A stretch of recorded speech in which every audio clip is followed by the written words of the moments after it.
スキャン中。大気中の酸素濃度は依然として下降。いや、ドクターは休ませておこう。私が向かう。Hello! Kelsey said hello as well. What a kind woman. Saying hello. Joel? My meal rereading. We'll see how far we get today. Well, obviously we'll do I haven't done the freebie. I haven't done the free rolls.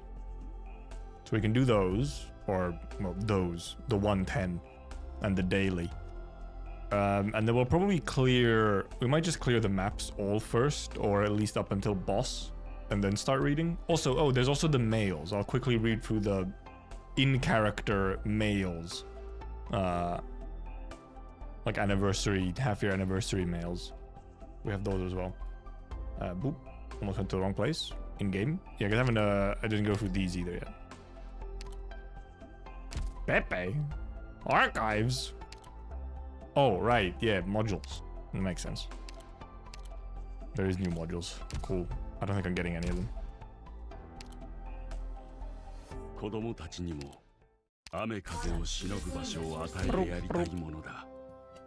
Helagur, speak. My recruitments are going? Yes. I guess I'll just read through these real quick first. Fucking Wisha though. What do you mean she can write? Who wrote this for her? She can't write. Lies.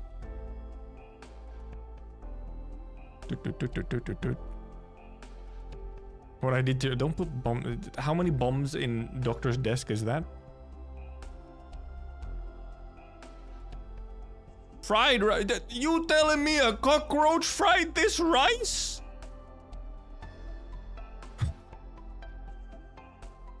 What the hell?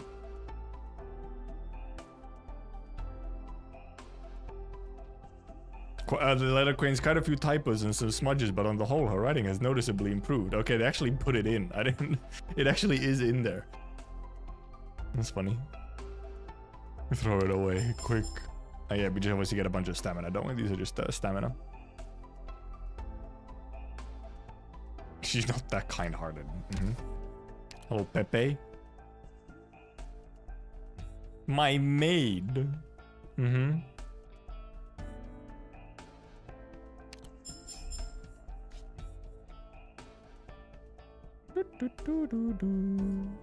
Heaven blessed. Here's the mandate from heaven? No way. Cockroach ancestors fried this. Yo, now we're talking. Now this is a good gift. A bottle of wine. Huge. And a module data pack? Yes, sir.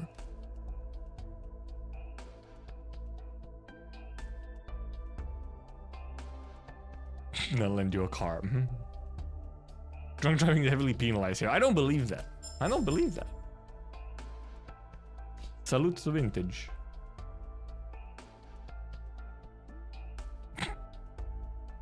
And she stole the wine? How based can you get?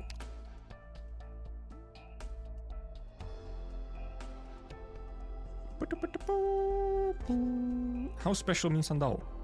God, there's gonna be so many Chinese names, by the way. I'm just warning you already. I'll warn you again once we start reading. There's gonna be so many mispronunciations of Chinese words. It's gonna be crazy. White boy shock stream by speaking a terrible Chinese. That's what this is gonna be. The entire stream.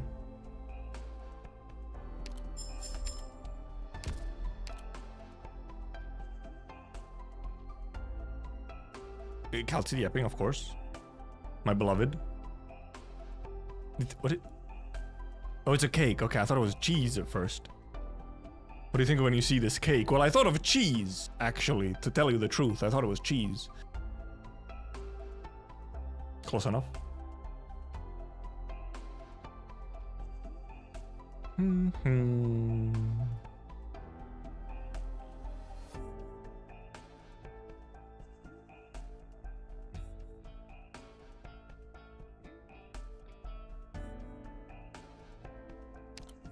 Happy anniversary, except it's half anniversary, but you know, sure. Of course, these, luckily, will just go into here now, instead of, you know...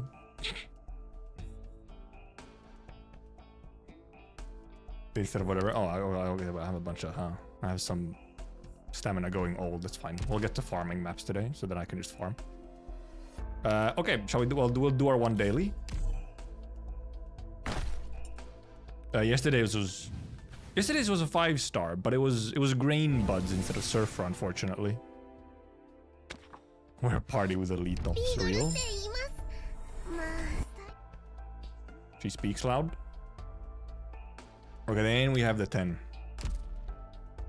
I'm not doing any other roles on this banner. I'm just doing the freebies. So we'll see what happens. I have a feeling I'm not getting shit. Like, I'm pretty sure I won't get shit. If I could at least get Surfer, like, could I, you know, she's on raid up. Could I at least get Surfer? Also, yeah, like, Grain Buds is not there, but I did get Grain Buds from my first 5-star, or like from the first freebie. Anyway, if we get Surfer, I'll call this banner a win. I mean, either we get her here or, you know, on one of the dailies, so, you know.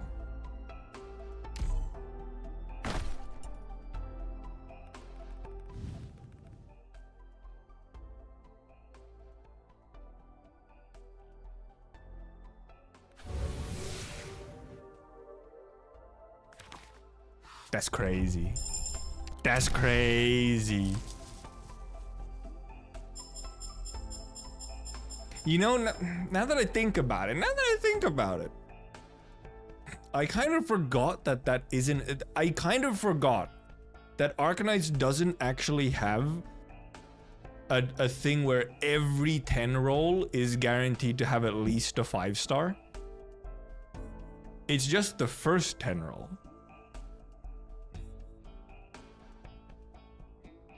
Which maybe was all good and dandy, all fine, you know, in 2019.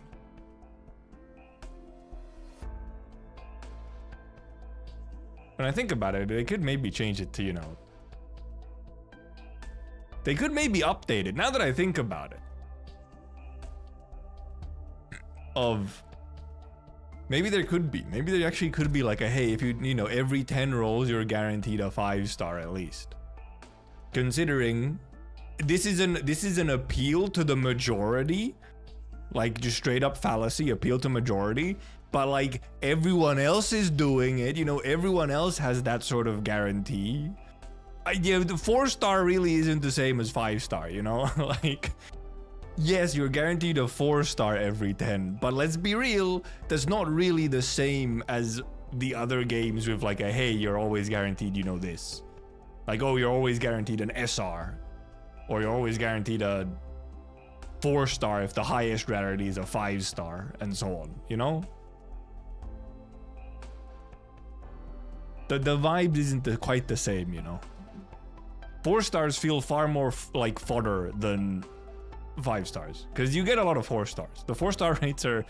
Well, because that's the thing, right? Is that, like, you're guaranteed to get a 4-star, right? You're guaranteed to get a 4-star.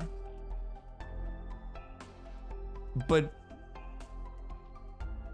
4-stars are literally the most common unit. You have to specifically be unluckier than normal to only get one 4-star. 50% should be 4-stars. So it's really not the same thing. Whereas, like, you get at least one 4-star every roll, you know?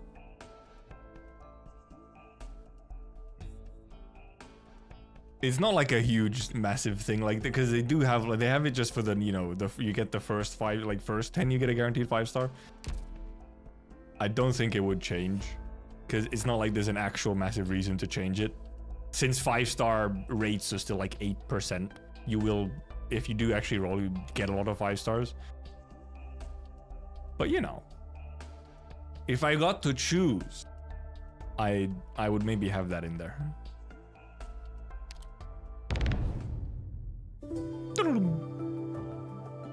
Piping. Actually, I'm not sure if I didn't listen to much of the music when this came out on CN. So I'll get to listen now. We gotta sit here for just for a little bit just to listen to the song.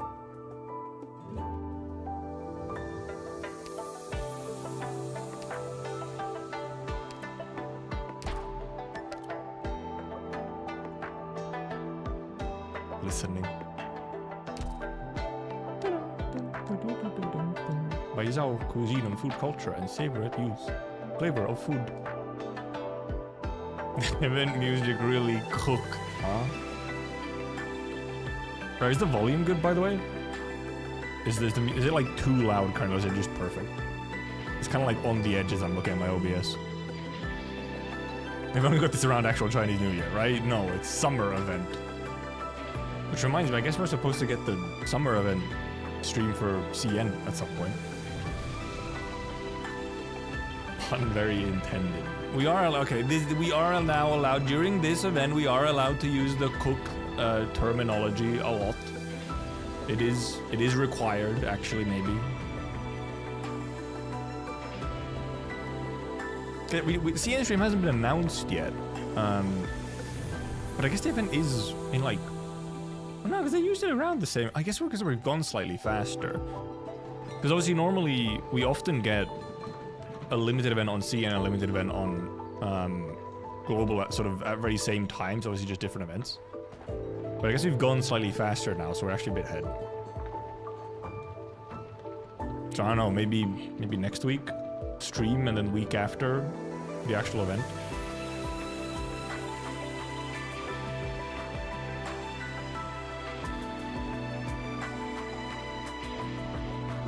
It's a vibe though. Or yeah, it could be the last Saturday of July. Oh, hey, thank you for the raid, Speedy McShooty. Welcome, welcome, Raiders. How was your stream? What were you up to? What am I checking? I'm checking a date. Last Saturday of July would be next Saturday.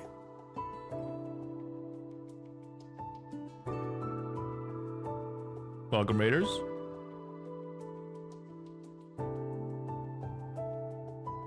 Yeah, indeed, it would be... Last Saturday of July is next Saturday. Like, next week. Interestingly enough. So it could, very well, we could have the CN stream next week then. And then event would start, like, the week after. Party, I'm a Raider 2, party of 1. Okay, well, you can think of yourself like that. It's fine. It's cool. It's chill. Right, I just did these. Because, yeah, we'll clear first. Well, we'll do the maps first and then start reading. Playable closure. In summer event, of all places, I feel like they might put her in, like, a half anniversary or full anniversary if closure became playable. Right, we didn't get anything from the whatever. I already made a team. This is relevant people team, right? Am I missing someone? I'm missing, well, I have some people who aren't leveled. Like, Mr. Nothing isn't leveled. Bird Knights the whole event. Nice. How'd it go? Niche Knights scare me every time. Free Temple managed to get Blaze. Nice. Nice. And after I was 5 Bird Knights. That also sounds like quite something. We just did the free 10 earlier, like, I don't know, 5 minutes ago. Absolutely nothing. 0. Blue fucking bag. Distraught.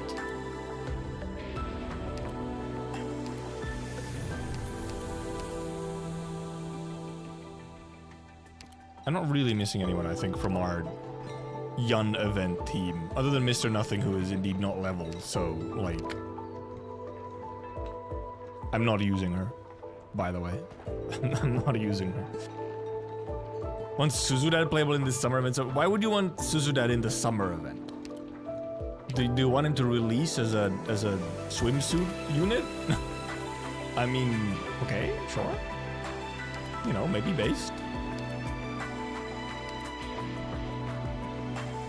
But I guess there are rumors that we might actually be getting a Higashi event. It's just, is it the summer event specifically? Thanks for coming around, Speedy, and thank you for the raid. Okay, I think the lobby music is a bit loud. It's gonna be, I think it's quieter once we actually get into the reading, but... Hey, thank you, Speedy. Okay, we have everything. I'll just go in. Maybe I'll check my skills. Bap, bap, bap, bap. Bap, bap, bap. Oh yeah, I did put Chen in here, just for fun. Momentai. No, Jayan, not leveled. I have all of my leveled options. Which is why it's like nothing but 6 stars and why 1 5-star. At least we have a healer.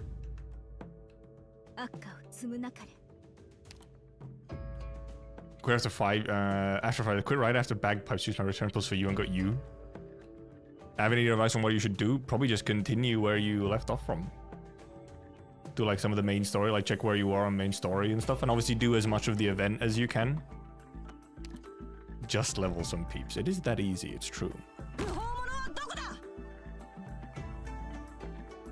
We will be Saga Gaming. If only I don't have a... Unfortunately, I don't have a keybind for specifically activating skill.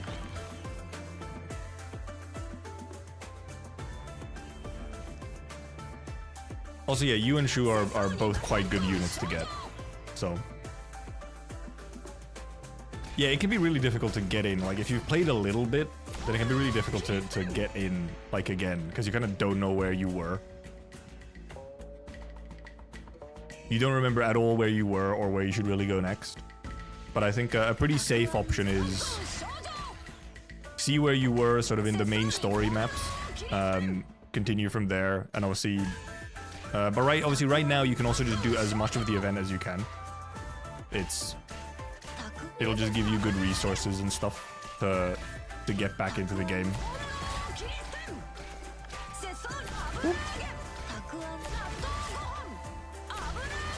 Haburage!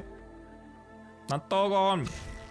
Event over main story? Yeah, because the event's time limited.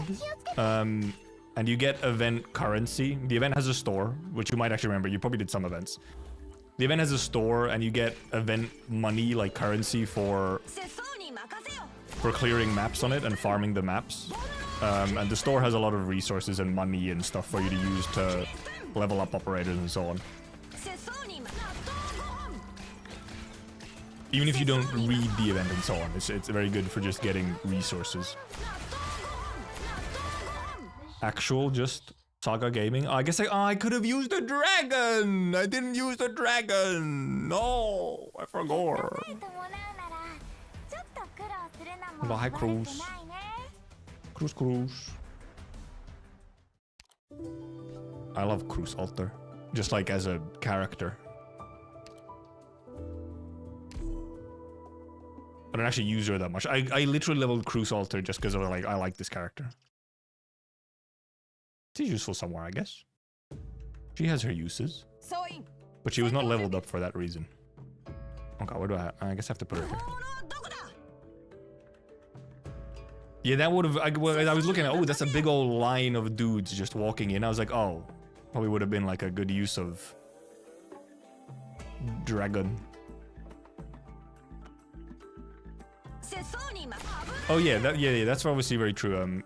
For non-sanity gaming, so you don't have to use stamina. Integrated strategies and reclamation algorithm, of which I would, probably recommend integrated strategies more so. It's a roguelike. Oh no, it's gonna escape. This is why we have cruisers. Do your thing, cruisers. She did not do her thing fast enough, oops. So do you think shop right away for things that have a bunch? Not necessarily. So for the green ones, I can't remember what the green ones are called. For the green ones, yeah, you just go and buy like, from the first page, you can just buy like the rolling tickets and stuff like that. Because those you can just always grab. He keeps stealing my shit, man. Okay, thank you.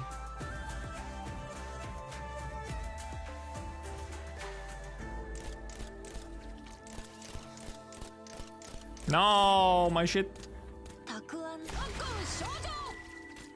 Stop! My stuff! No! How did this happen? No! Yeah, Reclamation is more endgame. I wouldn't really recommend it for returning player or a new player. And yeah, if you're at chapter 6, then that was still fairly early. Yeah, Jesus Christ, they actually just keep stealing it. Permanent stealers. Double hitting policewoman would help. Also, I realized when I put double hitting policewoman into the team that I actually don't have her S3, M3. Plays it really good, especially for any of the early game maps. Like around chapter 6 and so on. Yeah, still very good. I mean, Blaze is still usable even to this day.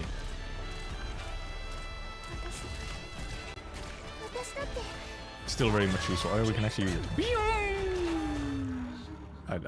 I use it for like to kill one guy.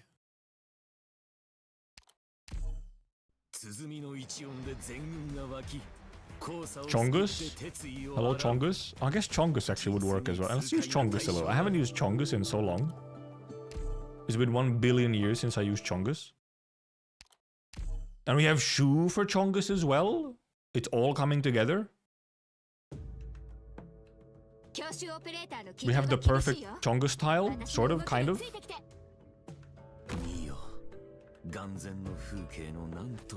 I can't remember if I have enough.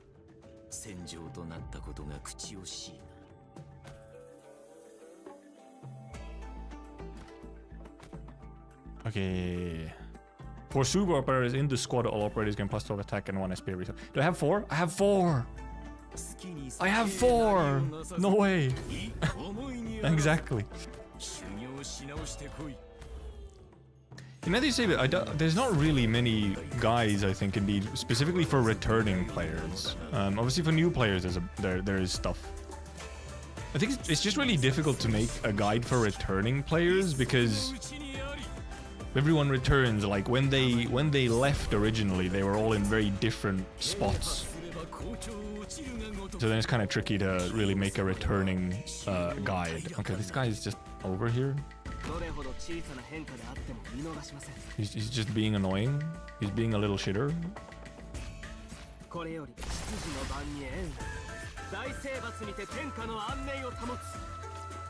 You bastard.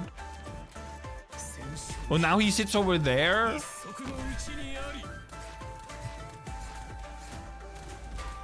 Also, he has range attack. He does have range attack.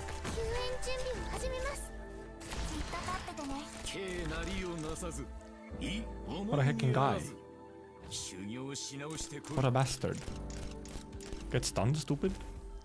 Instantly deleted.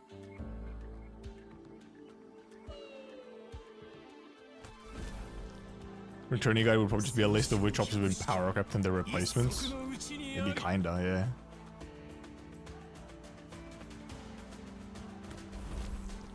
Yeah, not that much has changed, yeah.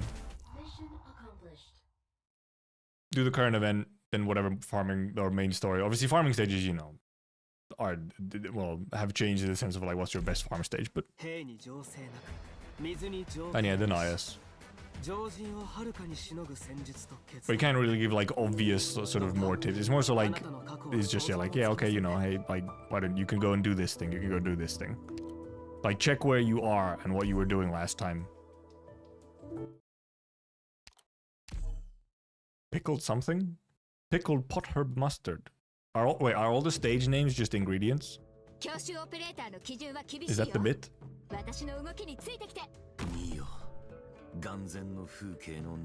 Bit from the defense stations I pulled you and Shu. Yeah, you probably would want to get them, you probably would like to get them promoted to at least E1 if you don't have enough stuff. Okay, yeah, this guy is over here. Unblockable character for rapid receptive when roll move towards director. Can I put anyone over here? I can put him over there, but he's unblockable.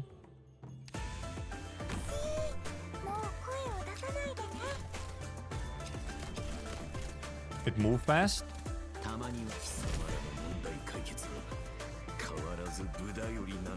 It moves so fast. Where's it going? It's just doing circles? Sir? Uh-oh.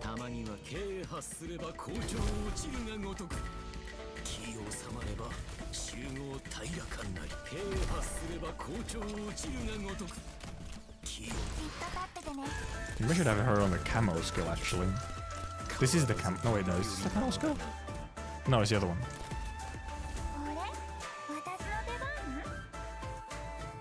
Blast it.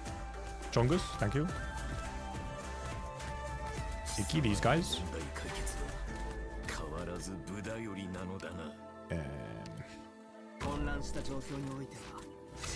No, they're gonna eat my thingies.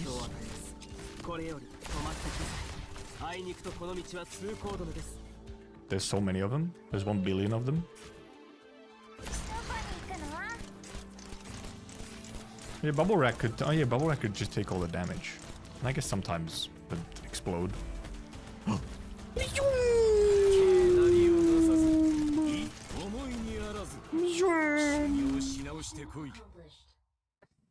What I find integrated strategies, if you go to the like sort of main selection like menu, then it's the second or third from the right. Because yeah, I think the last time you played it was the UI was completely different. So this menu and then it's it's here, yeah. So here's integrated strategies and here's reclamation. Because yeah, we didn't have this entire terminal function back when you first played. If you played on chapter 6, so here you have main story. Then here you have important side events. Here's side events. This is some of your farming.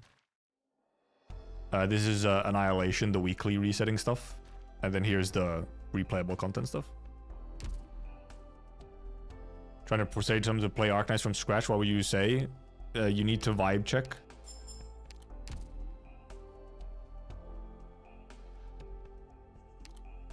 You need to just like ask them what they like, really, don't you? Because you can find many things in Arknights. You have to personalize, like, how you shill a game to someone. You have to, like, personalize it to the person. If you want it to be, like, really effective, you know? If you want to be the most effective possible, then you have to, like, personalize it. What if I could just do like this?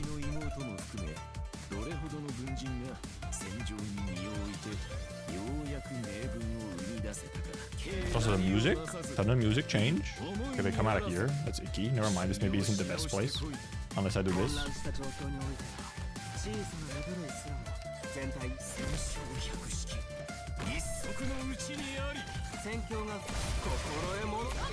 Whoop. We're truly like spam skill gaming, apparently. Apparently that's what we're doing right now. Oh, what now? Ew. An icky thing. I will shoot it. Uh-oh. No, don't come closer, no! Ah! Oh, I want to go. Oh, I guess in as well. Okay, sure. Okay, yeah, I kind of didn't do like stuff constantly comes out of here. All right, because it does dot against these. Bastard existence.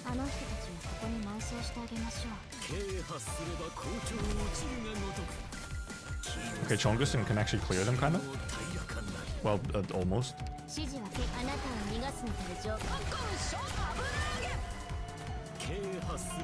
Not quite. Because they get sucked in when they get on this tile already. I was trying to click on him and I didn't click on him somehow. Well, that's a lot of things though. Except they're all going over here in this thing. Also funky vocals. No! Instant charge! Owie! Ow. Rude as hell.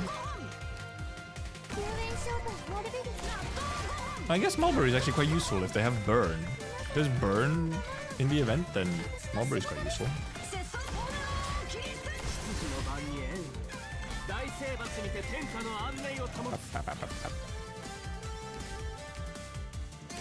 I'm just throwing shit in there. Should dump all my returning summons to try and pull forth two siblings?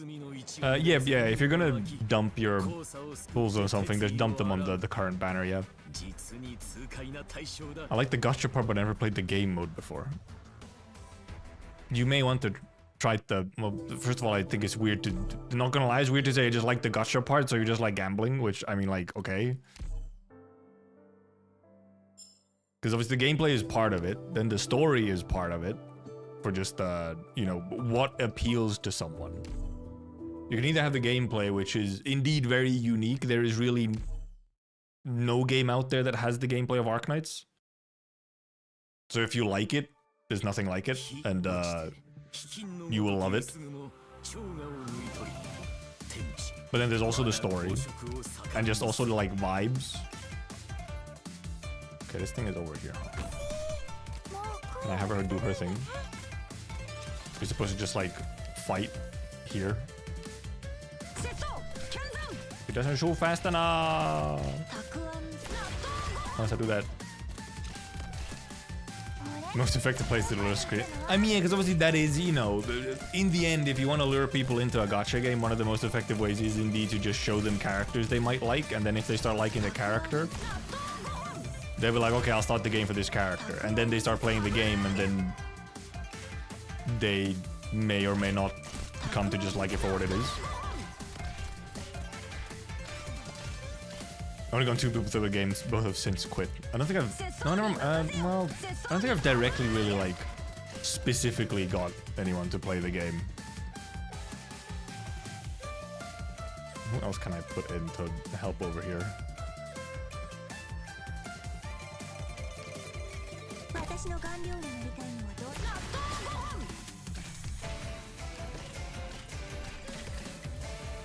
Not gonna go fast enough?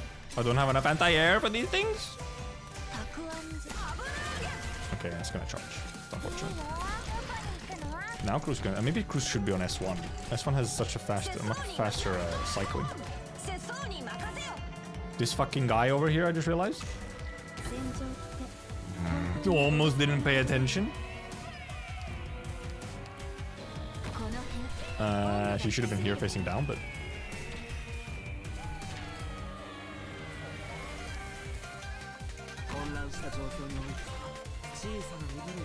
Oh, I can use this.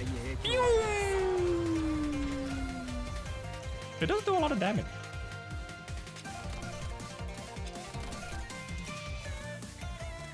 I guess I can put more as well, like this. Well, I guess S2 Ling would work better. Just to have more anti-air against these things. Also, these things are funny. These things have like insanely high defenses, but then low HP because you're supposed to like blast them with the. Oh right, do they all? They have aggro, don't they? I think they take aggro. Because you guys are faced left instead of just up. Bastards. Is that enough AoE to just like? Kinda, almost. I guess I can do this. This gives me just dot around her, so it works. Bling, blong, bling, blong. There's too many of them? My dragon? What are we going to do, Master Skywalker? There's too many of them.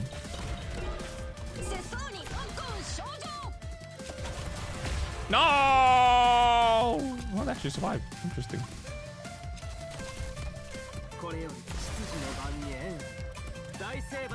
Am I not gonna get dragon? Is this gonna be the situation now where I don't get dragon at all? So I have to kill these things manually? I don't know why I took Cruz out. That was a mistake. Alright, I guess we're just it's gonna be a slow one as we kill these things manually. Trying to get people to play, there's always this moment when they first spawn one of the characters.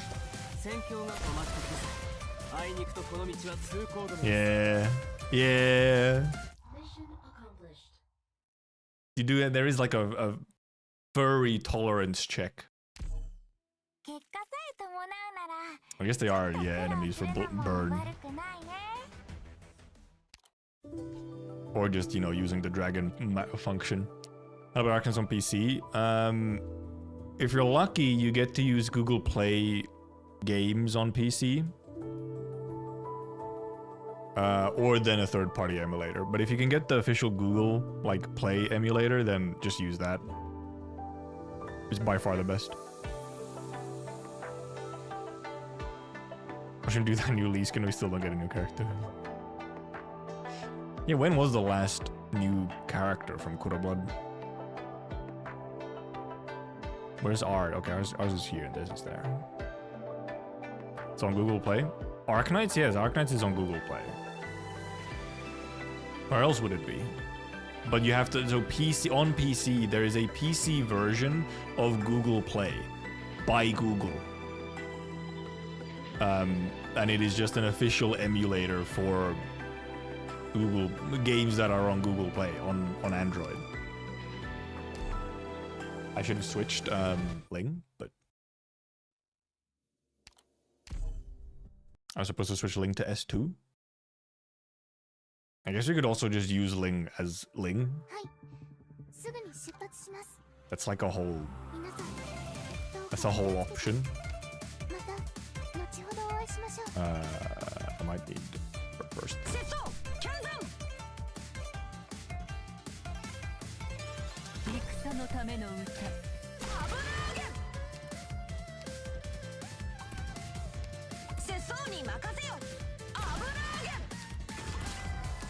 Perfect timing.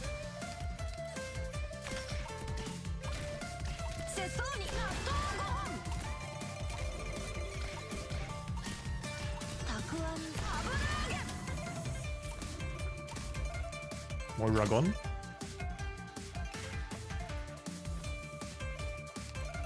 What the fuck do you... What do you mean you start there? What the frick? Get out of here. They're kind of tanky as well. This is some fucked up shit, man.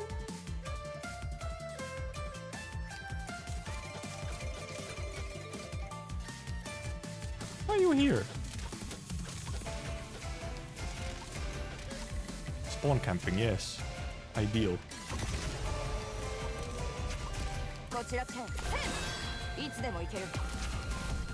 Dead. What the heck he doing over here, man? It's gonna pick up a thingy now. Ew.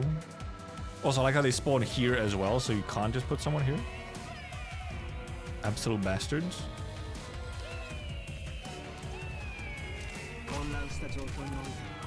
Oh, because now we're gonna spawn some of things and it's gonna suck one of them up. Never mind if they get pulled away, they don't. And because they're not going forward to actually, like, you know, let him do something. He just ends up taking damage.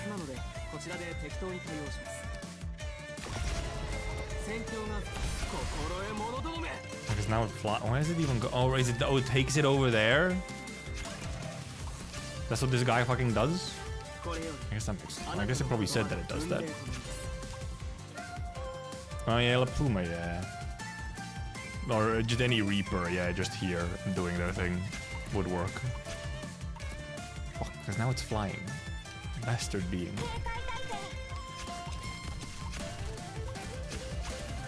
It's also still quite tanky for being, you know, flying.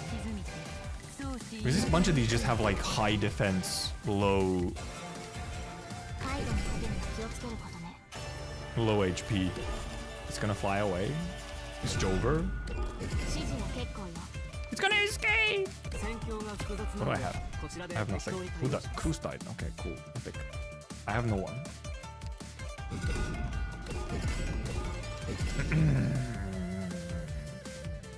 Problematic. Slight problem. It's gonna fly away. I have no anti-air. Yikes. Unless it's some... I guess now it's out of range of the dot as well. Fuck's sake. It's annoying.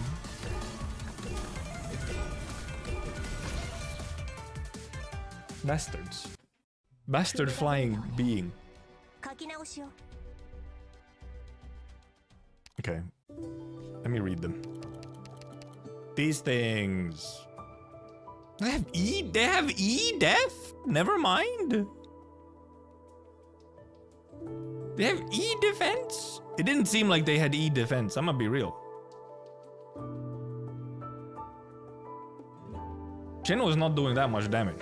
Unless, what the fuck does E defense mean in this world anymore? I guess I have A plus health instead, but...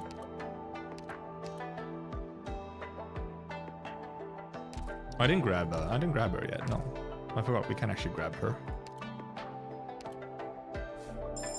Not that we've met her actually yet, but...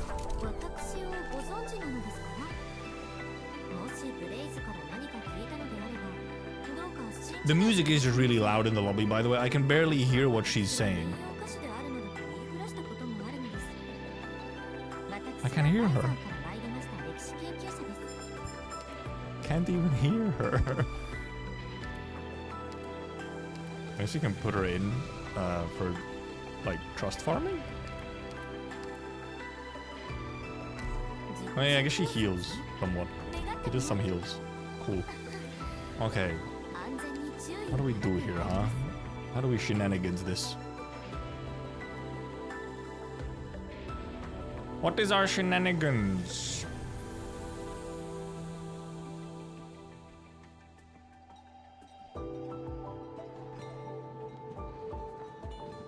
Those things, yeah, the things down below are annoying to try and kill. Just because of where they are. Teammate kind of juror. Unfortunate. Obviously, we didn't actually use a healer on that one, on that attempt there, but I think we just need to actually do damage to the things, not just let them sit there. Because if they get flying, then they're a fucking massive pain. And I guess physical damage. I guess maybe Cruz can just hit them. The lobby music is so loud, though. I don't know why.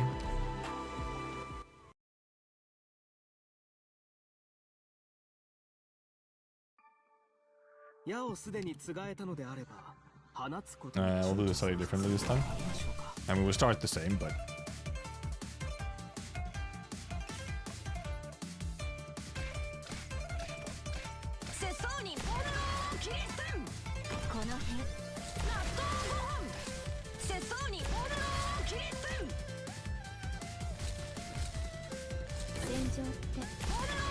keep her in to get a little bit more DP, I guess.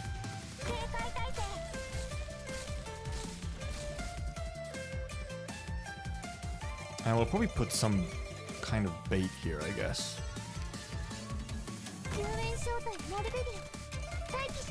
I guess they do take decent damage even from just boost going pew pew. Unfortunately, this guy's over here. I guess we could put in Rat. Rat can tank damage.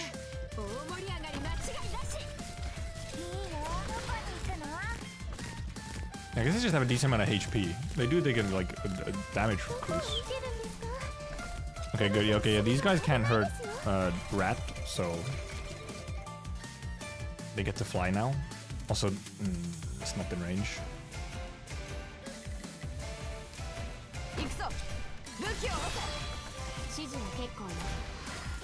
Wasn't supposed to press that one, but you guys have RGB-ified. That's one way to describe it.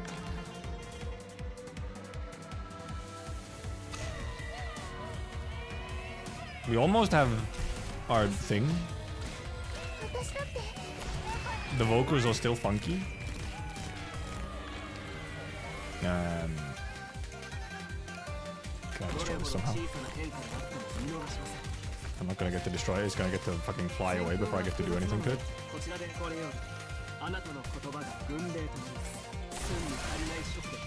It dodged most of the fucking attacks because it started flying, bastard.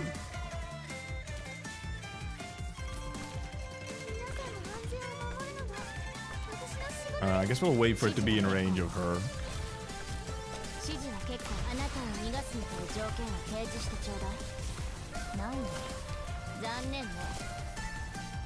It's running away. Oh. Dragon! Whee! The dragon doesn't hit up top up, I see. The dragon did not hit air. Good to know. Free temple looked dim. It was quite dim. Keep thinking of Cookie attempting Chinese opera singing in his Here Are People So stream. Why did he attempt that? What brought that on? I don't remember any Chinese opera singing in the event, but you're getting 5-star before 10 pull. It is true, yeah, because I got the 5-star on the first freebie, the 10 pull was like extra sad.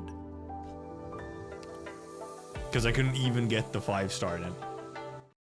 And then the 5-star wasn't even Surfer.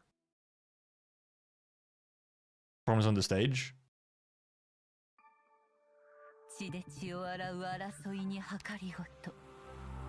Oh, right, the stream for the event, like a while ago. Okay, yeah, now I thought it was just like Cookie's stream when he was playing Here Are People So's or whatever, not the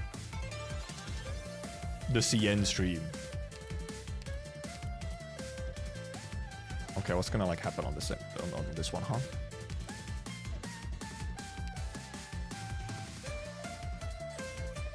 Was there a story? There was an opera. I guess there was. Now that you mention it, I guess they were doing Chinese opera kind of thing instead of just like theater.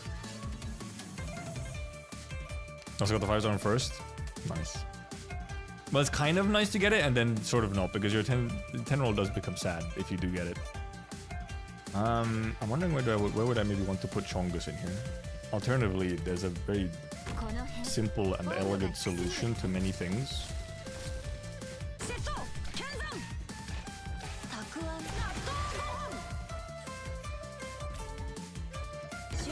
Such simplicity. I'm sure there's a cool Chinese proverb, or the simple way is the best way. But it'll sound significantly cooler when you put it in Chinese proverb. Spits copper coins to deal heavy damage at long range. Use only melee attacks when out of coins. How many coins you got? Can I check real quick? Alright, guess this dude spits shit over here.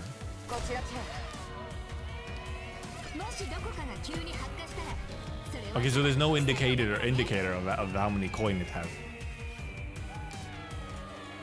No, never mind. No, yeah. Okay, no. Okay, yeah. It's okay. It is one coin and just keeps eating them. This is fine. This makes sense. What if him though? Never mind. He didn't get to charge up fast enough. They do hurt though. Actually, the big hurt. Must say, big hurt.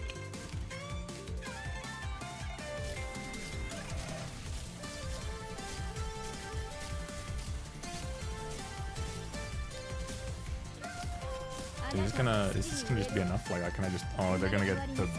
It's gonna get to shoot a lot more here, which is not ideal, maybe.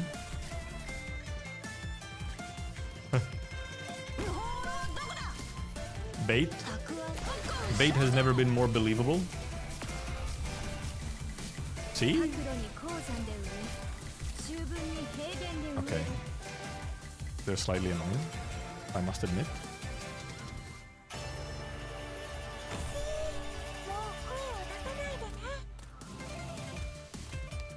Uh-oh. Camouflage! No! Dude, like a frame too late. How could this be? I guess I could also put like her in. She can also just tank.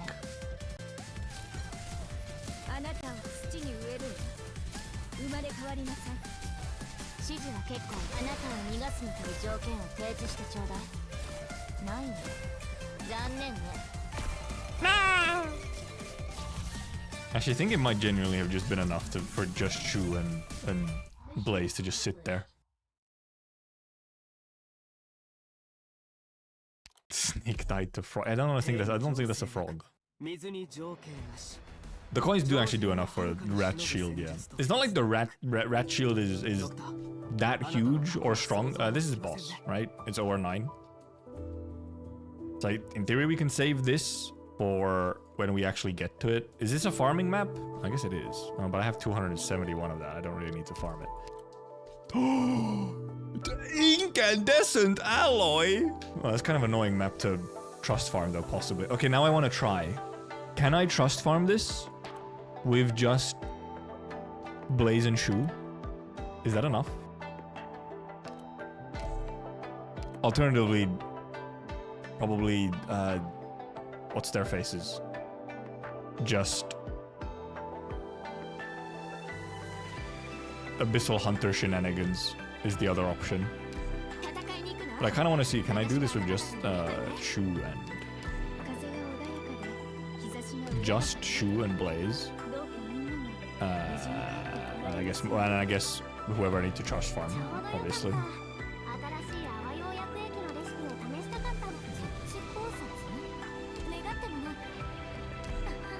Obviously, I don't really need to trust the farm it with just 2 units. I have quite a lot of slots, but... I don't know the material efficiency of the event stages. Well, the only thing you need to know about the efficiency is that the event stage is always more efficient than farming in any main story stage. So... you don't really need to know more than that. If there's an item farmable on the event stage when the event is live, that's always better. Of the event stages, I mean, it's pretty much just always the highest, but pro tip, don't choose it based on that. Choose it on which material you need more. Not on what's necessarily the most efficient. It doesn't matter how efficient it is if, like, you don't need the material. Can I actually get Shu in early enough? Well, I think I can. Yeah, just barely. Actually, it kind of works better because then, you know... Also, I didn't use the dragon at all last time, and I probably could have.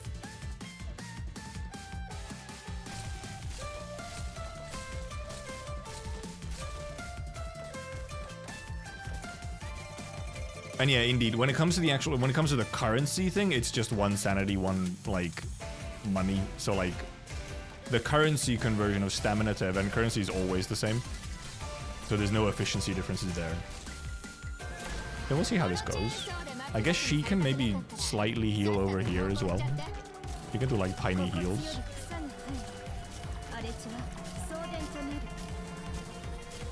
Honestly, if we actually get the, dragon, I think we might not get the dragon unless we actually clear some of these. I think that might be the thing. Without clearing some of these, we don't actually get to use the dragon.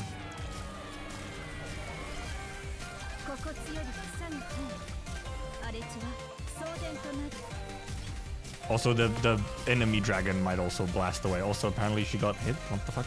I don't know what hit her, but something hit her. Sure. And we can bait, but obviously we have a lot of... We can take a lot of units if we want to. Obviously, we could also just put like Ascalon or something, somewhere here. And just do Ascalon things, as long as she survives. But I kind of want to see if... The dragon is going to come very soon, however, which I think might destroy this technique. Yeah. Yeah, the dragon kind of hurt, though. You kind of want to clear some of the thingies. Okay, that doesn't work. Okay, then I know the other things we must do. I have the solution for our problems. It is called Ascalon on S1 and Shining on S2. Also, yeah, probably just a medic on Shu would have been enough. I guess you can also wait. I guess you could just pull shit into here. You can pull these guys into here as well, which would make, like Gladia or Abyssal Hunters funny, because you could just pull some of this stuff into here.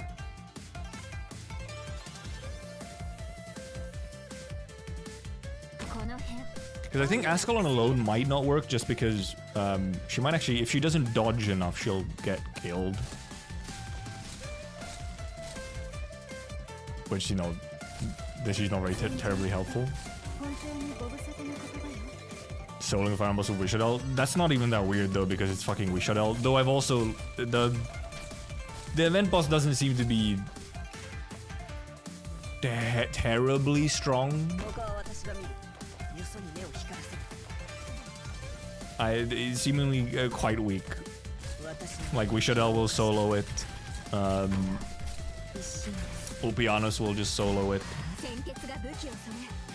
Pulling meta for farming. See, oh, do Ascalon, yeah. Ascalon can take one hit. From coin. Also, they move slower, obviously, when they're here, which, yeah, okay, causes issues. Yeah, Ascalon kind of actually doesn't work as well, because he actually slows them too much. I guess we'll just check this. Probably just healer will solve our issues.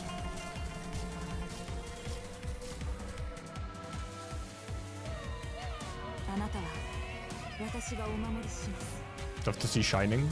We just needed a single target medic, so it kind of worked out. Also, possibly what we just did with Ascalon might delay enough of these guys that they don't actually get the dragon anyway, so it doesn't matter. We only lost to the dragon last time, so...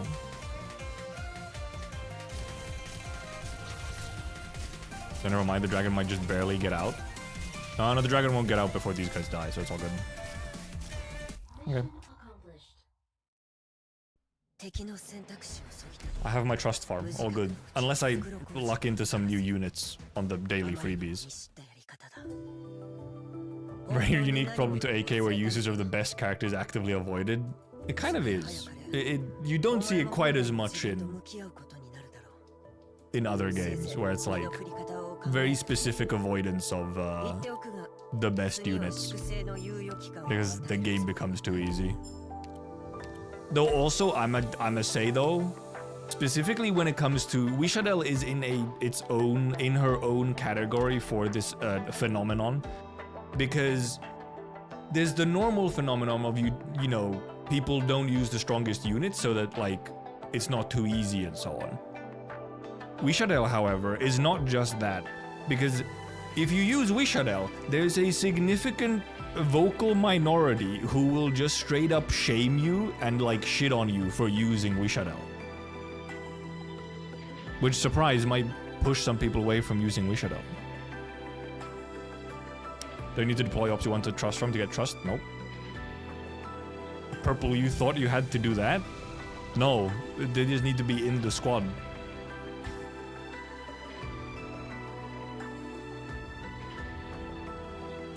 That would be insane if you actually had to deploy them to get any trust.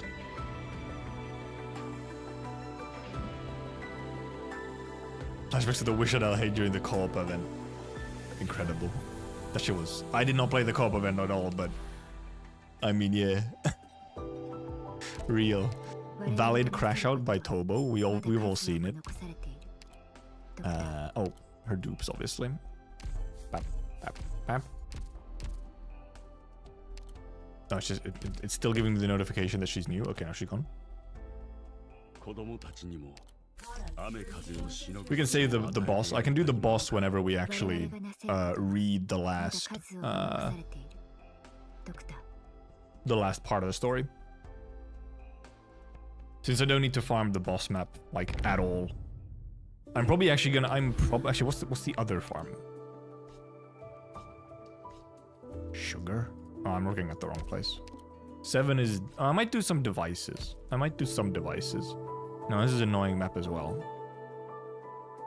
This is a somewhat annoying map as well.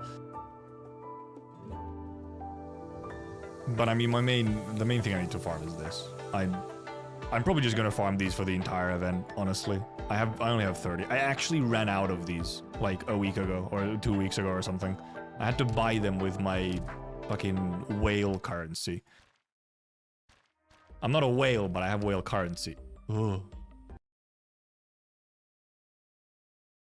I had to quickly tab out so it didn't like show some payment detail of mine. I accidentally clicked on the fucking rocks. Christ, where was I going? I wanted to go over here. I had to buy some of the alloys from here with my whale currency, my spark currency. Talk about whaling at me, mind control. No! CNs are a lot of people just use Wish It All for the convenience. That is very much how she does get used a lot by a lot of people. It's actually like not as fun to use her. It's not that fun to use her because like it's just press the button and win kind of situation.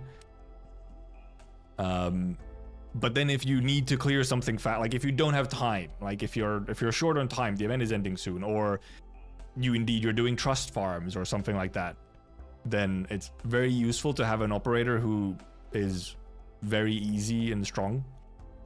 She's the easy button. She's easy mode for the game, which in some cases helps a lot. If you're either just struggling or you don't have time or whatever. Logo solo top. La wife.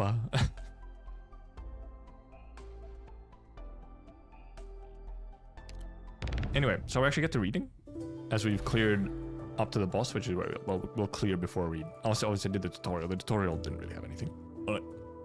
We didn't really get to use the dragons that much on the normal maps. Probably get to use it more on EX when you interact with the gameplay more, frankly. No 35, use my 30 fucking practice plans. Fuck it, we shut all button. Yeah, chapter 8. It was stage 8 and 9. Of the event. Okay, yeah. Yeah, yeah. Obviously, if you're only E1, I mean, the recommended here is indeed Elite 210. Like, they're doable. Obviously, you can't see I'm blocking it. Recommended Elite 160, recommended Elite 210, and Elite 220.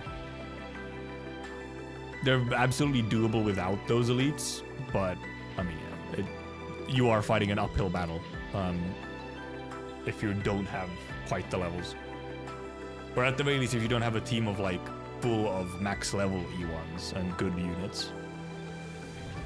Recommend level things ever been accurate? Not really. Maybe at the start of the game they were kind of sort of accurate. Maybe not even really. Then they're extremely vague and like kind of sort of more so indicate to you that like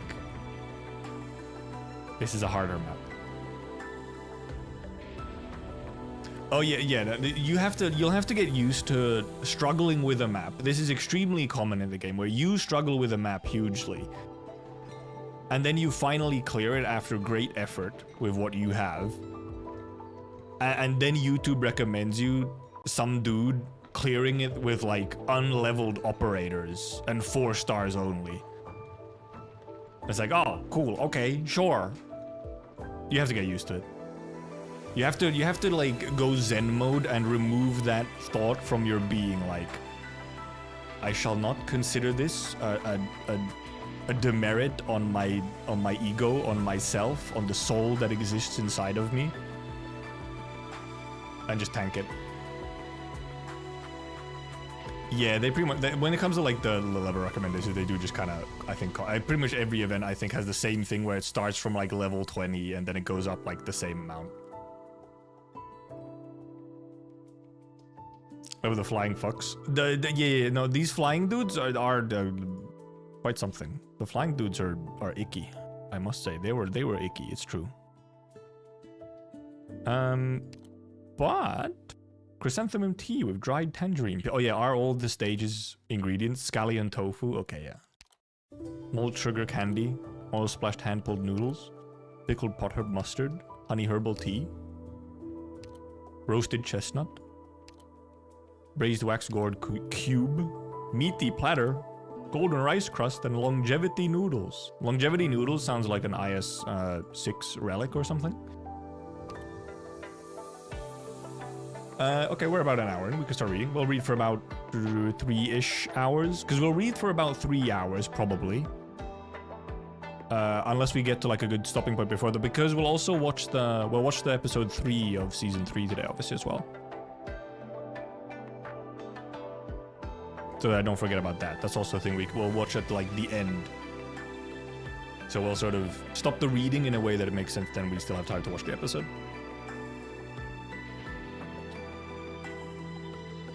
I think it's the best translation for that dish. Probably none of these are the best translation for the dishes, honestly. I'm expecting there's going to be some wacky stuff in localization. Dried orange peels left to age for 40 years in the same cup of freshly picked chrysanthemum. With the flavors of yours stand up to a careful tasting. Let's moisturize.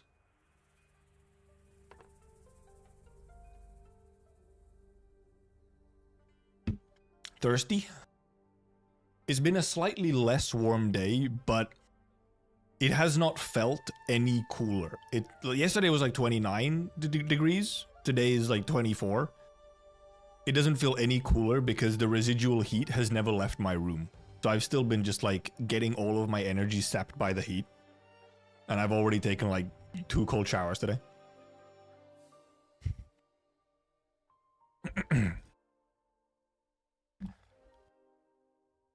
Sir, are you saying such a remarkable individual actually existed in the history of Great Yan? Yes. Cataloging books, organizing texts, promoting education. She did so much for a life under heaven, why does no one remember her, or even know her name? Sir, can you identify this character? I don't believe I've ever encountered it before. It's not that no one remembers her, it's simply that her true name in one lone word was never recorded in the history books. Isn't it a pity? Her pen captured Great Yan's long history and vast expanse, but no single page in the historical records bears her name. Okay, now it's indeed like the music is so much quieter. Why is the lobby music so much louder than like every other sound in the game?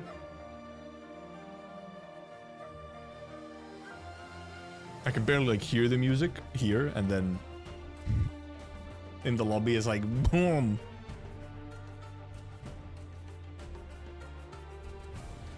Sir, if I were to complete all the missing records, do you think I could reconstruct her image? Who they talking about, huh? Ben is standing in the lobby. 40 years ago.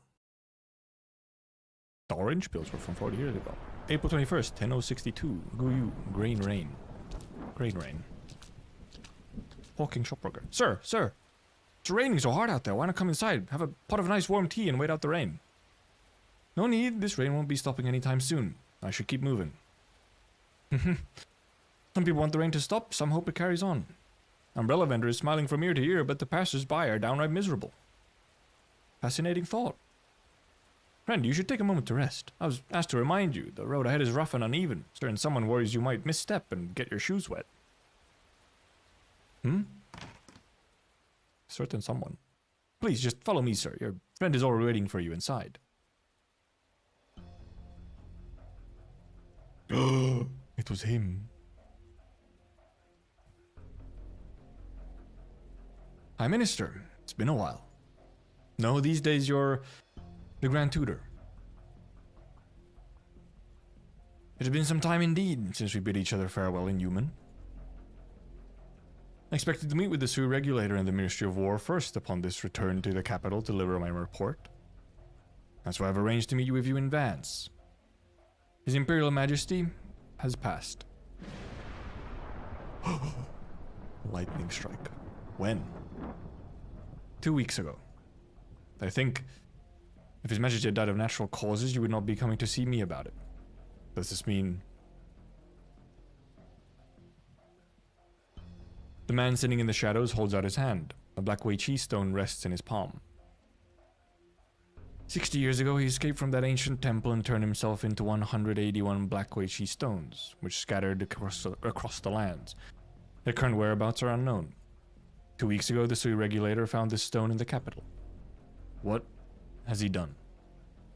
I do not know. The only thing I'm certain of is that he could not have entered the Forbidden City. Someone must have gone out to meet him. Investigating this person's identity would be sensitive. His machinations likely will not involve others. I shouldn't have come to you today, but when the convict caused all this turmoil before, you were the one who subdued him. Grandmaster, do you know anything of this? Not a thing. I have not seen him since the incident. Then I believe you, Grandmaster. Do you need anything from me? Do not linger here. Return to Human at once. Ursus is in constant turmoil, and there is a changing of the guard in Human. We must not allow morale to be shaken. I will handle the Sioux Regulator and the Ministry of War myself. It's precisely because you're not entangled in this affair that I can trust you with such a crucial task. Understood.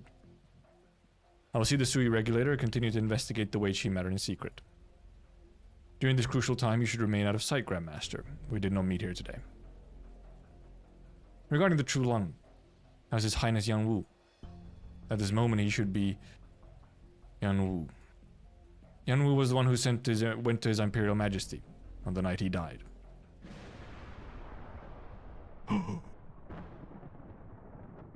And no, don't get your shoes wet. Only your shoes. Important distinction. Oh, hello, Grand Commandant. Your Highness, 28 members of the trader's family have been imprisoned. After we checked the list, we found there was a single individual missing, an infant just under a month old. The Imperial Guard searched the Grand Preceptor's mansion thoroughly today, but found no traces of the baby. The newborn could not have run off by herself. No one went through the trouble to whisk her away. Your Highness need not worry, the Imperial Guard will find her. Earlier today, the Minister of Justice requested a meeting. He seeks His Highness's advice on this series of cases. Handle them according to the laws of Yan. I'll tell him. Where's my elder brother now? According to our reports, he left the capital just half an hour ago. Some of the Imperial Guard have defected with him. Soldiers guarding the city did not dare to stop them without orders to do so. Indeed, never ordered them to keep him in Baizal. He was unwilling to stay and left everyone behind. How many Imperial Guardsmen went with him? 18. Even after committing such an unforgivable crime, my elder brother can still send the Grand Preceptor to die in his place. He can still command the unwavering loyalty of these 18 Deathsworn. How many courtiers are still devoted to him? How many still hope that he will retake the throne? It is your Highness who now sits on the throne, not him. Therefore it falls upon your Highness to ensure Yan's eternal prosperity. All castes of Yan may afford hesitation and uncertainty, save your Highness. It's been so long since I've left this place. Grand Commandant, tell me, has the spring rain yet ceased in Baizal? The rain may stop whenever your Highness desires. Can it? If your Highness has changed your mind, you yet have time to stop them. I'm exhausted. The Imperial Kitchen has prepared some baba soup and shredded bamboo shoots, if your Highness desires. Very well. I eat. And you're blowing off some SPA lightning. True. Trying to stay relevant after Lazy Altar. No. There. Don't cry. We're on our way home. We're almost there. Pick up the pace, please, if you could. It's raining too hard. I can't see too well. Couldn't go any faster at this rate. How much farther to the next stage station? At least 30 li. Brother, just how urgent is your business that you bring your whole family along to travel on a night like this? How much is a li? We talked about this at some point earlier when I think we were watching the stream, or like the anniversary, the global stream. How much actually is a li? Chat, do you know?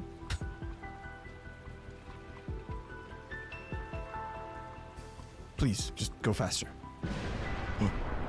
The big man? What the?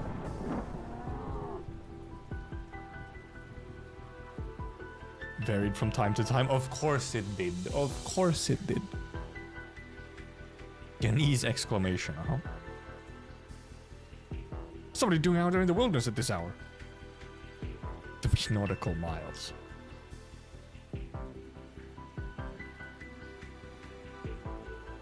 The man looks around, but the endless rain blocks his view. It is too dark for him to see anything. I'll have to get out of here. Sir, I'll give you all the money I have. Take your carriage to the next day station. If anyone asks, do not tell them you carried passengers with a baby tonight. I beseech you, good sir. But, what? Huh? Where are you going in this weather? We'll follow the path through the northern woods. Ah! What is it? The baby. The baby's gone. That is the actual definition? Dude, Shango, I thought you were fucking doing a bit again, because that's all you do, man. I can't trust the word you say. Okay, but also fucking nautical miles? I can't remember how much a nautical mile is. It's just weird, obscure modes of measurement all the way down.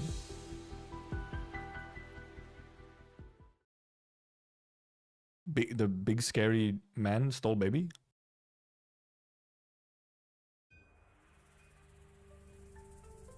That's specifically for nautical Lee. Okay, so there is also nautical Lee. I'm assuming you meant Lee and not league.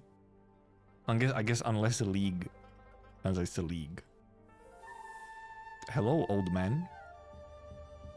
It's her. The baby is sleeping soundly in her cradle, oblivious to the mud and blood on her face. Standardizes 500 meters now. Okay. So it was like, he said 30 Li or something, so like 15 kilometers. I did everything you asked. I know their methods and I know how to answer them. Don't worry, I won't allow any blood to stain you. Good sir, I have no way to repay your kindness. No, you need not thank me. I did not do this for you. She's done so much for me, yet what I do today will neither clear her name nor even begin to avenge her. Wait. Is this baby Blaze? Okay, it is 500 meters. I just read that the baby is Blaze?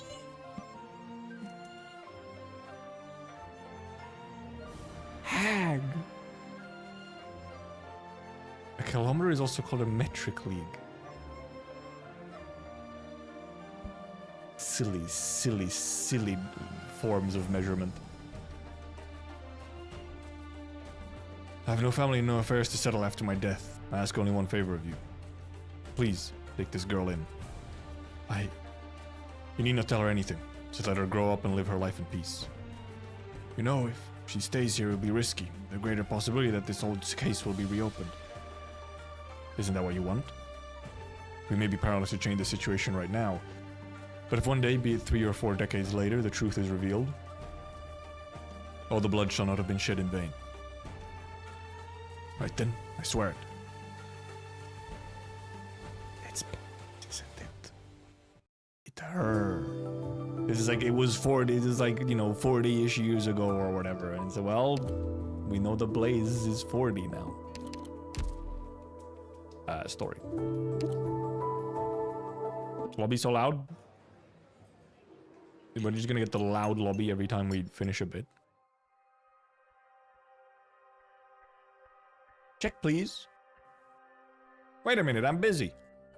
Oh, all I ordered was a bowl of plain noodles. It's on the house. Come on.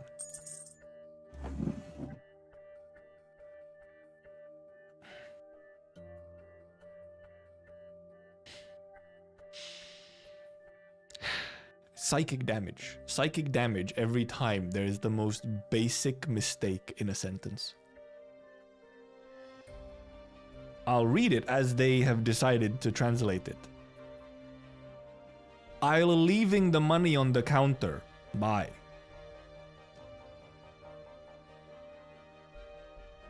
Thank you, come again. I don't think that's what they said. Eating so little for lunch at that age, what gives? Too many colors blind the eyes, too many flavors dull the tongue. One must not indulge in the desire for food. I think it's cool, I think you can eat food sometimes. Didn't you just eat the one bowl of plain noodles? This is my 5th. Not like you, prefer my food light and simple. Never had any seasonings when I eat. No salt, vinegar, chili, scallions, garlic, or spices at all. When I'm eating, I want to taste the food itself. If the basics are even slightly less than fresh, my taste buds will detect it instantly. Judging by your Mandarin robes, you're a deputy minister with a judicial review office, aren't you? Tongue must be the greatest judge under heaven. You have a way with words. When next you feel you've been wrong, come find me at the judicial review office. My name is Yu Cheng. I won't need to trouble your magisterial greatness with that sort of thing. I'm but a humble officer of the Ministry of Rights. I'm not often wronged. Well, come see me anyway. I'll treat you to a bowl of noodles. What is your name, young man? I'm called Gu Kwang. Chuang Kwang. These names are gonna be so off, man. I'm gonna struggle.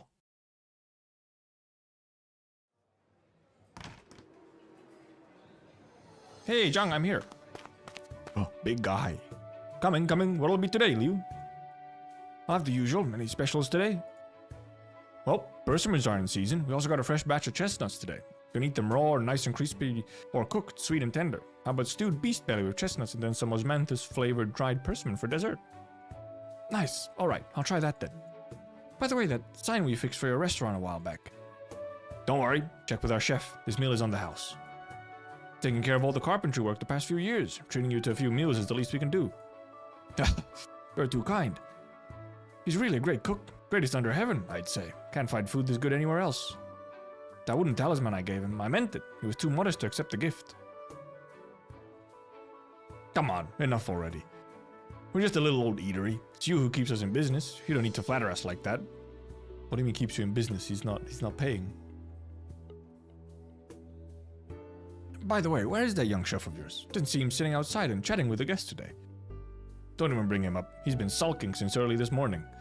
There's this famous food critic going around lately, taking advantage of the buzz from the Feast of 100 Delicacies, you know? Here she's visiting all the hidden little eateries in town, reading them one by one in the newspapers. I know. But she published an article reviewing taverns in Baizhou. She's even writing a book. Says she wants to compile the best recipes from Baizhou, past and present. Calls herself The Wandering Foodie, or something like that. Certainly ambitious. Baizhou has countless taverns, and these places have been making their dishes for generations. Write a book about them, she'll need a wealth of knowledge and a stomach big enough for all that food. Exactly. But I hear the book she's working on, Baizhou cuisine and food culture, already earned some praise from the head chefs of the 4 great restaurants. None of them have anything bad to say about her reviews. There's something so, like, I don't know, Chinese on, like, the head chefs of the 4 great restaurants. Of course, it's always the 4 greats, you know? The 4 heavenly generals. The 4 great restaurants. Incredibly wuxia.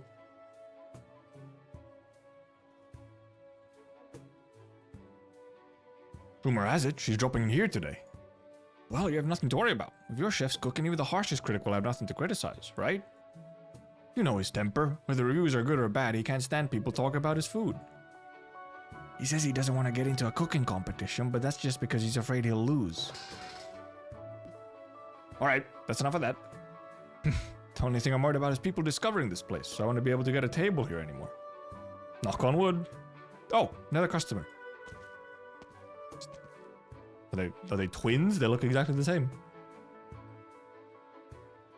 Hey, look, the 2 of you coming right at this hour. We're right across from the Judicial Review Office. Guess it's kind of become your unofficial cafeteria. Okay, goodness, I couldn't parse that. The big 4, there's always a hidden 5th. True. If it wasn't for this restaurant, I would have resigned and moved home ages ago.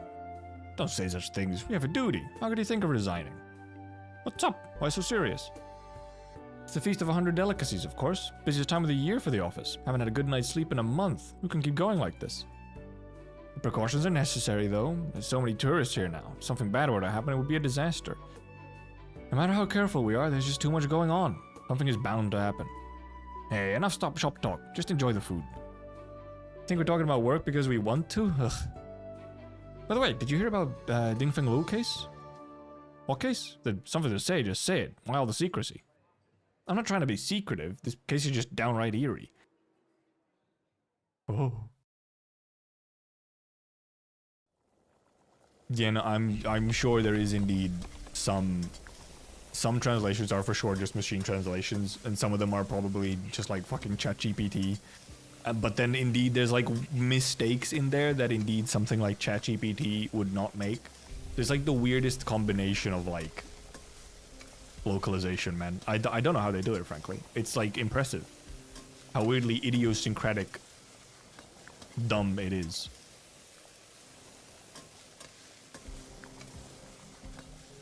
Exhausted judicial official. On the 15th of last month, when Dingfeng Lu was busiest, every one of his 100 or so stoves were burning all day and late into the night. That night, one of the stoves caught fire and the staff could not put it out. A handful of chefs were injured. Virginium pipe sprung a leak, was it? That's nothing new. Well, the investigators could not determine whether the pipe had been tampered with or not.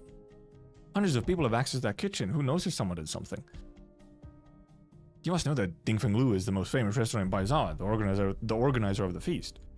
The thing that makes this incident particularly strange is that it happened on the 15th day of the month and the fire started on the 100th stove. Some say they saw a strange silhouette amidst the flames. They fed too many chopsticks into it, like in the gameplay. Let's stick to the facts, yes. We don't need to fabricate things here. I'm telling you the truth. Many people said they saw it. The work you do at the judicial review office is pretty interesting. Listening to you talk about your craze is like reading a detective novel. Sometimes having to say these like long ass bureaucracy fucking entities is tiring. Come now, we're hardly authors here. It's just that whenever a case drags on for a few weeks without progress, I have nightmares about it. Give me a second. I have fucking, what is this spam ass email?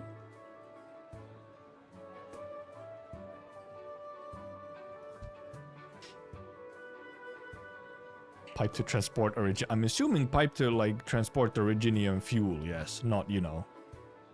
Sounds ill-advised. Shango, welcome to Arknights. Most of the things work on some form of originium fuel, and yes, they can be dangerous. They don't have gas stoves. They have fucking like liquid originium stones or some shit. Actually, now that you mention it, I also heard about a strange case recently. Nothing supernatural about it, it's just plain weird.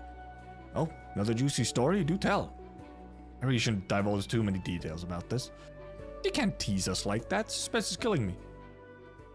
Matter of great importance, the place where this incident occurred is truly significant. It was the Mr. Ning's manor, former Minister of Rights. Mr. Ning. My Shifu has been investigating the case for a while now. I've only heard an overview, he won't tell me more. Mr. Ning has been retired for several years now. He's in the process of leaving Baizhou and moving back to his hometown in Jiangnan. But a few days ago, a strange thief broke into his mansion. Nothing was stolen, no one was hurt. But in one of the guest rooms, there was a painting of a shang hanging on the wall, and someone used melted honey to draw a line across the shang's mouth. Of course, the mansion was heavily guarded, but the thief seemed to know the layout very well. That thief, whether down to incredible skill or sheer experience, left no trace behind. My Shifu and the others have their hands full trying to crack the case. Spooky! Unfortunately, no, Shango. Well, actually, maybe no, never mind. Fortunately, not a painting of you. I wouldn't, you know, that cause nightmares to small children or something, I'm sure. Sealing the lips with honey? Isn't that from the legend of the stove god? Sure, the stove god will say more good things than bad. He vandalized a painting but didn't steal anything of value. Don't care for money, so they did have some other motive? What motive could they have had? Minister Ning is an honorable mandarin. He has a decades-long record of dutiful public service. Who could have any issues with him? Regardless, he's an important court mandarin. Ransacking of his manor is no small matter, especially at a time like this. There wasn't really a ransacking of his manor if someone just went in and painted with some honey. It's our greatest fear come true. Oh, hey, I just thought of something. It just scared me. What's the thought? I remembered that I also saw something weird a few days ago, right at this very restaurant. 3 days ago, I was here eating when a real strange customer walked in. He looked to be on the older side and was still wearing a prison outfit, as if he had just been released by the Judicial Review Office. He sat down and ordered 20 bowls of white rice, nothing else. He downed them in no time flat. Good guy, dude just likes rice. That's all you're gonna eat?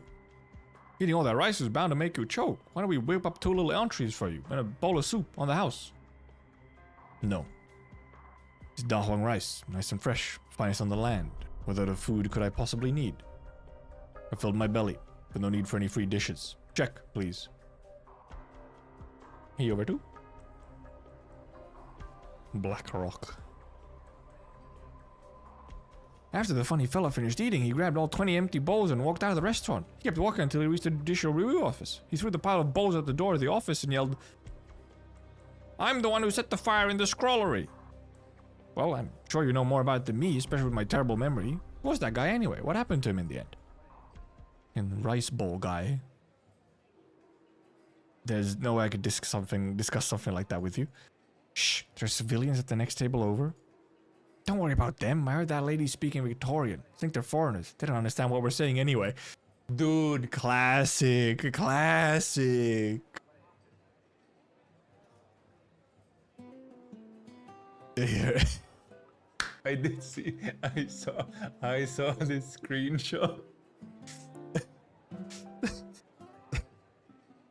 Victorian shocks restaurant owner by speaking in perfect Yanese.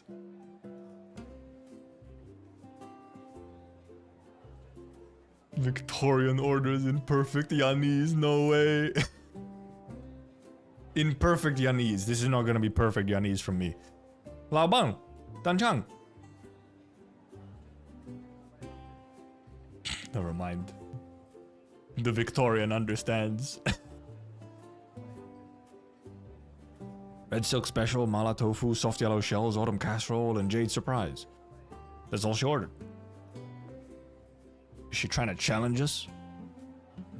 She seems very polite. She looked at the menu and picked out these dishes. Didn't look like she was asking for trouble. Think she might be that food critic? The one who wrote Bizarre Cuisine and Food Culture? What kind of food critic comes in and orders nothing but tofu? Relax, chef, relax. You know how things are going here, business-wise. The future of a restaurant hinges upon this very moment. You have to do your best. Dishes must be flawless.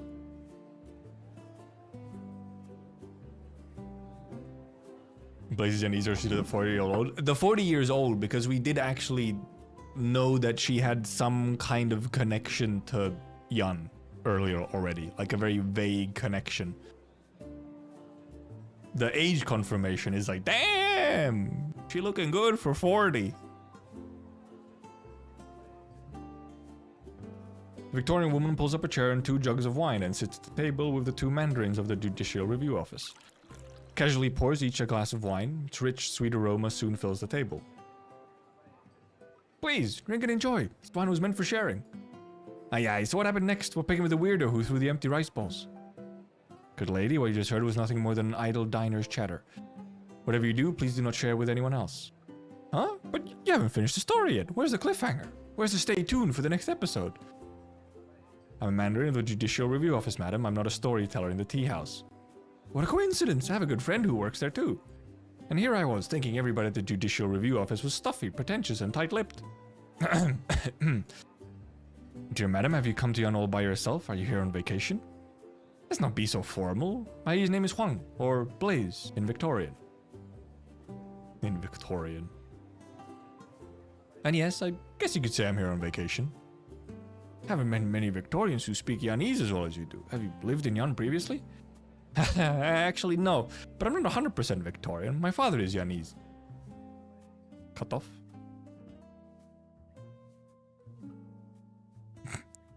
Three rules, you say? Yes, if you can't follow these rules, I won't be able to take you back to Baizal. Okay, lay him on me. First, be wary of strangers. Do not, of your own volition, take actions that are unnecessary. That's not Blaze. What do you take me for, a 3-year-old? I know that. What else? Second, do not tell anyone that you are infected. Do I really need you to tell me that? Third, do not, under any circumstances, tell anyone about your father. Okay? Blaze, you're an important witness in all of these major cases, as well as an important piece of evidence. I need your cooperation, and in return I will guarantee your safety. No, she's not 100% Victorian. Where is it? I'm not 100% Victorian. I'm not.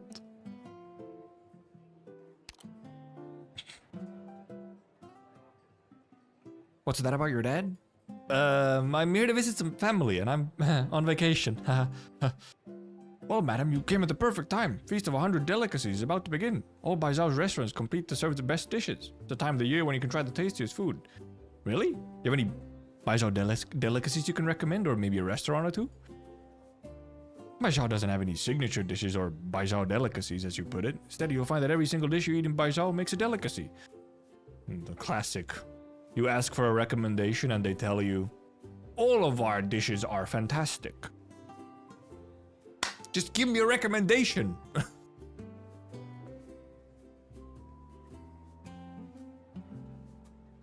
Ah, that makes sense. I didn't make the connection until now that Baizal means 100 stoves in Victorian. You know what they say? To the people, food is heaven. Real? Yes, the name Baizal, bestowed ages ago by the reigning True Lung, means to tend all cooking stoves under heaven. Later, someone says, exquisite food demands meticulous preparation. See, fine food doesn't just fill your stomach, it soothes your soul.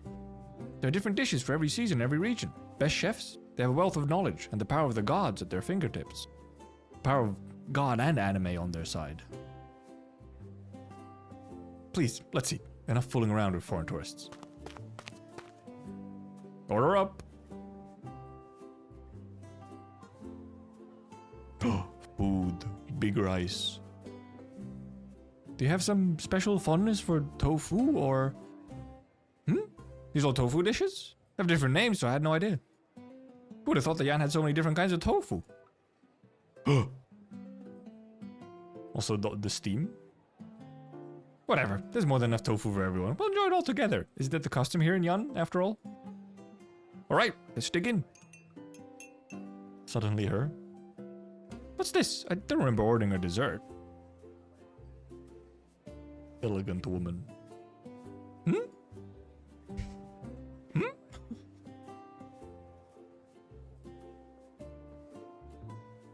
You sent out the food? Does she like it?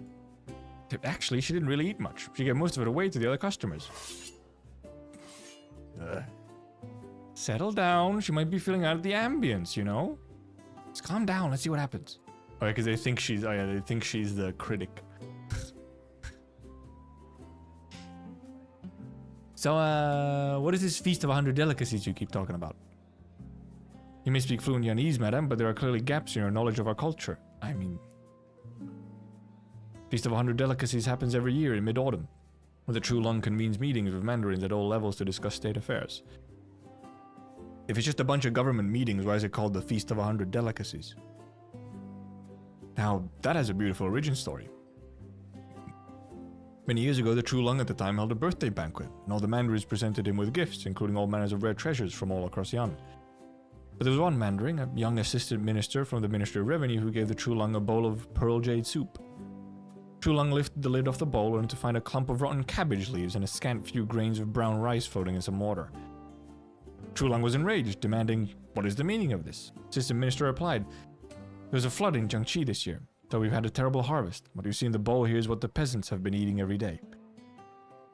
Speaking for what's right, that's what any good mandarin should do. Still, doing it to the True Lung's face on his birthday like that takes some serious guts. Yeah, surprising thing is the True Lung did not punish the young mandarin. Praised him and ordered that all the other mandarins follow his example in advocating for the people.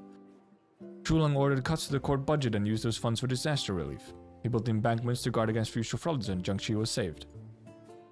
Yeah, the following year the mandarins presented the True Lung with a bowl of sumptuous fortune soup to show him that the Finneries were thriving.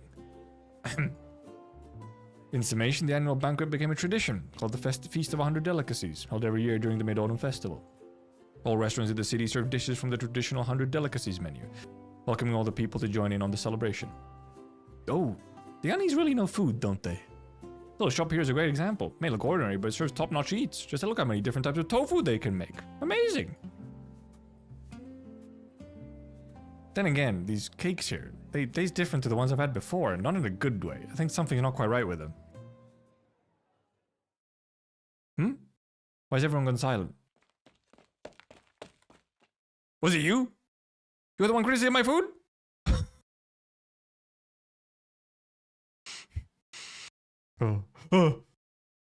Angry small boy.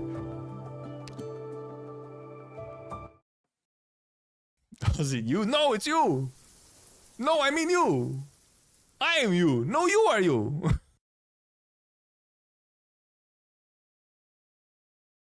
Young sounding voice. What do you want to show me? Pick up the pace a little, we'll be there soon. Oh, you do get a combat after that as well, yeah. If you walk in the snow by the stream, the fragrant plum blossoms are rare. However, you can find some at the base of the mountain. That's her name? Okay. I suppose the view of the fireworks against the city skyline from atop the mountain could be the only thing worth climbing all the way up here. Fireworks? Who cares about those? Brought you to here to see this pine tree. An evergreen. You can withstand the cold weather. That is what they do, yes. Thank you, Sherlock. No, that's not what's special about it. I planted this tree myself, right before I assumed my post in Baizhou. Back then I had the same mindset as you. After all these years, I'm a different person now, and this tree is a different tree. I do not understand. It doesn't matter. All you need to do now is look at the tree, imprinted in your memory. Xingyang, you will do well in the Judicial Review Office. You will go on to be an excellent deputy minister or maybe a minister yourself. Those cases will not be a problem for you. Really only one issue that you'll ever need to focus on. Will you be able to handle the truth? Vibe music? I do not understand. You don't need to understand now. Every once in a while you will think back to this pine tree. Once you've spent enough time contemplating the tree, you will understand the rest. After I die, cut down the tree. Use its wood to fashion my coffin. Mr. Yu. You should be going. The higher you climb, the colder it gets. Master Uguay music. It is. I can see it in my mind's eye.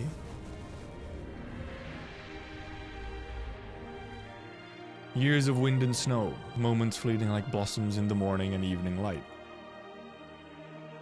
Once more I think back to the pine tree and the mountain path buried in snow.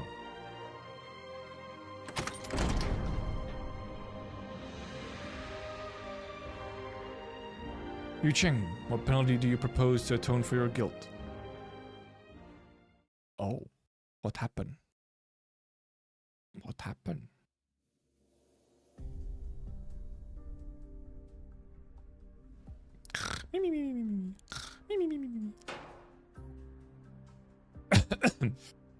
What time is it? Has the suspect confessed yet? Since your Tryzyn, this is a serious matter. Please mind your words and behavior. I got like weird dust. This is a routine internal matter for the Judicial Review Office. The Department of Discipline and Supervision is just going through the motions. It's not a big deal. However, this trial today certainly has been interesting. The minister is usually quite well-tempered. Never seen her that angry before.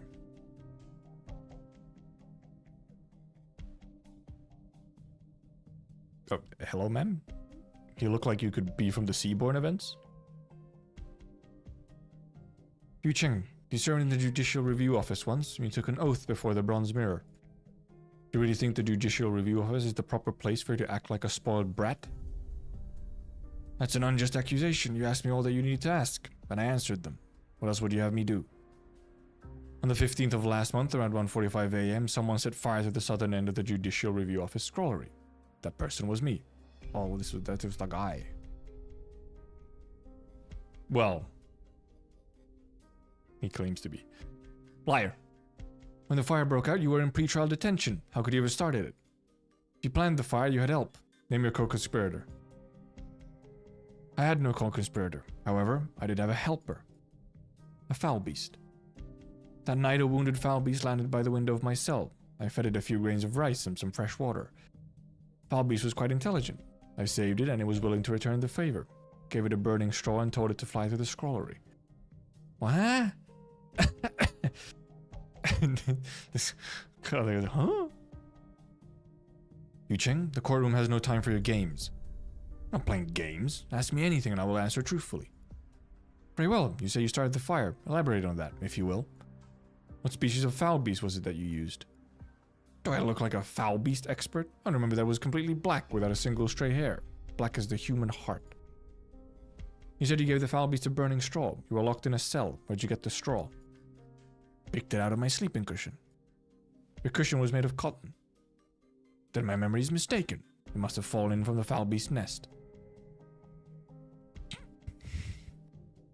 The guards did a full search of your cell after the fire. They did not find any foul beast nest. Criminals didn't try to cover their tracks. We wouldn't need the Judicial Review Office or the Ministry of Justice, would we? That foul beast truly understood human nature. Why, you... Oh, right. As for how I lit the straw in the first place, I struck the cell bars with these iron shackles exactly 863 times. One for each year of the Judicial Review Office's existence. That's as much detail as I can provide on the fire. Will it do? Madam Minister, do you have more questions for me?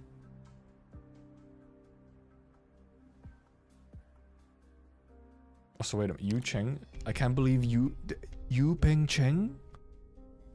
Of music composing fame?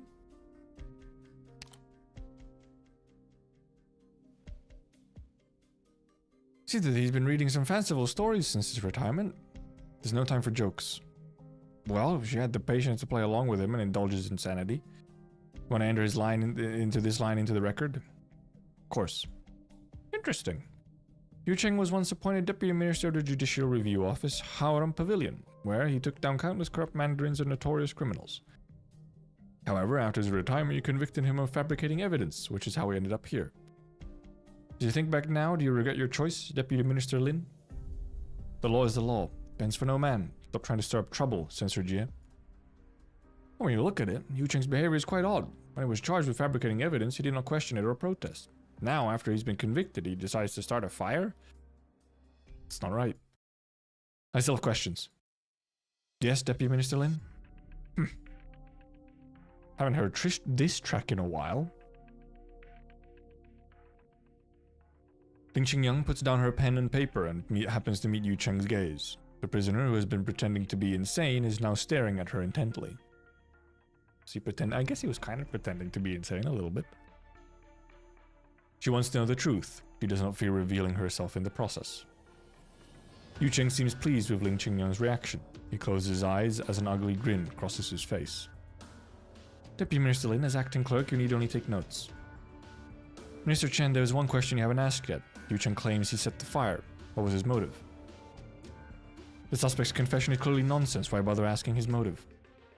I'm the one who set fire to the scrollery. You must believe me. As for why I did it, Yu Cheng, there were 74,000 case files in the southern section of the scrollery, the result of 60 years of painstaking effort and the hard work of 24 deputy ministers. And you saw fit to turn it all to ash? You didn't have backups?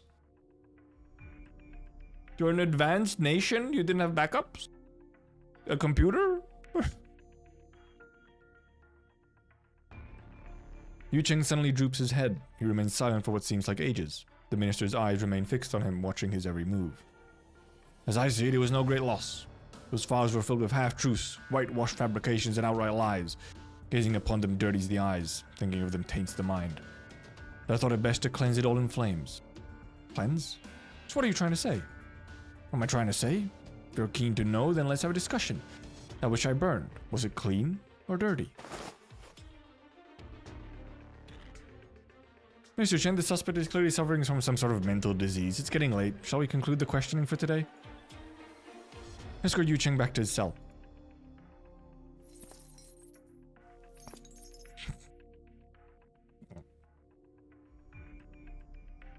I truly regret that we subjected the Department of Discipline and Supervision to this circus here today. It is a truly vexing case, we understand. The Judicial Review Office will be sure to submit a full explanation to the Department of Discipline and Supervision.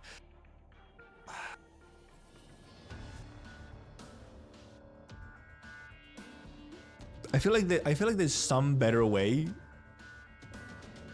to write this thing without constantly having to repeat the full government name of every single branch of government that exists in this fictional world. I have said Judicial Review Office, I think, like 34 times by now. And Department of Discipline and Supervision is kinda long. As well. Homely translation? I don't know, I'm not sure if it is, or if it is originally also just written like that. It's not like the original Chinese writing is also like perfect in Arknights.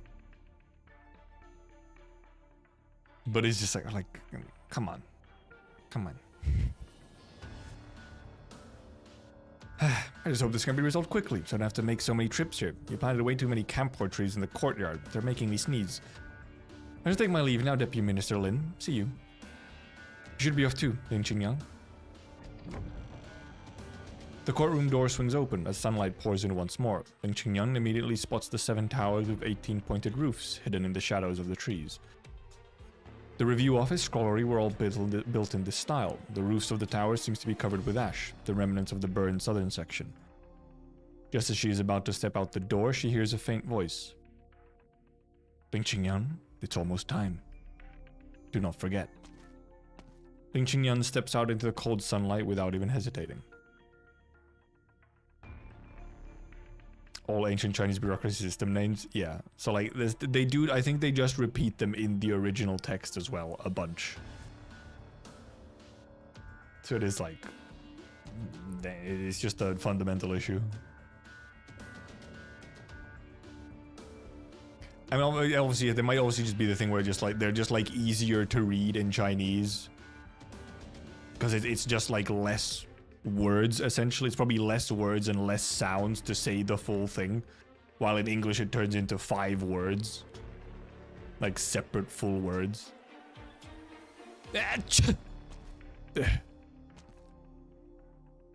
Sister Tryzyn, you're still here? I was waiting to chat with you for a minute. It's not convenient to talk in there. If you still want to save, I mean, investigate Yu Cheng's case, you'd better move quickly. After the Feast of 100 Delicacies is over, all prisoners detained in Baizhou will either be transferred to another prison or exiled. In any case, the cells must be emptied within 2 weeks. They also like to, you know, repeat Feast of 100 Delicacies constantly. 2 weeks. The Imperial Decree should reach you shortly. Just spotted it early, so I'm giving you a heads up. Anyway, I thought you didn't care much for these things. Within my power to avoid... It is within my power to avoid caring, but you cannot get it out of your head. Yu Cheng is very important to you, isn't he? He was kind of like my teacher in the Judicial Review Office. He's the one who taught me to distinguish right from wrong.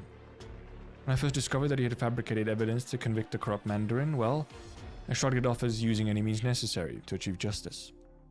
However, I never imagined he would set fire to the scrollery. There's absolutely no justice in that. Indeed, can't figure him out. It does provoke a question. They've never emptied the jails for the feast before, why do it this year? See, I was gonna say that you could just say the feast. Everyone, we already know by this point what the feast refers to. And then actually, Lazy here just said the feast. This matter may not concern you directly, but I'm sure you've heard something about it. Human experienced a catastrophe at the beginning of the year. Then, this summer, we suffered the Dahuan incident. And what was the root cause of all this? The bestial Sui. This 1,000-year-old case must finally be resolved. I dare not engage in presumptuous speculation. This is as much as I can say for now. Do a shit. Sensor Tryzyn, why did you terminate the ongoing interrogation? Ah. As the saying goes, words may deceive, so trust your eyes. I wager you haven't seen the burned scrollery yet. No, I have not. Perhaps you'd better go see for yourself. I'll take my leave. Arknights Japanese just katakana hell? Yeah. Mini katakana. The restaurant, which was loud and boisterous just a moment ago, goes completely silent. Alright, we're back here, yeah. The regulars, anticipating what is to come, file out of the dinery one by one. Of course, they remember to leave money for their meals. Jung, close the door. What? What happened? Jung? Wasn't she just eating these tangerine cakes here? Yes, she was. Didn't you tell me she was criticizing the taste? No, she said they taste different. Not bad, just different. Winking vigorously. I guess you'd call it criticism. They're not exactly orthodox, different to what I had before. You're the head chef, eh? Pretty young, aren't you? Don't try to change the subject. I was just critiquing the food. It's not a capital offense. Besides, I thought the rest of the dishes were awesome.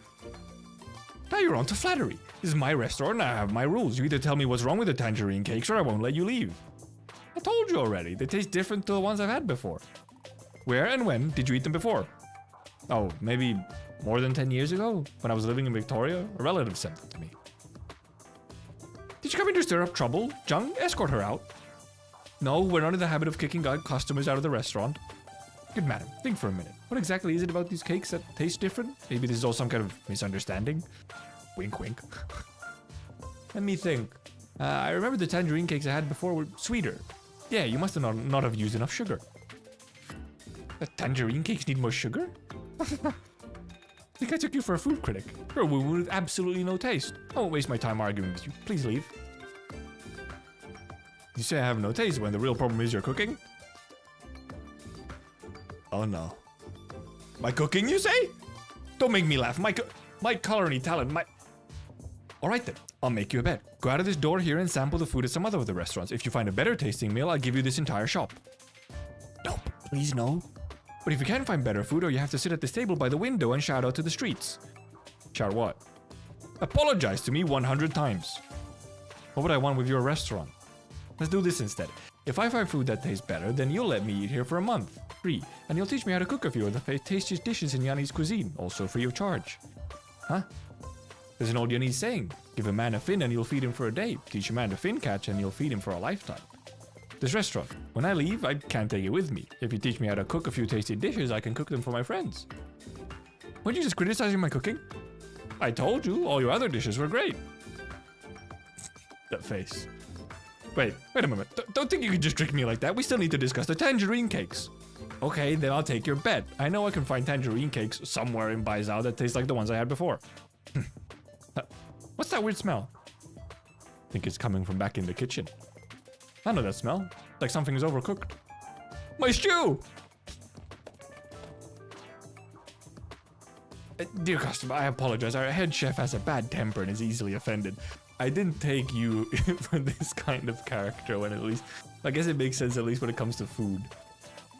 He seemed reasonable in, you know, other bits and pieces, but... Please come again, alright?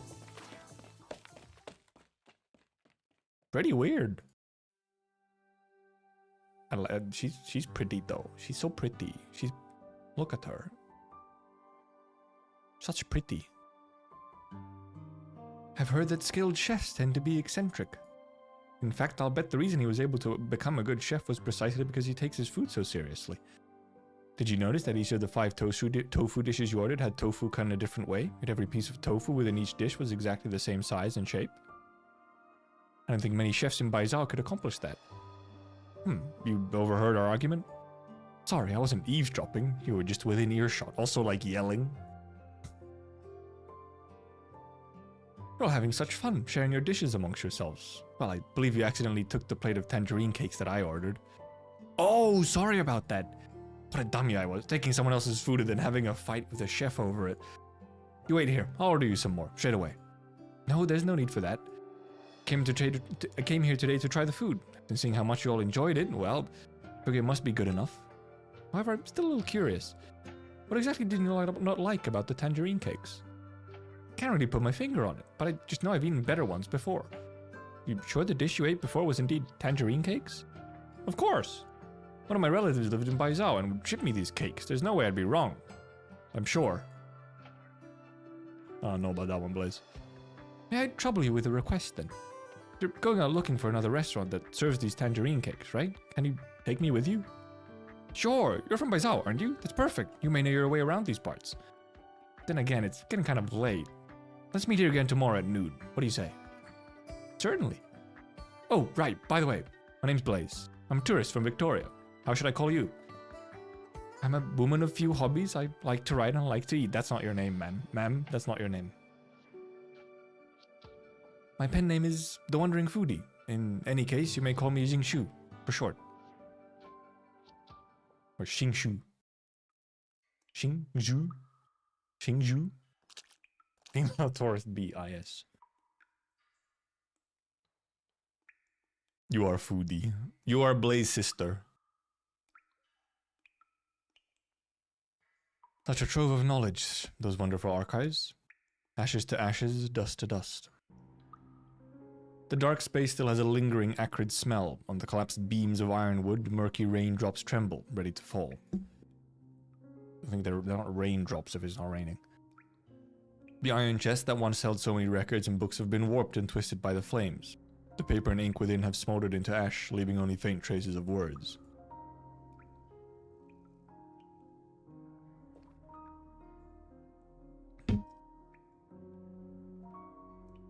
Don't linger for too long. Rain showers after fire send smoke up into the air. What have you learned so far? We've determined this to be arson. The absurd part? Fire's time and location match Yu Cheng's confession perfectly. The scrollery was heavily guarded, yet on the night of the fire, the guards didn't notice anything. Not only was the perpetrator highly skilled in kung fu, but they also had intimate knowledge of the Judicial Review Office's layout. They must have been working with Yu Cheng for quite some time. How do you know they were good at kung fu? Did they fight? You're saying you think this was an inside job? We cannot be certain. How bad was the damage? All records that were burned were from old cases, which has little effect on our current work. However, if these cases were ever to be reviewed in the future, there would be no evidence to go on. I wonder what case might be included in there. Nearly all of these cases were Yu Cheng's responsibility. Do you really believe Yu Cheng was the one who burned the scrollery? Absolutely not. No matter what nonsense he spouts, he was in prison when the fire broke up. There's no way he could have done it himself. However, I'm sure he's involved in some way. He's working with someone else. He's working with a bird! What did he mean when he suggested the files are dirty? Is there something on your mind? Do you still remember the last case Yu Cheng investigated before he retired? How could I forget? 40 years ago, the Minister of Justice was stabbed in the street. The assassin turned out to be a mad beggar. The review officers did everything in their power to uncover the man's identity, to no avail. In the end, they classified the murder as a random, spur-of-the-moment act of violence. But nearly 30 years later, Yu Cheng accused the sitting Minister of Rights, Ning Shu, of being the murderer. I worked with Yu Cheng for many years. I knew him better than anyone. However, in his last few years at the office, he began to change.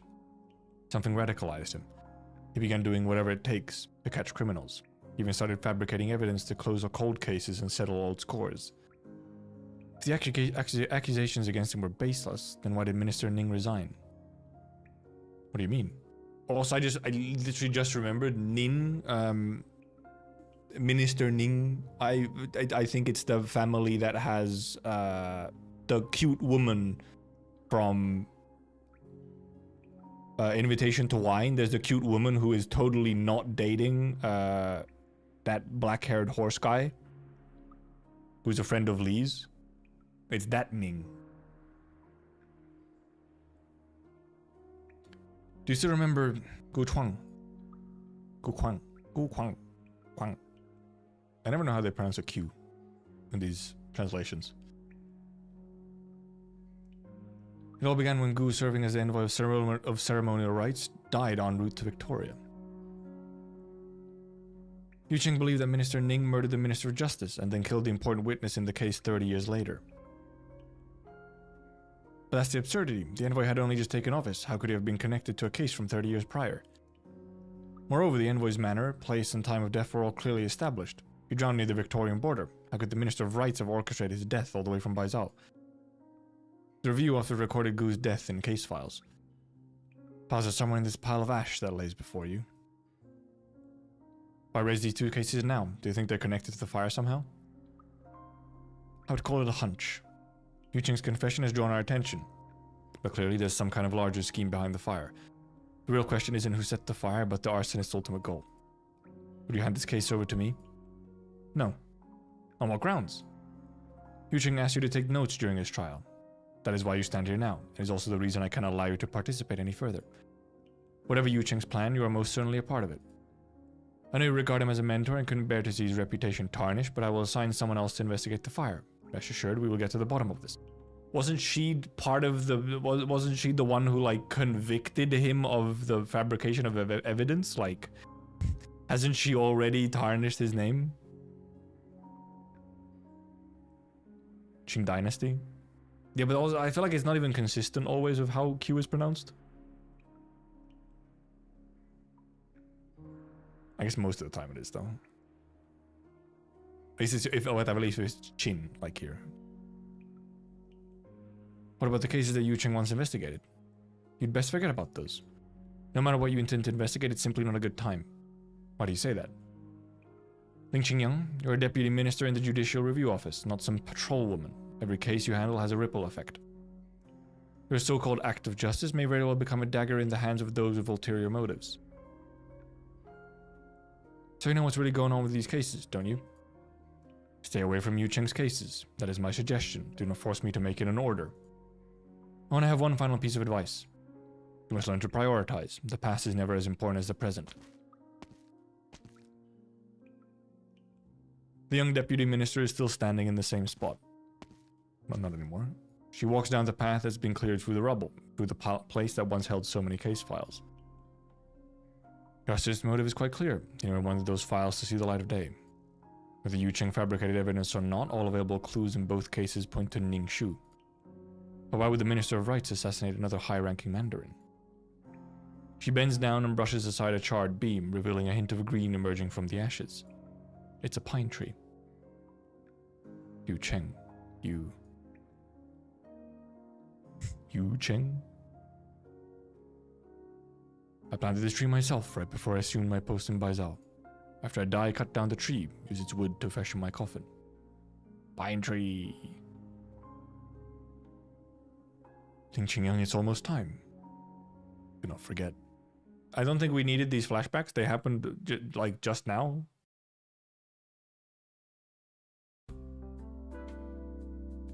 This month's water bill is 2,000 and electricity is 2,500, while ingredient costs... Go do your accounting somewhere else. Please, I can't stand you buzzing in my ear. According to my calculations, if you could come up with another 3,000, we'll be able to keep the doors open past this month. And where am I going to dig out that coin? There are ways to do it, like 2 months of meals owed by Wang, the carpenter, or you can visit shopkeeper Liu across the street and ask him for the balance he owes for last month's funeral banquet. Collect enough of those outstanding debts and we'll have what we need to make it through the month. That's less than ideal, isn't it? Customers and credit are in a tough spot. Going up to them and calling in the debt right now feels awkward, to say the least. You want to play the good guy? Why, every time the rent collector comes calling, do you ask me to deal with him? You're big-boned. Even if the rent collector is angry, he won't take you in a fight. You're an immortal dragon being.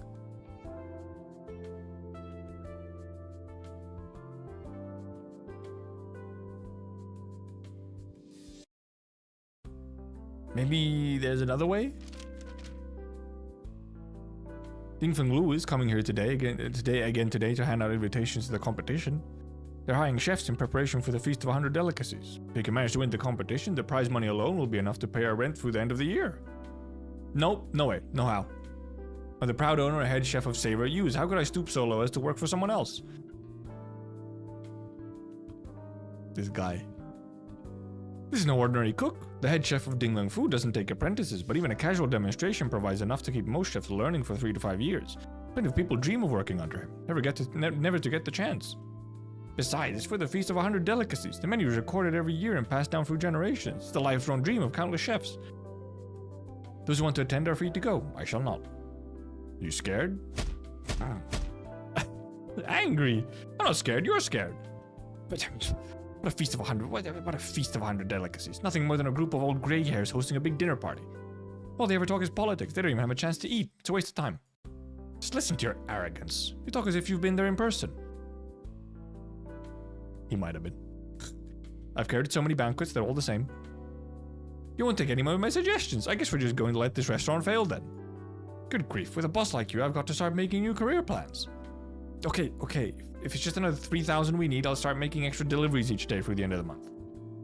Have you no ambition? As a chef, don't you want your restaurant to do well? Not even sure why you opened it in the first place. He loves food. People need to eat. It means there has to be someone to cook for them. As long as we have customers who want to eat my food, this restaurant will do just fine.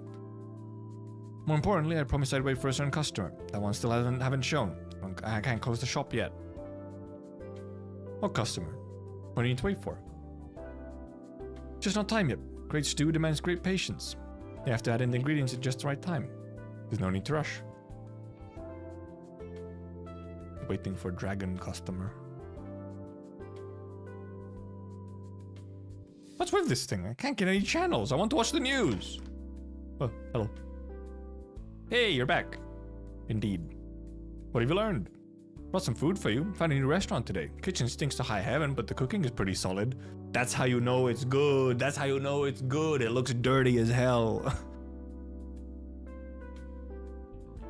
Oh, right, there's one other thing. Did I found these snacks that my dad once sent me a long time ago?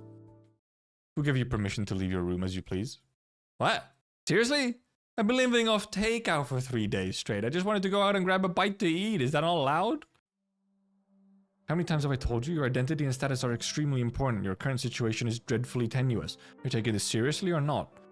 It's Blaze. Come on. She can probably fend for herself. Ling Qingyang, are you off your rocker? We already established the 3 rules. No one said I was confined to my room. Had a good life back at Rhodes Island, then you showed up and told me my father's death was suspicious without giving any details. I came all the way here to Baizao, the place where my dad used to live, and you still haven't told me anything. You've made me stay in this room day after day, and now you have the gall to yell at me? Forgive me. I should not have scolded you. The current situation is not as I had anticipated. What situation? Is there anything I can do to help? I don't know. A lot of unexpected things happened in Baizao before we arrived. you would aid me, then simply do what you can to avoid danger. Understood? As for your father, I just happened to be handed that case a few years ago. The case was originally being handled by my predecessor, someone I trusted deeply. Your father seemed to have been spending a lot of time pursuing a certain truth in the last few years of his life. His death was suspicious. Every clue we found hints that there were larger forces at work there. How large? We don't know for certain, nor can we even hope to guess. But your mere existence is the most important piece of evidence we have. Blaze, I vow to you I will find the truth, and once I do, I will tell you everything. However, until I do, I simply need you to trust me. I need you to cooperate with me. By the way, what were you saying about your father just now?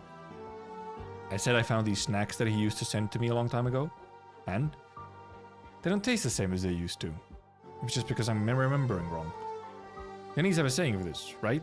Situation remains the same, yet the people have changed. No, that's not right. Situation has also changed.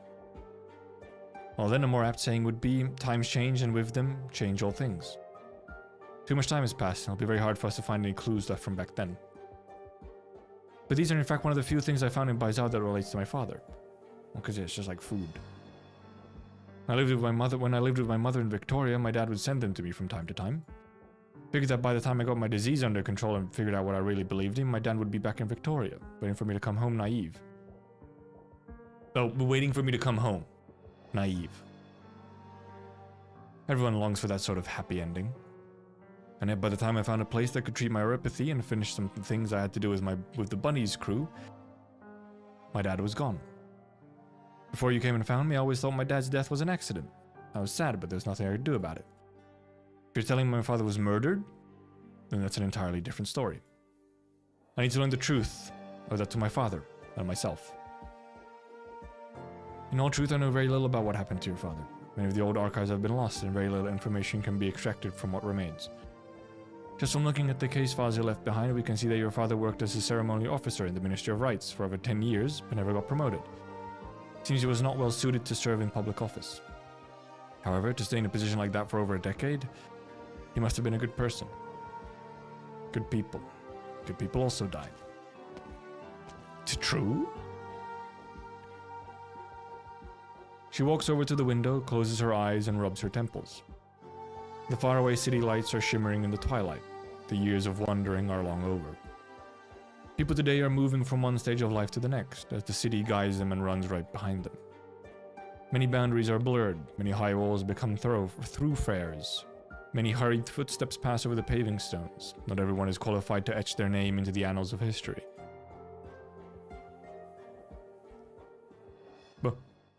Those long-ass bits? Long story bits? Like an hour to do ST1 and OR1? Quick, I didn't want to yap about it more during the story bit.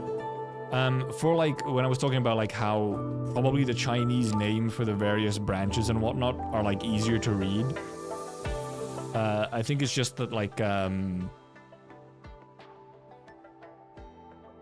the way that you probably pronounce them is that you just have one or kind of two sounds per word of the name, so it kind of becomes like one just big word to say the whole thing, which is probably less awkward than in English, where it has to be a whole bunch of separate words, and then it kind of becomes like a big chunk to try and say. That was OR1. That was some long OR1s.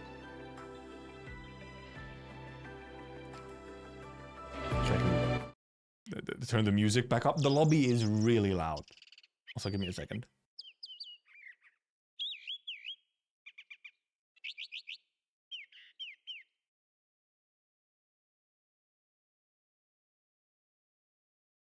Just a second.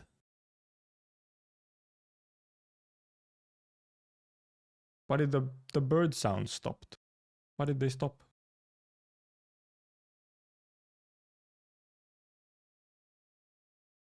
Where my bird sound?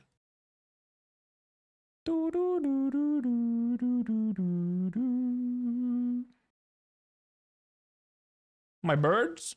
Where'd they go? See the department name in Suomi gibberish. I'd have to translate it then. It's high autumn, okay? The courtyard is silent.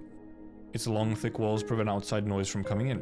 It's empty, save for an old persimmon tree leaning against the wall in the shade, with its old crown extending over the top of the wall.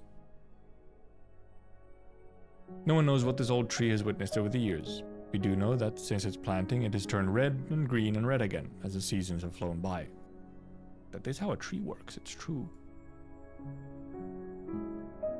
Each year, bright red fresh persimmons grow from its branches, and each year these beautiful fruits wipe away old memories of previous harvests. The old man sits under the tree, sleeping in the shade. Her! We just talked about her. Grandfather. Kind old man. Grandfather? Huh? What? Oh, him. Right, okay, yeah. Yes, indeed. Okay, yes, indeed. I'm putting the things together. Baby Blaze was taken to him for protection. And this family is also like... shit got weird, but then also like Blaze's dad was killed later and...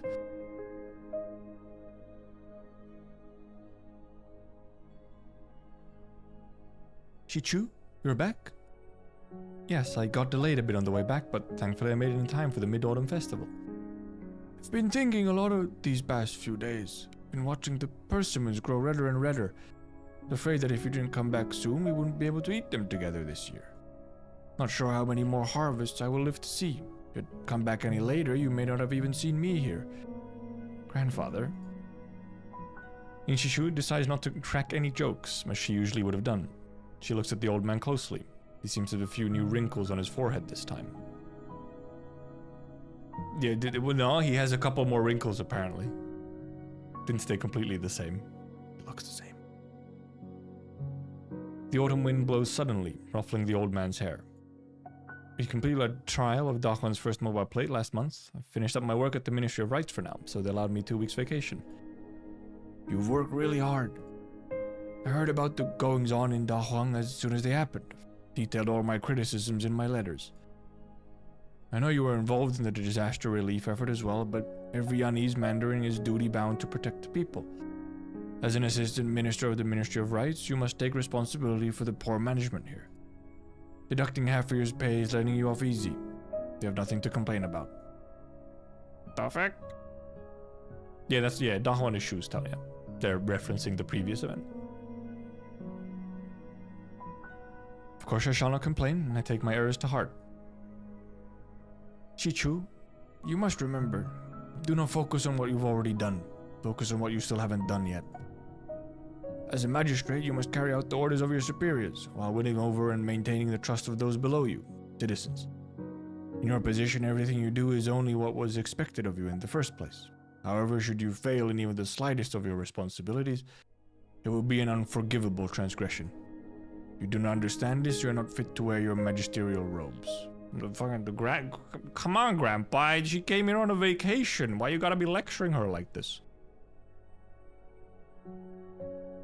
Devote all your energy to the cause, as that is all you have to give.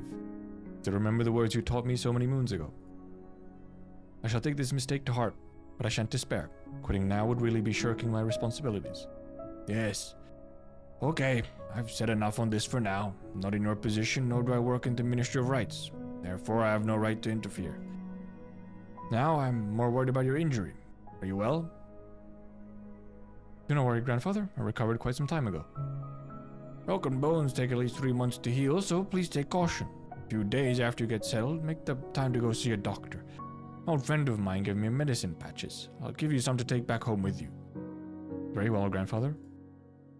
You kids are always making me worry. Just about to move back to my old hometown. Son and daughter never came to see me, and your sister is never home. Everyone's forgotten me. Classic old man words. What you say about my sister sounds true, but as far as you being forgotten, forgive me, but these past few days you've closed your door to all visitors. This again? Kids these days. You don't have your priorities straight, do you? Haven't had a single moment of peace in this courtyard since the beginning of last month. The youth today are clever. Dare not knock on my door to offer me wine or tea. Instead, they started watering my flowers, my poor hydrangeas. Spent so long growing them, and these kids have already drowned 3 pots this year. You've had so many visitors lately. I'd wager the minister came and showed you the draft guest list of the feast, didn't he? It's rare to see the true lung even once a year. Sure many would treasure the chance to learn the latest court gossip. I have no reason to meet the young lad.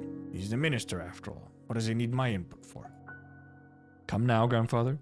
You served for decades in the Ministry of Rights. Your achievements are many and your legacy is secure. That's all in the past. We keep focusing on the past, how will we deal with the present? Mr. Ning, you have a guest. I told you, no visitors. Who is it anyways? He says he's the advisor of Human. Advisor of Human? Never heard of him. I don't care who he is. I said no visitors and I meant it. Grandfather, wait a moment. Might the advisor be here to see me? Who? Good sir, our master is not accepting visitors right now. Please come back another time. Ineloquent man. Please tell Ning, your master, that an old friend is here. Sir, no offense, but judging by your age, are you sure you're an old friend of the master's?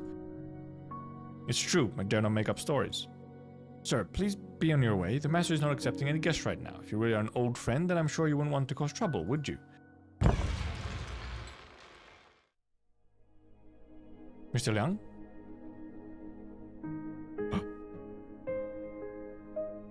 Him. Never mind. Do you not recognize me? Miss Ning, it's been a while. I heard you just returned to Baizhao. I wanted to see you. Liang Shung's eyes shift from Miss Ning to the figure standing behind her, the kindly old man. Don't just stand there, Shichu. Invite your friend in for a bit. Well? A simp. The thing is, it's mutual simping, okay? So... What's the matter? Why isn't anyone eating? Feel like the third wheel here, and an old one at that. Maybe I'll just step away for a moment and the two of you can enjoy your meal. No, you've got it all wrong. This is young kids who are intruding on your magisterial greatness. Grandfather, don't scare him like that. I'm only kidding, Liang Shung, I assure you. When Shichu was still in Shangshu, she used to write me letters, talking about a magistrate there who was both supremely talented and dedicated to his people. Today I finally got to meet him. When did I... It's my birthday in 3 days. Wasn't planning to go through the trouble of organizing a grand party or anything. So today, eating dinner and chatting with you two youths is how I will celebrate my birthday. Let us wish many more years of health and life to your greatness. Here, grandfather, many happy returns. Alright, enough of that. Let's eat. Liang Shung, I thought you were a magistrate from Shangshu. Why have I now heard you are the advisor of Human? Why have you traveled from Human all the way to Baizhao?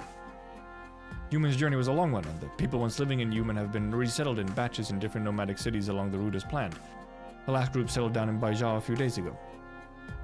Wasn't Human patrolling the northwestern corridor? How did you end up all the way over here in Baizhao? Dear grandfather, have you forgotten? Human changed his route at the beginning of this year. The new road it was traveling on, it took it right to Baizhao. That's why Human traveled to Baizhao. Surely you remember that? Ah, yes. Because that same old problem again. All those years of fighting and still no resolution. It's been so long since I retired, and sometimes I still hear those voices in my nightmares. It gives me a headache. It's a problem that's existed for several millennia now. Sometimes issues resolve with the passage of time. Other times they get worse. Now I think we need to find a way to solve it. Grandfather, do you have any ideas? Me? Of course not. If I were to try and intervene, people would accuse me of being a dictator. Not necessarily. Minister has been coming to see you every few days or so. He never mentioned this to you? Missing a letter. Miss Ning, there are some things which your grandfather must keep private, you know. My granddaughter sure is direct, that's for sure. No matter. I'm an ordinary citizen now. I'm free to speak as I please without fear of divulging secrets, because I do not know any secrets. As for this matter, however, I must defer to the advice of the young. Well, Liang Shung, what's your solution? I dare not propose any grand solution, however, there's one thing I do know. The best strategy is to disrupt your enemy's strategy. From the court's perspective, war has no upsides, only downsides. From the people's perspective, war means death and destruction. The best strategy is to disrupt your enemy's strategy. That makes sense. But if we always followed this reasoning, the True Lang would not have started the Great Hunt 1,000 years ago. Nyad would never experience the millennium of prosperity. Times change and circumstances change. Hard to compare things across different historical eras. That war 1,000 years ago was called the Great Hunt, but it wasn't really a hunt. It was the Yanese people wresting their future from the hands of the gods. Retreating even just a little bit would have resulted in their extinction. However, things are different now. We are operating from a place of strength. We can and must avoid war at all costs. We can't allow our soldiers and civilians to suffer any further. Very well said, young man. I'm far more skilled than I ever was, that's for sure. Goodness, no, forgive me for being so bold, your magisterial greatness. Fucking ass-kissing. You say war should be avoided, and I agree. Well then, surely you have an alternate strategy, right? A way to get to the situation under control? Knock knock. Mr. Ning, another visitor has arrived. What's this now? She says she's a deputy minister from the Judicial Review Office with urgent business to discuss with you. She insists on coming in. The review office? I suppose I'll have to let her in. My sincerest apologies, but I must excuse myself from her.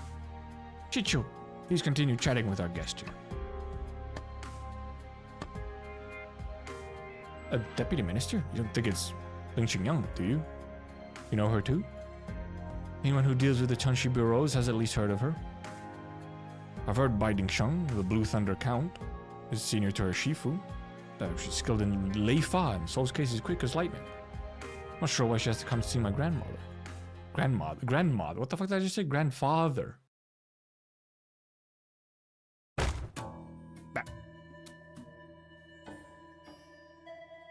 You waited until I was asleep and then locked me in this room? Why? I'm not a 3-year-old, you know. Let me out of here. Damn it, I'm supposed to meet that lady now. I didn't even get her contact, so I can't call her. What am I gonna do? Oh, jump out the window. Nope, can't break the door down. They might kick me out of here. Then I'd have to know a place to stay.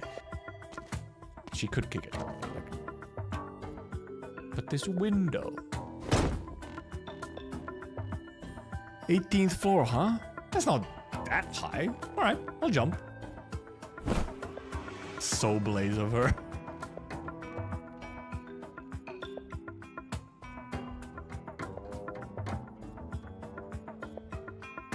Miss, you've been standing here for ages. Can I make a purchase or not? Sir, let me ask you again. This painting here, Springtime in the Garden, is it truly original work by Xu Zhang? Miss, you can ask anyone around here. They all know my shop only sells authentic goods. Don't even know how to spot a fake painting. That's what they all say. Look at that technique. Essence of the painting. Who else but Xu Zhang could have done that? I'm no art expert, but I see a serious anachronism in this painting. These grapes on the table here. This particular variety of grapes was not introduced from Gaul into Yan until the year 628. However, this painting is from the year 580. How do you explain that? Oh, come on, that's quite a nit to pick, isn't it? You're just trying to bargain down the price, aren't you? I've seen your type so many times before. I'm warning you, you won't like me when I'm angry. Sir, I never intended to buy your painting in the first place. Why would I be trying to bargain with you? Besides, what I said about the grapes is true. Don't take my word for it. Look it up if you don't believe me. If you think I'm wrong, then prove it. Get as angry as you want. I'm going to turn your fake painting into a real one. If you don't want to buy it, then why are you standing here? I swear to you, if I'm selling any fakes in this shop, may heaven strike me down where I stand and fucking squished by Blaze.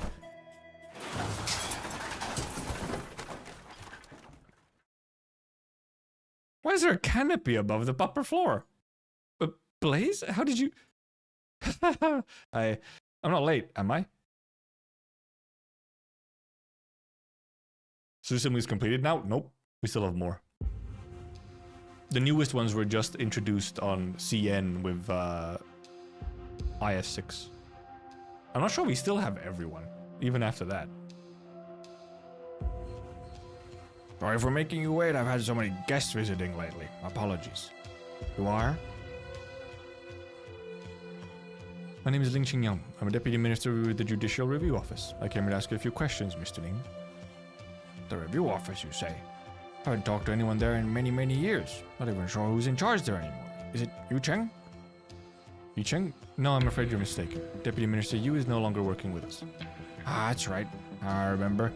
One of the Blue Thunder Count's Lay Fast students transferred from the Tanshi Bureau to the review office. Well, that must be you, yes? I heard that Tanshi Bai was transferred back to Baizhou a while ago, but he still hasn't come to see me.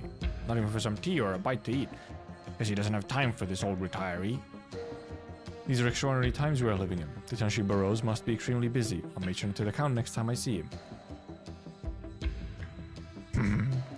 Sorry for going off on a tangent there. Please, sit down and have some tea. They sit down in an elegant room that's tastefully decorated and furnished. There seems to be an empty space on the wall where a painting should be hanging.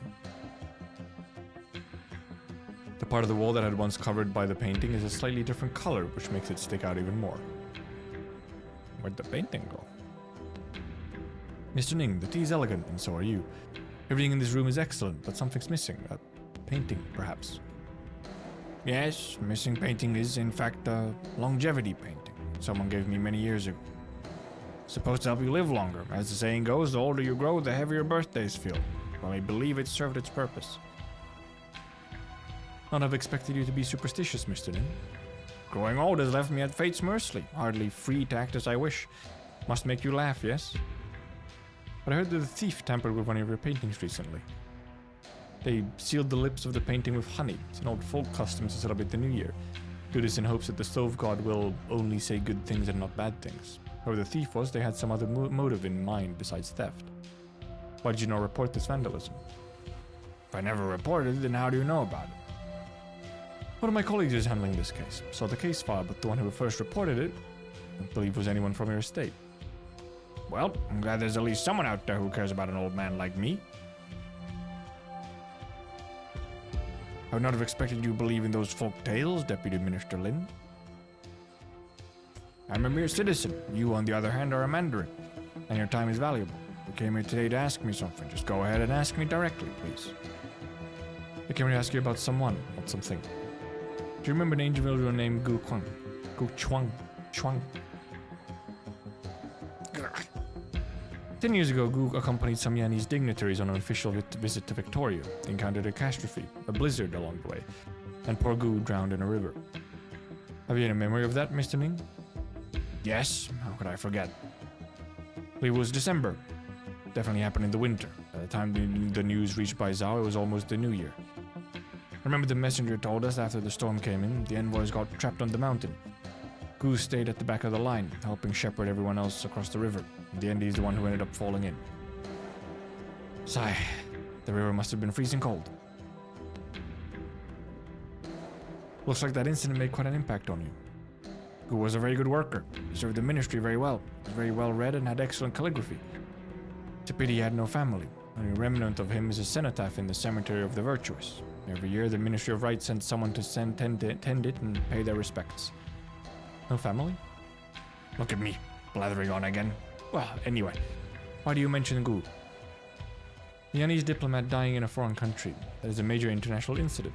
According to the laws of Yan, both Yan and the other country must send experts to conduct a joint investigation and compile a final report.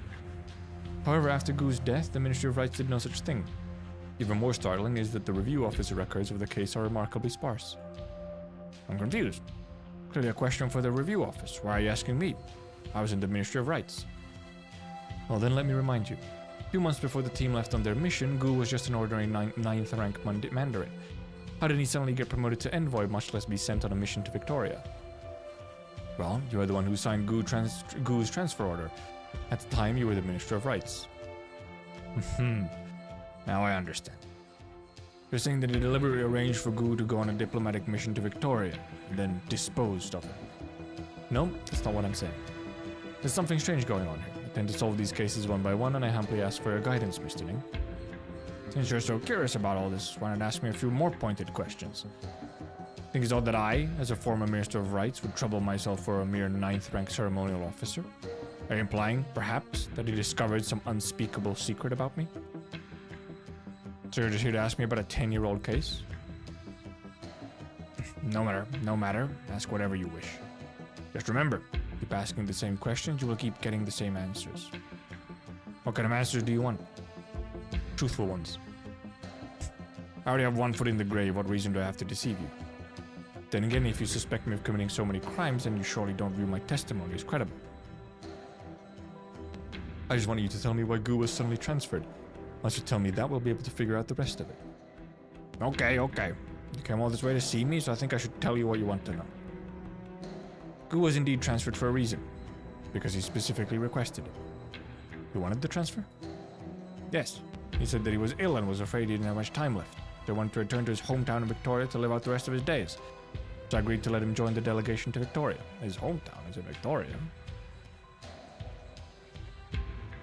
What illness did he have?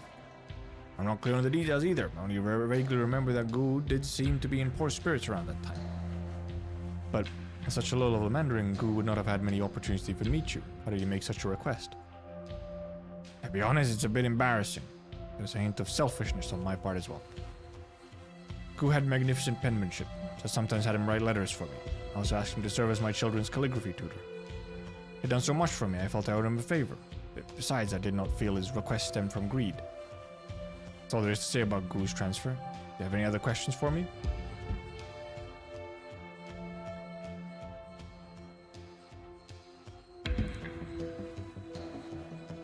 Since I've heard it directly from you, I'll take what you're saying at face value. However, I disagree with one thing you said.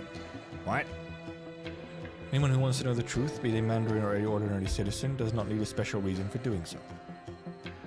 Please know, Mr. Ning, that I am indeed only after the truth. I have no other motives. Now I shall take my leave, sir. Good day, madam.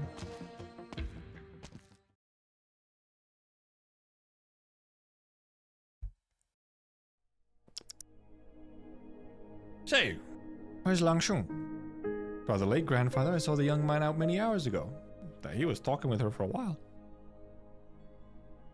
My word, you invited him in to have dinner and then you had him wait there forever. It's a poor way to treat a guest. Yes, where are my manners? Tell him I apologize and please let him know that he's welcome back anytime. Next time I'll be a proper host. I owe him that much. Yang is a reasonable man, I'm sure he'll understand. By the way, his name is Yang Shung, right? Which Shun is that? How do you write it? That Shun with 3 dots on the left. Ah, that one in Shun Mei Che Yi. Spray of spring gifted to you. Such a beautiful name. Rather fond of it. Or that people with 3 dots in their name characters are as clever and swift as water. Funny, others all say he's dull as a board. The old man walks to the table, picks up a pen and adds another name to the invite list. Maybe he is rather dull. Came all this way to see his sweetheart, but look at the gifts he brought. Human's tea, some strange liquor called liadazi. These seem more like gifts meant for me. Everyone ships them. Everyone around them just ships them.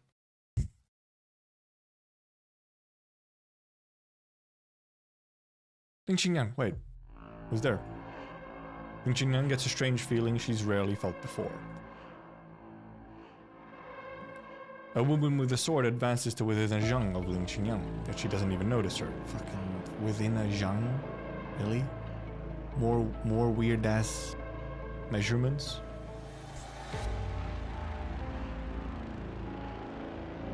Until she's standing right in front of her. Oh, hello, ma'am. Your uniform. You're an Imperial Guard. I thought those two were married, not gonna lie. No, that's the thing is, like, everyone around them is like, get married already. And they're still not married. About 3 meters.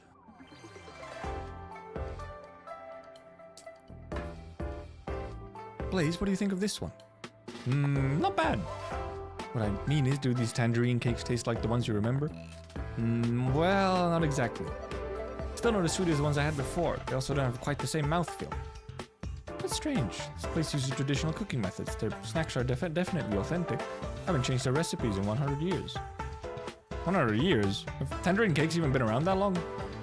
No, tangerine cakes are not quite that old, but many famous Baizhou snacks do have quite a long history.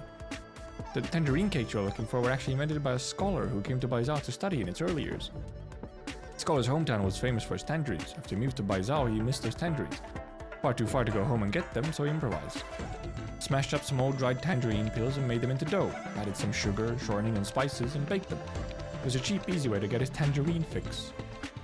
He gave the recipe to his landlord in lieu of paying rent. He even wrote a small poem about them. These tangerine cakes are bright and fresh, just like the orange groves back home. After the scholar passed the imperial examination and assumed office, the tangerine cakes became very famous. People began to view them as a symbol of homesickness. Interesting. Symbolic food. First time I've ever heard of something like that. Yan is a vast land with many different climate zones, each with their own cash crops and produce. That's why there are many different types of Yanese cuisine. You can trace all of Yan's history through its food. For example, Yan's 4 major cuisines match up with its 4 great restaurants, which predates Baizao's transformation into a nomadic city. There it is, the four. Cities develop, but flavors remain. It would be odd to find any snack without its own bit of history behind it. One of my colleagues told me that there are many different kinds of chanshis in Yan. You know so much about food, you must be some kind of tasty food chanshi, right? If there really was such an individual, someone who could use arts to transform stones into vegetables, that might be worth studying, eh? Alas, I'm just an amateur foodie. I like to take notes on the food I eat and its history. Over the years, I've compiled several notebooks full of such information. To put it another way, Blaze, if there really were a better recipe for tangerine cakes out there, surely someone here would know about it. But I'm telling you, the ones I had when I was younger, they were sweeter and just better. It really is rather odd. I bet it was... her dad made them, and they were like, you know, homemade, so they had a bunch of extra sugar. Traditional tangerine cakes emphasize the fresh essence of the tangerines, not the taste of their pulp. Very little sugar is used, because tangerine cakes are supposed to be a light snack. You're telling me you've eaten much sweeter tangerine cakes, and I'm telling you that I've never heard of such a thing. Maybe we can ask one of the chefs around here to try cooking up a batch with extra sugar so you can compare. Even if we do that, it doesn't prove that the sweeter variety of tangerine cakes ever actually existed before. What I want to know is how did the taste of these tangerine cakes change during their journey from Baizao to Victoria? Well, there's a story there somewhere. If I got a space. Seems you're just as much of a foodie as I am. That's right, you'd get tired of traipsing off to all these restaurants. You're the guide, you lead, I follow. Alright then, let's keep looking. My word, look at the time. We should have lunch first. What do you mean? You're eating like 1 billion tangerine cakes. That's your lunch. Lunch? Yes, it's lunchtime. Shouldn't we have some lunch? I just finished eating snacks from 5 different restaurants. Snacks are snacks, but lunch is lunch. You must have proper lunch, you know. Yeah, exactly. Winning? I mean, yeah, look at this hot hag. Look at this hot 40-year-old woman. I don't think my tummy has any more room for lunch. I know one restaurant that I can guarantee won't make your tummy ache. Will you give it a try? You're the foodie here, so I and my stomach trust you. What's wrong? I feel like we're being followed. It might be the dude who you crushed as you jumped out of the 18th floor. Never mind, it's him. Never mind, it's the angry small boy.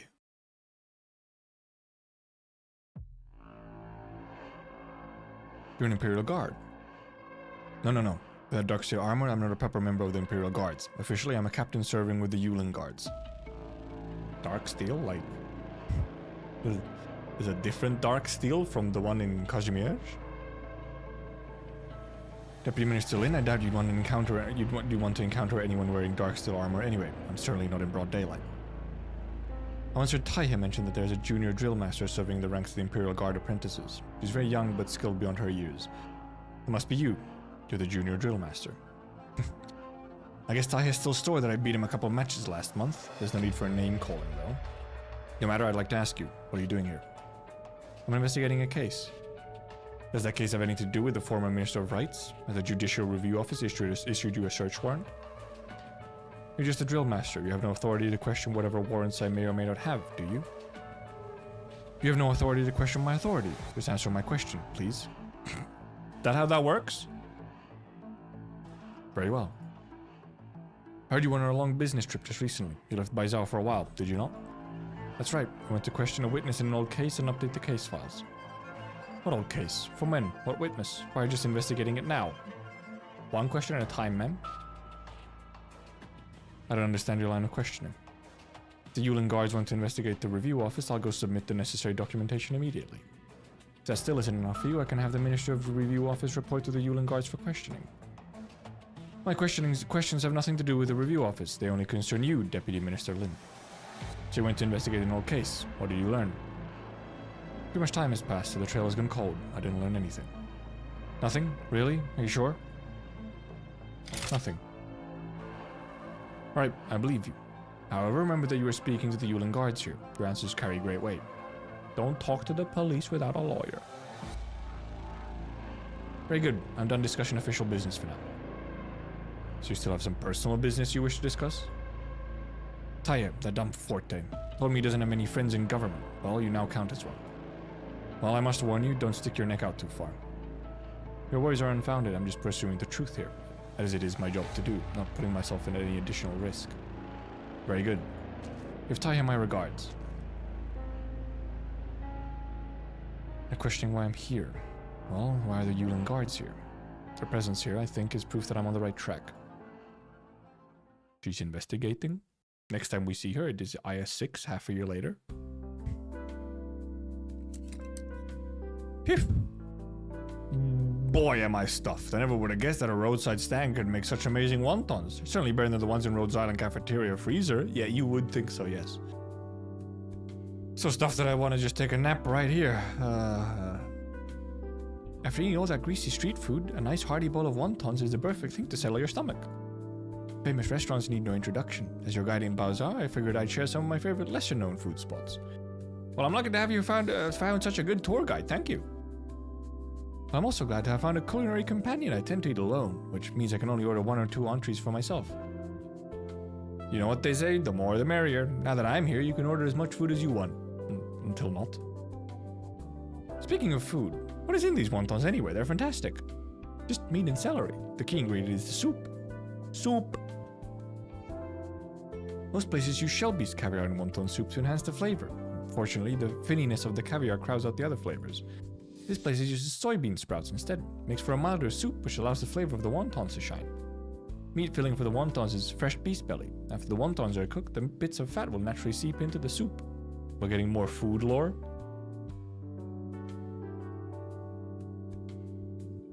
These wontons are light yet delicious. They're made of high-quality ingredients which are hard to find elsewhere. Well, do these wontons have a history? Do tell. Not really. I just really like this particular wonton shop, I guess. When I get writer's block or need a little pick-me-up, I come here and eat a bowl of wontons. Shopkeeper has been making wontons her whole life. She used to own this shop together with her husband. Husband fell ill and passed away, leaving her to raise her child alone. Later, her son joined the army, but he died in a catastrophe up north several years ago. She's still running the place all by herself. Says she wants to continue the family legacy and preserve their authentic taste. What a sad story. Many such sad stories. There's no joy without pain. Over the years, as I've been coming to this shop, I've helped the lady with an errand or two. In return, she told me her family's secret recipe. She hopes that one day after she's gone, I can pass on her craft to the next generation. Well, she's making like a cookbook. I have something I want to ask you. Are you really going through all this trouble with the tangerine cakes just because you made a bet with the young chef? Why do you ask? Simply noticed that you weren't terribly focused on the taste of the delicacies at all. It seemed like you had some other purpose in mind. Was it that obvious? Wow. When you watch people eat, you see into their souls. Terrifying. Sorry, I was just curious. If I've intruded on your privacy, I sincerely apologize. Hey now, we're friends. I'm not keeping secrets from you. You might be. You're right. Not really that concerned about the bet. Those tangerine cakes, well, my father used to send them to me when he was living in Baizal. Your father? Was he Yanese? Whatever. I don't have anything to hide from you. I grew up in Victoria, and my father is Yanese. One year, he suddenly returned to Yun for some reason. Never saw him again. He died over a decade later in a land foreign to me. I'm sorry, Blaze. It's not your fault. Why do you keep apologizing? Didn't think much about it at first, but yesterday when you mentioned that sweet tangerine cakes are unusual, I thought someone who knows how to make those cakes might have also known my dad. Your dad was also... Also what? Oh, nothing. Well, I promise you that I will do everything in my power to help you find out the truth about your father. You're such a contradiction. So bold when you eat, yet so refined when you speak. When we're eating together, it's all good fun. We're good friends. Why do you turn into a different person as soon as you put down your chopsticks? Friends? And another thing, why are you helping me look for these tangerine cakes in the first place? Well, I'm writing a book. Most cookbooks today only contain recipes from renowned chefs. Yet the streets and the countryside are full of unique delicacies that a few people have ever paid heed. Okay, this was after. So I thought it was before for a moment again. I have to collect all these recipes into a book. Perhaps years later, people will read this book and learn of Baijiao's unique cuisine. Just a silly dream of mine is all. And also, what? I think I'll keep that a secret for now. Secret?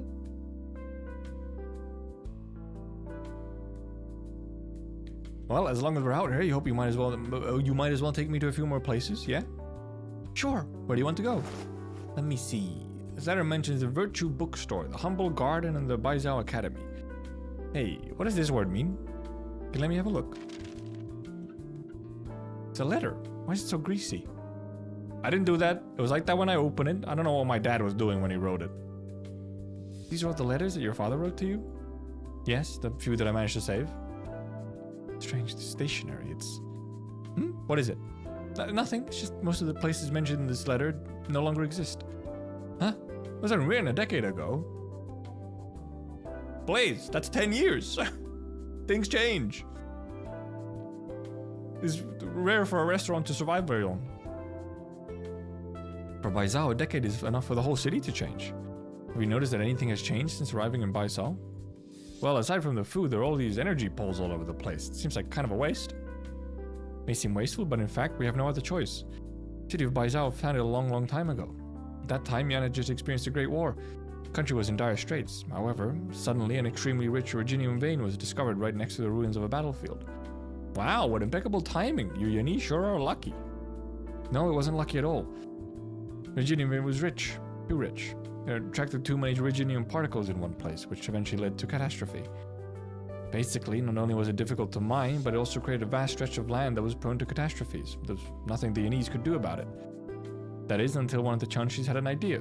They could build a city right on top of the originium vein. The city's infrastructure would deplete the excess originium energy, preventing further catastrophes. Building a city on top of an originium mine sounds like a recipe for disaster. It was indeed an extremely dangerous undertaking. However, the True Lung decided to go ahead with it. And that's how Baijiao was founded. How did they do it? I can't even imagine.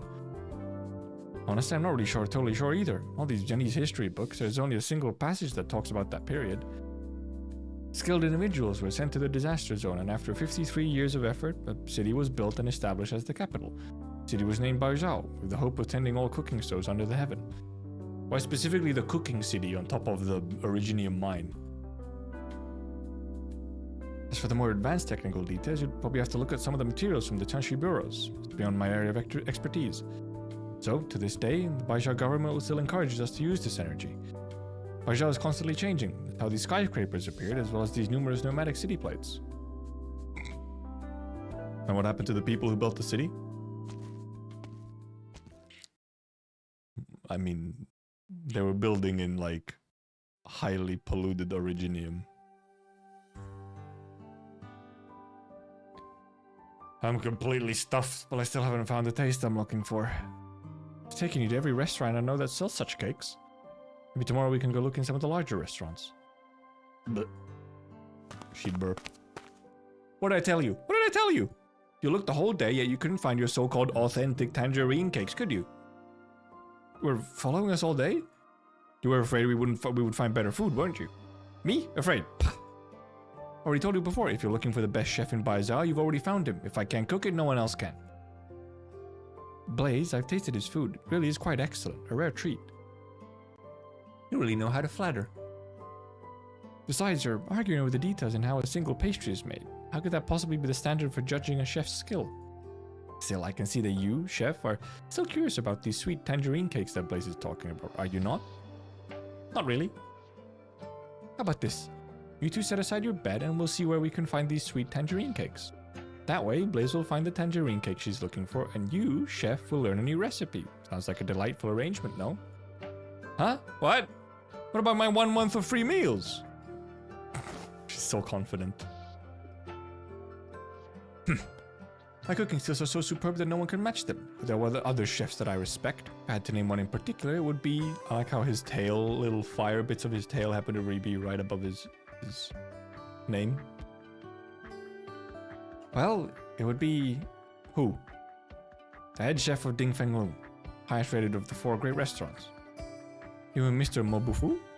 Mobufu? Everyone at Ding Feng Lu is busy preparing for the Feast of 100 Delicacies. That means the old man is prepping for his last feast. His last feast? You mean he's retiring? Who knows? That old man's been challenging people left and right lately. Really showing off. What are you waiting for? Let's go. It's not so simple. Chef Mo is quite an important man. He's responsible for the entire feast. Can't bother him with trifling matters such as some tangerine cakes. I've also said tangerine cakes like 54 times by now. The girl is clever, but she's only half right. If you really do want to go meet him, I have a way. Last month's receipts? Nope, not in this pocket. Ah, here it is. Invitation to the Ding Feng Lu chef selection. Blaze, we won't get many opportunities to meet Chef Mo. Then what are we waiting for? Whoever's going to the competition, take me with you. As to who will participate in the competition? Huh? What are you looking at me for? She was pulling the :3 face, as she is wont to do.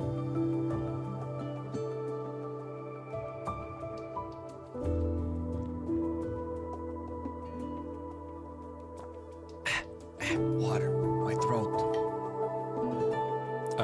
I'll refill my water bottles. I'll probably go to the bathroom as well. As you can listen to this extremely loud lobby music.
Why is it so loud?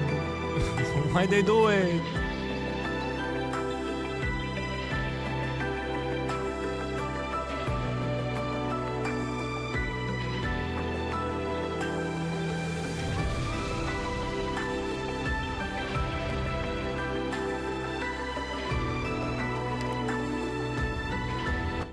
go into the story notes so that we're not getting our fucking ears blasted.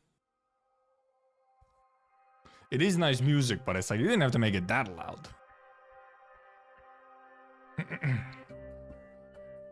Oh, you came to the library too, what a coincidence. Hello you, are you here to look up some case files? Just grab me some books to put under my pillow, haven't been sleeping well lately, maybe some reading will help. Don't put them under your pillow, what the fuck you mean? I envied the life of a student, brains are filled with books, not worries. Surely you're joking. Not joking at all, investigating these sordid cases for the Judicial Review Office every day is bound to make one feel sick. Say the Baizhou Academy Library is the cleanest and purest place in the world. Only wise men and sages dwell. I'll sit here for a while and purify my soul. Do you used to study here at the academy too, Gu? That was many years ago. Still haven't achieved anything yet, academically, since I graduated from here. Unworthy of the academy's prestige. Was it Isle again?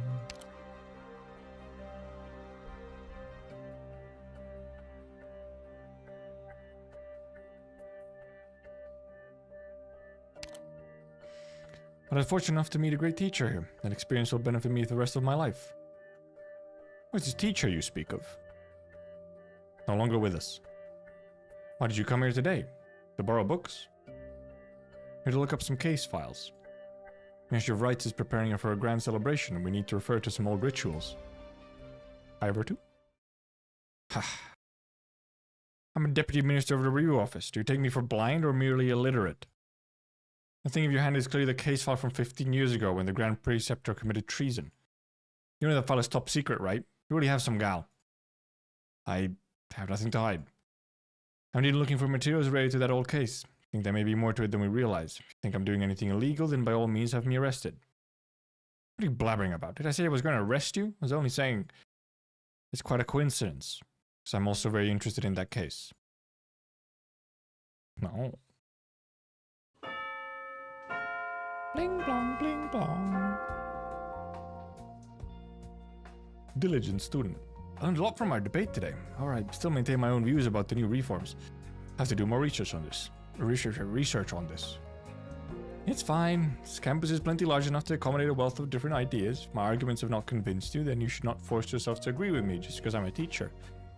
Students of this academy must focus on real-world issues instead of getting lost in theoretical or ideological musings. Doshe. A clock hangs on the top of the ancient building, the minute hand ticking as the shadow of sunlight moves slowly. The bell rings and soon students start pouring out of their classrooms. A lone figure moves against the tide. Guards fail to notice the unfamiliar face amidst the crowd. Just a second.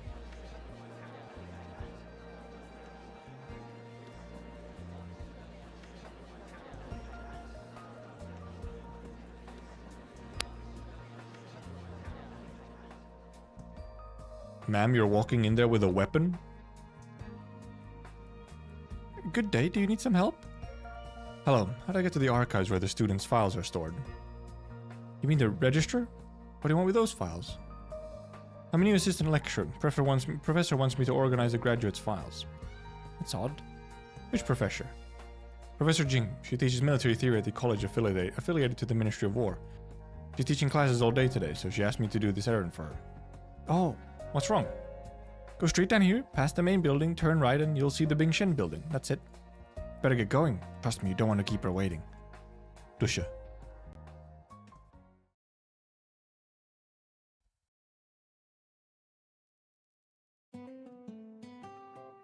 Ahem. The first rule of any restaurant is that once you enter the kitchen, the chef's words are law. If you want to win the contest and meet Mobufu, you must follow my instructions to the letter, do you understand? Can we agree to split the prize money 70-30? Why are you acting like I owe you a favor? Okay, enough of that. Didn't you say you wanted to learn a few new recipes anyway? Have you changed your mind? No, I want to do this, but I'm no Rhodes Island 5-star chef. The competition sounds too difficult for an amateur like me. Why don't you go instead? I'm the head chef of Savor at Use. Participating in this kind of competition would be sullying my good name. This guy. Mine isn't bad, I don't know why yours is so good. I don't know why. Maybe I'll check my sound settings, I guess, at some point. It's specifically just so much louder than what, like, the music is in this section, you know, the story.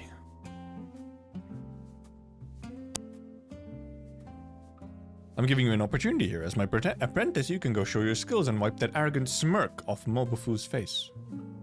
Wouldn't Qingzhu be a better choice? She's a foodie, you know. I'm afraid that as the wandering foodie, I'm too well known. It'd be inappropriate for me to participate in a food competition. Enough chit chat. First things first. To get you ready for this competition, let me tell you a little about Dingfenglu. I've been hearing about this place since I first set foot in Baizhao. What's so special about it? Remember that I told you about the 4 great restaurants of Baizhao, corresponding to the 4 main branches of Viennese cuisine, that is, north, south, east, and west? About 400 years ago, several chefs arrived in Baizhao. They each set up their own restaurants and culinary sects. This marked the founding of the 4 main branches of Viennese cuisine. First head chef of Dingfenglu who promoted the founding in the first place. A legendary chef's name has been lost to history. It's a founder of northern cuisine, but was also proficient in the other 3 styles.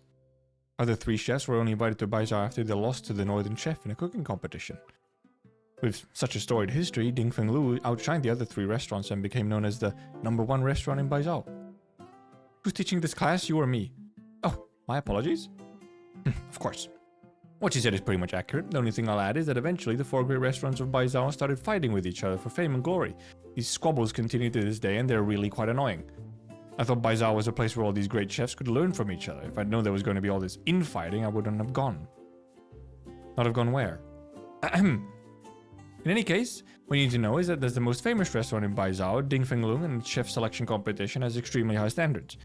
Dingfenglu has not taken on any new disciples in many years. The only reason they're hosting this competition now is because they suddenly got short-handed right when they needed to start preparing for the Feast of 100 Delicacies. But I've also heard that Chef Mo is advancing in age and still hasn't found an apprentice to take over the business. Classic.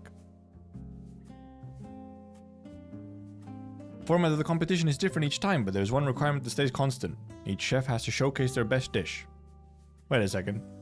The competition's really that difficult. How can I ever hope to win? Logic would dictate that an amateur chef with absolutely no culinary experience would have little hope of winning. However, you have me in your corner. I can teach you a recipe that is easy to cook and is perfect for the occasion. Longevity noodles. Longevity noodles? How would they serve longevity noodles at the Feast of 100 Delicacies? The reigning True Lung's birthday just happens to coincide with the Mid-Autumn Festival, so every year they serve longevity noodles at the feast. But it's such a simple dish. Is it really appropriate for a major competition like this? Who told you that simple dishes can't show great skills? Just watch and learn. Meaning space after him. I wonder who the first legendary head chef is. Wow, what a transition. And the smoke, the steam coming out of it. What's that smell? It smells wonderful. What is it?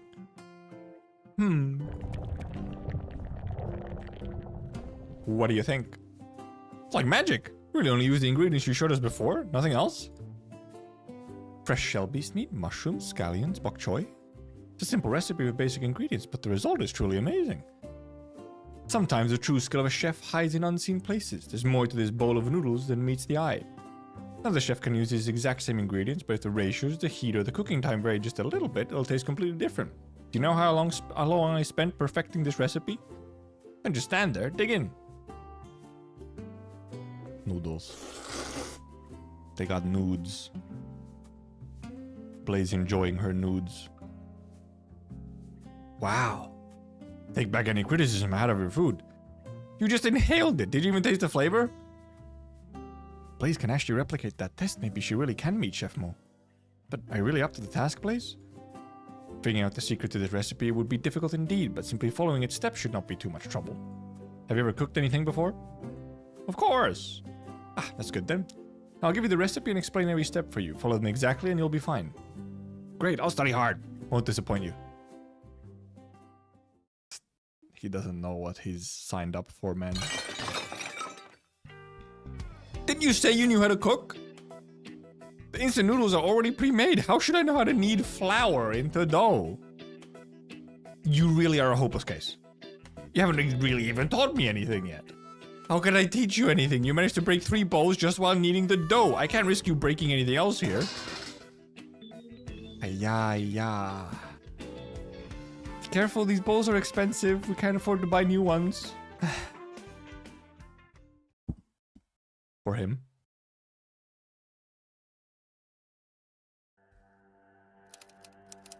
Search. Guikwan. Filter returned from Victoria. No results. Are there no records at all? Search. Gushwan. Filter enrolled in 10076. No results. Search Gu. Filter Ministry of Rights. No results. What's going on? Gu, an ethnic Yanese born and raised in Victoria, returned to Yan in 1074. In 1076, he was admitted to Baizhou Academy. After completing his studies, he joined the Ministry of Rights. The only records left for the deceased in that case. I should have files full of Mandarins who graduated from the Imperial Academy and went to work in the 6th Ministry of the Court. But why can't I find him in the system? Cool. What did you... Professor, I was just trying to confirm that with you. I didn't mean to ask you to come here in person. She said she's a new assistant professor? Why haven't I heard of her before? The person who came here seemed to know you very well, so I didn't... How many times have I told you? The Academy's personal files are confidential. Keep that in mind. Forget it. I'll go handle this myself. Oh no. Run. What the professor woman? The room is empty and the documents on the desk are still where they were, without any signs of having been moved. Qingyan, you're a bit too old to be playing hide and seek, aren't you? Damn, caught instantly. Jing. Has the Judicial Review Office come to our school to apprehend some culprit?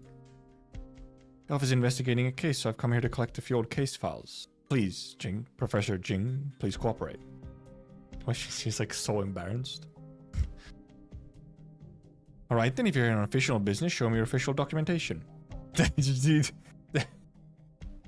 She's blushing so hard, she's so embarrassed. I rushed so quickly to get here that I left it back at my office. Really? Well then I'll just place a call into the head of the office. Wait a moment. Professor, are you okay? Should I call security? A pleading look. No, I forgot that I asked some other professor here to collect some materials for me. Sorry for wasting your time. Not a problem. Goodbye, professor. Right now it's just the two of us. Xingyang? I've always thought that you were a well-mannered and trustworthy girl. Every time I mentioned you to Le, I told him to follow your example. And look at you now. What are you doing here? Deputy Minister from the Review Office sneaking around like this? I'm conducting an investigation. What kind of a case requires this secrecy? What kind of a case can't go through the normal process? A cold case. The deceased was once a student at the Baizhou Academy, but I just searched for the personal files and found no record of him. The Academy has a record of every student. This person you speak of. How do you know they once studied here? Saw it in the files at the Review Office. The Review Office collects its files directly from the Ministry of Rights. However, the Ministry's files do not match up with the Academy's. Someone made a mistake somewhere. Is there a chance that someone altered the Academy's files? How could that possibly have happened? Academy is one of the Chinese government's most important talent pipelines. Once the student's information is entered the system, it is archived under strict supervision. No one has the authority to modify this data. Unless what? No, that's impossible. Enough of this nonsense. You better leave now. It's almost mealtime. Pretty soon lots of students will be crowding these halls. If anyone else sees you here... Also, please don't go doing something like this again. Mealtime. She got hungry. Oh yeah, is that Zolo's mom? Well, I guess they kind of look like, huh? They do look similar. We need to go back to Baizhou to investigate. We're looking at all these travel guides. These places. I've seen them in my dad's letters. Humble Garden, Virtue Bookstore. Oh, and when he was studying here, there was a Shangshu diner near the main entrance. He said they have the best twice-cooked pork in town. Now that I'm visiting Baizhou, I want to visit all the places he mentioned to me. Say, is there a restaurant near campus called the Shangshu Diner? Huh? You want Shangshu food? The place you're talking about closed more than 30 years ago. How would you possibly know about it? More than 30 years ago? Are you sure? Yeah. Closed in 1065 when I was in school. How could I forget? Lots of students used to go eat there. It was near campus and served tasty, affordable food. But then in 1065 there was a terrible catastrophe in Shangshu and the restaurant owner had to return home to deal with the aftermath. Students even made donations to help the rescue effort. Man was born and raised in Victoria and did not come to Yan until 1074. How could he know about the place? Unless he had visited Yan before, maybe he wasn't born and raised in Victoria after all. Maybe he was a native Yanese. What are you mumbling about? If Gu's Ministry of Rights records were modified, but he was indeed a student at the Academy, well then there would definitely be something worth digging up in the Academy's files. When he was Blazeborn, if we work back from there... Does the system have records of students enrolled between 1052 and 1062? You... Help me just this once, it's extremely important. Thousands of students graduate each year. You want to look through tens of years of records at once? Do you know how long that will take? The person in question worked for the Ministry of Rights. He probably studied at an affiliated college. That may help narrow the search a bit. The person you're looking for was not a high-ranking Mandarin. You may want to start looking at files after 1055. That year, the Academy was restructured, became a true public education institution. They were just serving as a talent pipeline for the government. Enrollment figures showed up. I see. Dusha. Go. You only have 2 hours.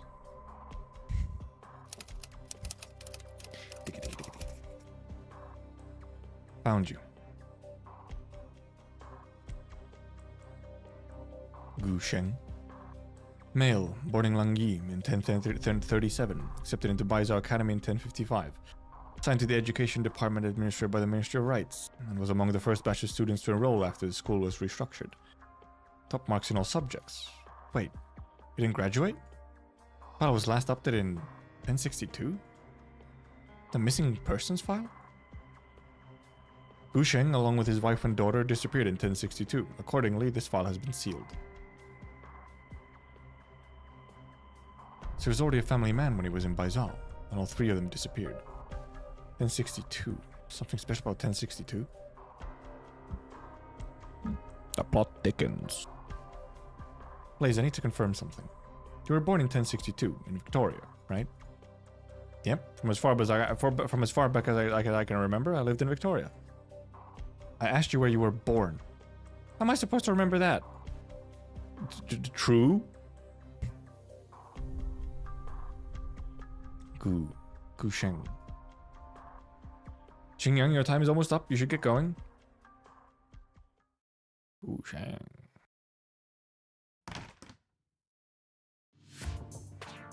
What did he say? No good. Those still won't do. Let's try again. That's already my 20th batch. Don't worry, you've been practicing all day and you're starting to iron out the issues with your technique. Success is not far away. Why they both so... I'm really sorry. You don't need to stay here with me for all this. It's not a problem. You've been helping me so much. I guess you must also be interested in the outcome of all this, huh?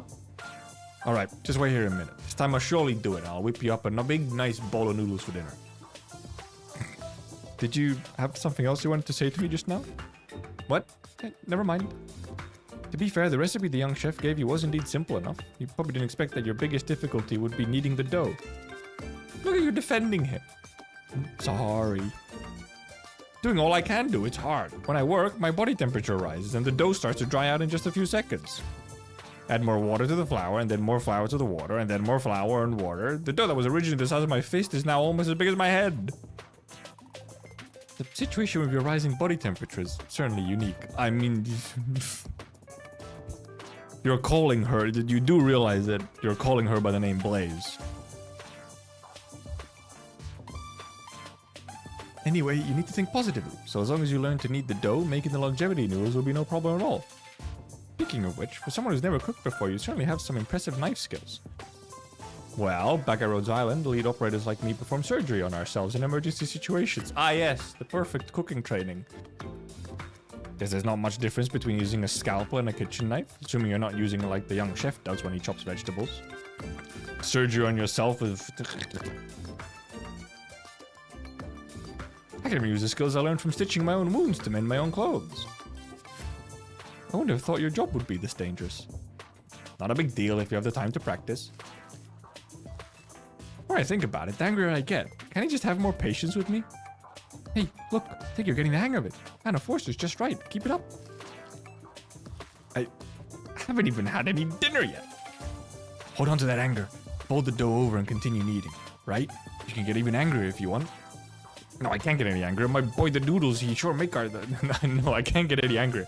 Boy, the noodles he makes sure are delicious. I'm spent. It's fucking dead. Why is cooking even more exhausting than combat training? I understand this is really hard for you. I don't want to deal with that pipsqueak anymore. Can I be your apprentice instead? You're a gourmand. You must know how to cook, right? Spare me the complaints. I'm nothing close to him when it comes to cooking. And you know, funny that I've never actually eaten longevity noodles before. They're just noodles, right? You've tried so many different restaurants. How could you have never eaten any longevity noodles before? Been to many restaurants that serve longevity noodles, but it only makes sense to eat them on your birthday. Celebrate every birthday at home. They don't allow me to go out on my birthday. They. Okay, but even if you celebrate your birthdays at home, your mom or dad never made you a bowl of longevity noodles? Actually, I've never met my parents. Oh, I'm sorry. Although I've never seen my parents, I still have other family members. Every year on my birthday, my family holds a big banquet for me. Banquets like that, I don't think they care much about longevity noodles. However, I've always been a little afraid of birthdays. Isn't it nice that other people remember your birthday? Coming from Blaze, where one of her files specifically is her being like, I can't tell people my birthday? Really? I can't celebrate my birthday while I'm an elite operator?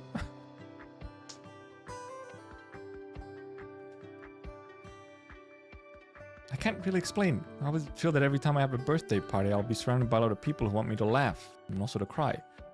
Doesn't seem no matter where, but it doesn't seem to matter whether I'm there or not. Enough talk about me. You're from Victoria. Do they eat longevity noodles there? What do you think? I grew up in Victoria, but my parents are both Yanese, at least by blood. When I was little, every year on my birthday, my mom would make me a bowl of longevity noodles. Taste was nothing special, just regular old home cooking. So she actually is fully Yanese. Like, genetics-wise. Damn. The Yanese got some good genetics. That explains why she looks so good at 40 years old. The Asians don't age. And then once she hits menopause, she will shrink down like half a meter and become like super wrinkly. It all makes sense now.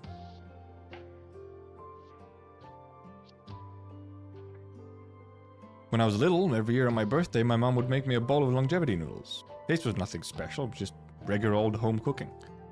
After I left home and could no longer eat my mom's home cooking, I even forgot what it was like to celebrate a birthday. That is, until that night. But look at that :3. And look at that :3.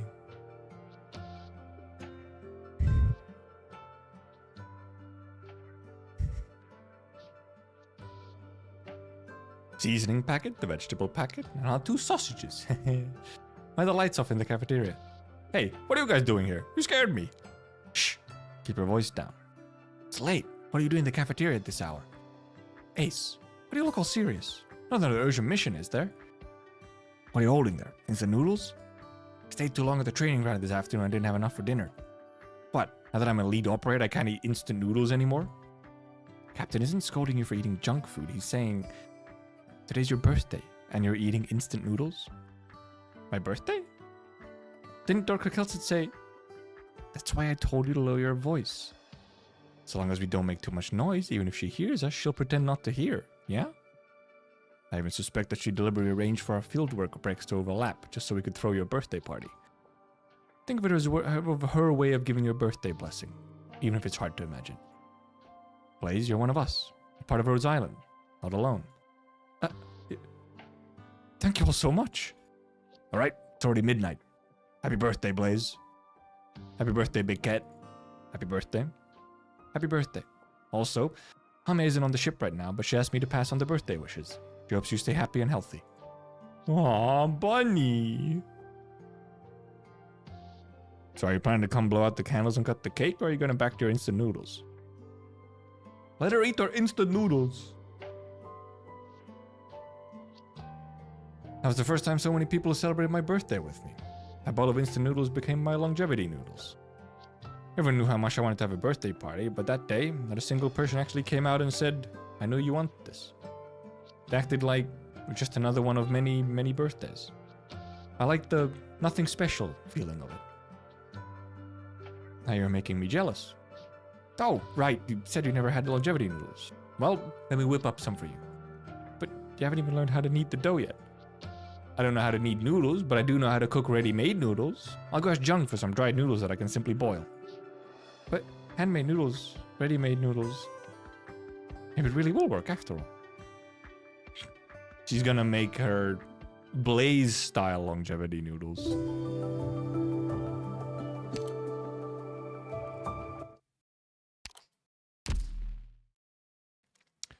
Early the next morning, the restaurant is still quiet, save for a few foul beasts jumping back and forth on the fallen leaves outside the door. The night watchman at the Judicial Review office lets out a loud yawn. The foul beasts take off in all directions. Had a nightmare last night that a beck beast ate all the flour in my kitchen. How terrifying. Morning! Have some noodles. You figured out how to make them? Look at the bags under your eyes. Were you practicing all night? Haha, no, only about half the night. Hey, Qingzhu still hasn't woken up yet. Enough talking for now. Try the noodles. Huh? You gave up learning how to knead the dough and bought some ready-made noodles instead? These are no ordinary ready-made noodles. Qingzhu and I looked through all the ready-made noodles on the market and picked the ones we feel have a texture closest to your handmade ones. Of course, they don't have quite the same mouthfeel as handmade noodles, so Qingzhu adjusted your soup-based recipe to ensure they taste similar to the longevity noodles you make from scratch. This is blasphemy! You're using ready-made noodles and you tampered with my recipe, my word! Don't jump to any conclusions yet. Please, have a taste. The young chef picks up his chopsticks and, with a giant frown on his face, pulls out some of the noodles. He carefully takes a sniff, then finally takes a taste. Well... Say something. Why did you two think this would work? Qingzhu was starving after all my failed attempts, so I figured at that point I was better off just making noodles I knew how to make, so at least she'd have something to eat. Then I started thinking, the most important element of longevity noodles isn't the taste. Instead, it's making sure the person who eats them feels the birthday blessing. Some people just aren't skilled enough to make noodles like you do. However, I can still use ready-made noodles to bring birthday blessings to myself or my family. The real meaning of longevity noodles, anyway. See how yellow and shiny these noodles are? They look more lively than yours, right? Of course, yes, I'm taking shortcuts with this dish. You mentioned birthday blessings. Do you think people can taste that in your noodles? I think so. Last night, after I finally made a proper bowl of noodles for the first time, I shared them with Qingzhu. We felt so happy when eating it. I even caught Qingzhu wiping away tears. Swapping out the noodles, then adjusting the oil and salt ratios accordingly. Quite some innovation there. Qingzhu sure has a sharp palate. But the ready-made noodles tend to be rinsed with cold water after cooking. You rinsed them, but you didn't drain all the cold water out. Cold water lowered the temperature of the soup, which also affected the texture of the noodles. If you really want to make good food, you need to be mindful of these little details. Got it, I'll remember that. Wait, then you mean... Enough, I'm only continuing to teach you because I can see you've put in the effort. Still need to learn how to make your own noodles from scratch. You don't really expect to use ready-made noodles in the competition, do you? Great. As your Shifu, I'm glad that you've improved, but we still have to see whether the customers recognize your efforts. Well, what do we do? Later on, if anyone orders noodles, you'll make them. If the customer doesn't like the noodles, then you'll need to get practicing. On it. What if they just get incredibly not picky customers? This sprite of Blaze does make a lot of Poland 3 face. Hello, would you like to try a special longevity noodles? It's not my birthday. Why would I want longevity noodles? It's a new dish we're trying out. We'll give it to you for free. No, I mean, if you try it and like it, then maybe you should still pay for it. I mean, I have to settle with the boss, you know? That's an interesting way to do business. Sure, give me that bowl of noodles then. Eager eyes. Do you need something else from me? No, I just want to see how you like the noodles. Okay, I'll give them a try. The man picks up one single noodle using his chopsticks, then a piece of bok choy and some scallions. He tries them one after another.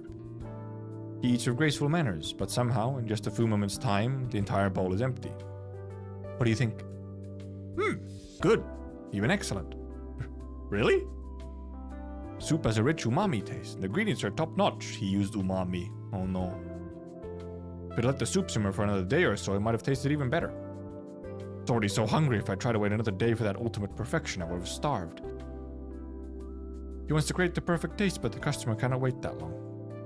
Even if I want to wait for him, there's some things I just can't wait for any longer. Wait. You're saying... Don't worry about it. Just tell your boss what I said. Yeah? Oh, this was...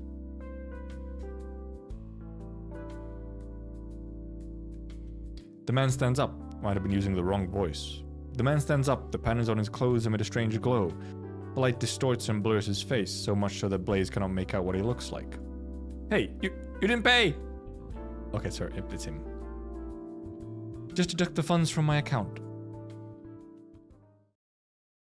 My account? What do you... We're not a bank. Sir, we're not a bank?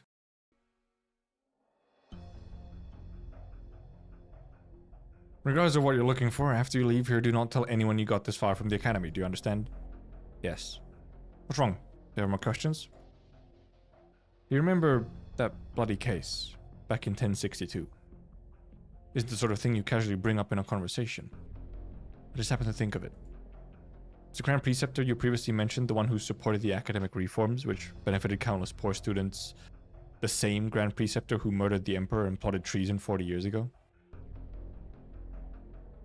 I have no way to answer your question. I want to speak about things that I do not know. I've never met that Grand Preceptor in person, but I have read some of her writings on political and social issues. Her extensive knowledge, clearly reflected in her works, has been deeply enriching for me. People are complicated and cannot be easily categorized.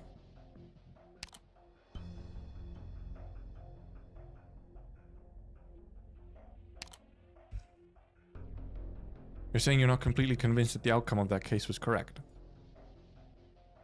Xingyang, you are never good at hiding what you're thinking. I knew you would. The office's archives will not house muddled cases, no matter how many people they involve. Solving those cases is my duty as Deputy Minister. I shall not dissuade you from doing as you see fit, however, you must learn to protect yourself no matter what happens. Before your parents retreated into seclusion in the mountains, they entrusted me with looking after you. If anything were to happen to you, I would never be able to look them in the eyes again. Her parents just abandoned her to go live in the mountains?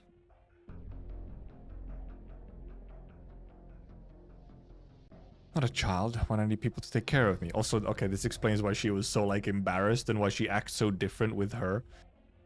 It's her adoptive mother. Everyone feels that way when they're young. However, as a mother, watching Zola grow up day by day, I feel a weight growing on my heart. If chat hadn't told me earlier that this is Zola's mother, at this point I would have been like, what?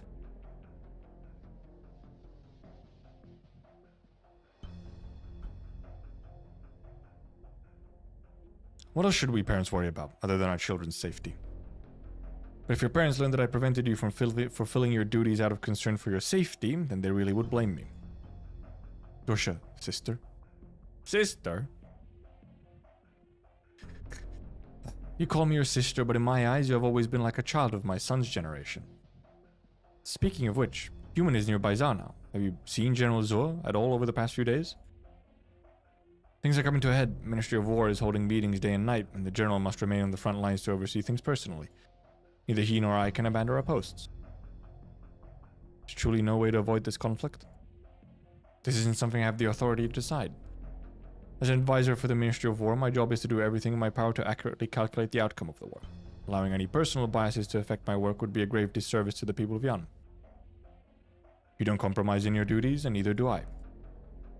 I hope everything goes smoothly. If the outcome is inevitable, it's best not to worry too much about it. If you're alone for the Mid-Autumn Festival, come to my home for dinner. I will. Wait, I just thought of something. Didn't you just ask me who has authority to alter the Academy's records? That did happen once, although it was under extremely unusual circumstances. You mean... No, I can't say that the records were ever altered. However, if a record has gone missing entirely, then it must have been transferred to another location. Death Row, at the Ministry of Justice.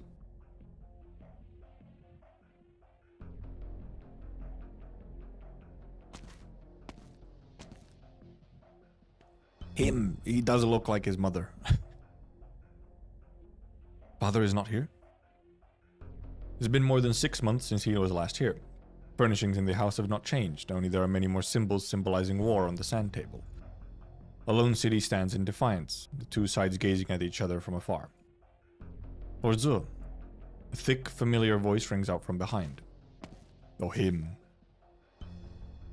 Uncle Taya, your injuries? I was finally able to walk since 2 weeks ago, albeit with some difficulty. At least I'm no longer bedridden. Zula stares at Taihe unbelievably. He does not look like the man he remembers. The wind lifts a corner of his cloak, revealing his thin, withered figure under his wide robe. They made the big man small!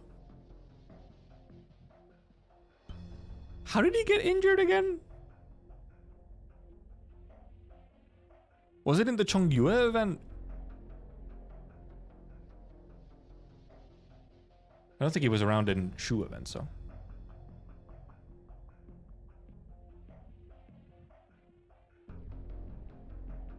Because I do remember like an injury or something. I just can't remember how the fuck it happened.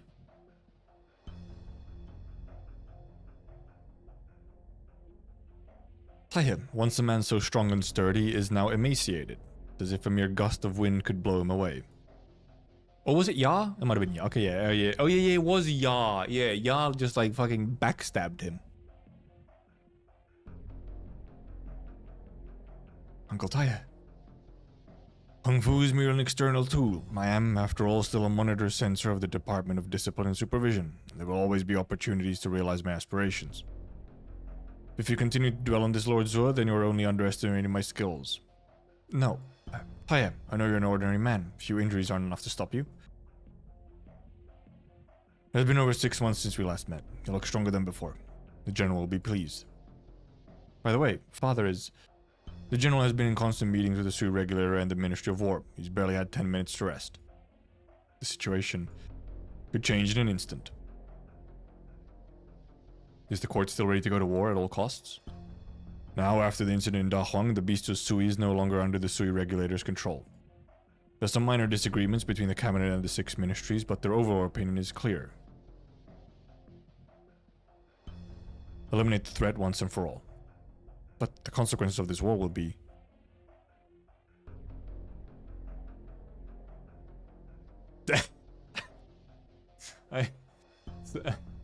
Small distraction. I just received a ping by a friend just saying, holy shit, you weren't kidding about the speedrun in Arknights, currently watching episode 2 and it feels like a recap.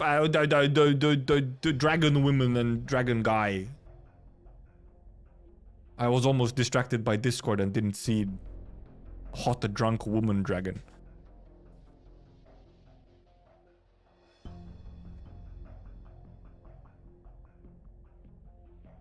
Holy shit, you weren't kidding about the speedrun in Arknights. Currently watching episode 2 and it feels like a recap. Response is Kekwa, it's insane, full caps, and one of the most insane episodes of media. That thing was wild, man. We'll see if episode 3 is better later here. Where are we? Oh, actually, we might go to the episode after this, actually.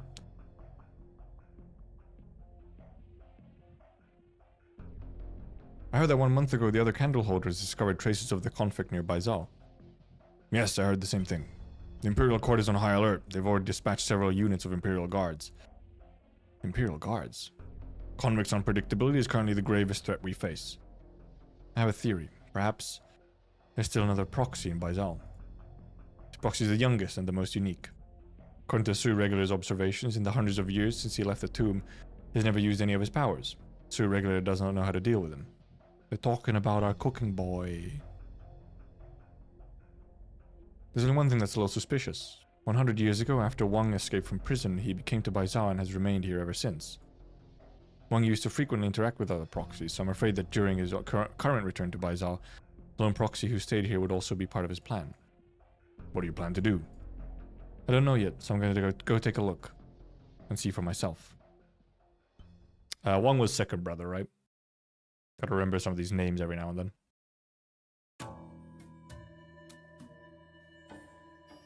Phew! Finished. What do you think? Memorized every step from washing the vegetables to serving the noodles. I can do this all by myself now. Of course, it's all thanks to Xingzhu for figuring out a genius solution. I just need to dip my hands in ice water for 5 minutes before kneading the dough, and it comes out fine. It looks good. I can taste the craftsmanship in the dish. It'll do, even if it's far from perfect. If anyone could cook as well as me after just a few classes, then all my years of study would be in vain. Hey, I've been working hard for so long, and tomorrow's the big day. Can you at least say something encouraging? I just don't want you to get a big head. Alright. You're right. A little pep talk might do you good. Otherwise, you'd be too scared to cook the minute you meet Mobufu. Remember, nothing to be afraid of. Mobufu is old. Show me the power of your youth. She's not that young. Or like... Okay.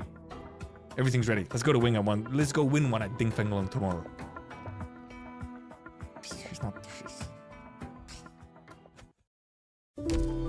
I have to go out of the lobby to not get blasted by the music. All the loud... It's just a thing where all of the sounds everywhere else in the game are so much louder than the story like sounds. Like even just the music and like here as well. It's fun. It's weird. It's funny.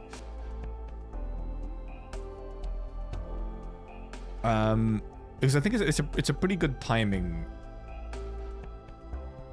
to maybe soon here just or prepared to watch the third episode of Arknights season 3. Do the emulator? I don't know. Maybe.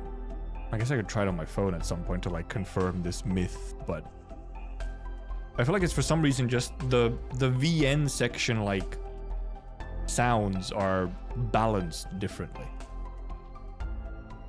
Also, the event lobby is still just like so much louder than like everything else for whatever reason. Maybe it is some weird emulator thing.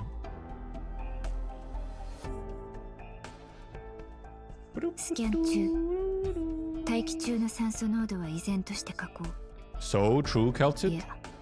Okay, so how far indeed? Oh, wait, okay, we still did 3. We actually have quite a bit to go still. I actually haven't actually been reading for even like 3 hours. OR4. We have OR5. OR5 doesn't have any story on it. Okay. OR4 is double. And there's obviously ST2. OR6 is double. 7 is double. Maybe we should read OR4 still? Because we still have a decent chunk. I guess we'll read OR4 still. Probably a decent stopping point. Because then we're sort of kind of halfway. It's Friday. It's fine. We don't have to instantly leave at 10 p.m. Mannered server. Yeah, I feel like it's just consistent. A thing where just lobby is just louder, which is a little bit like, or more like, honestly, it's more like the story, especially the BGM in story, is like way lower than all the other sounds in the game, like in the game and even in like the battle as well, like the actual gameplay. It's like a little strange, which does cause some interesting like.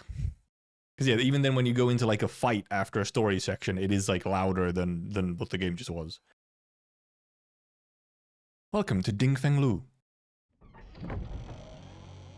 Big restaurant.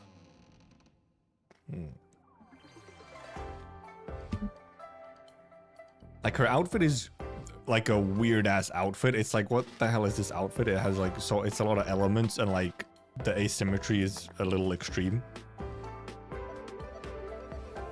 But also like hot 40-year-old woman.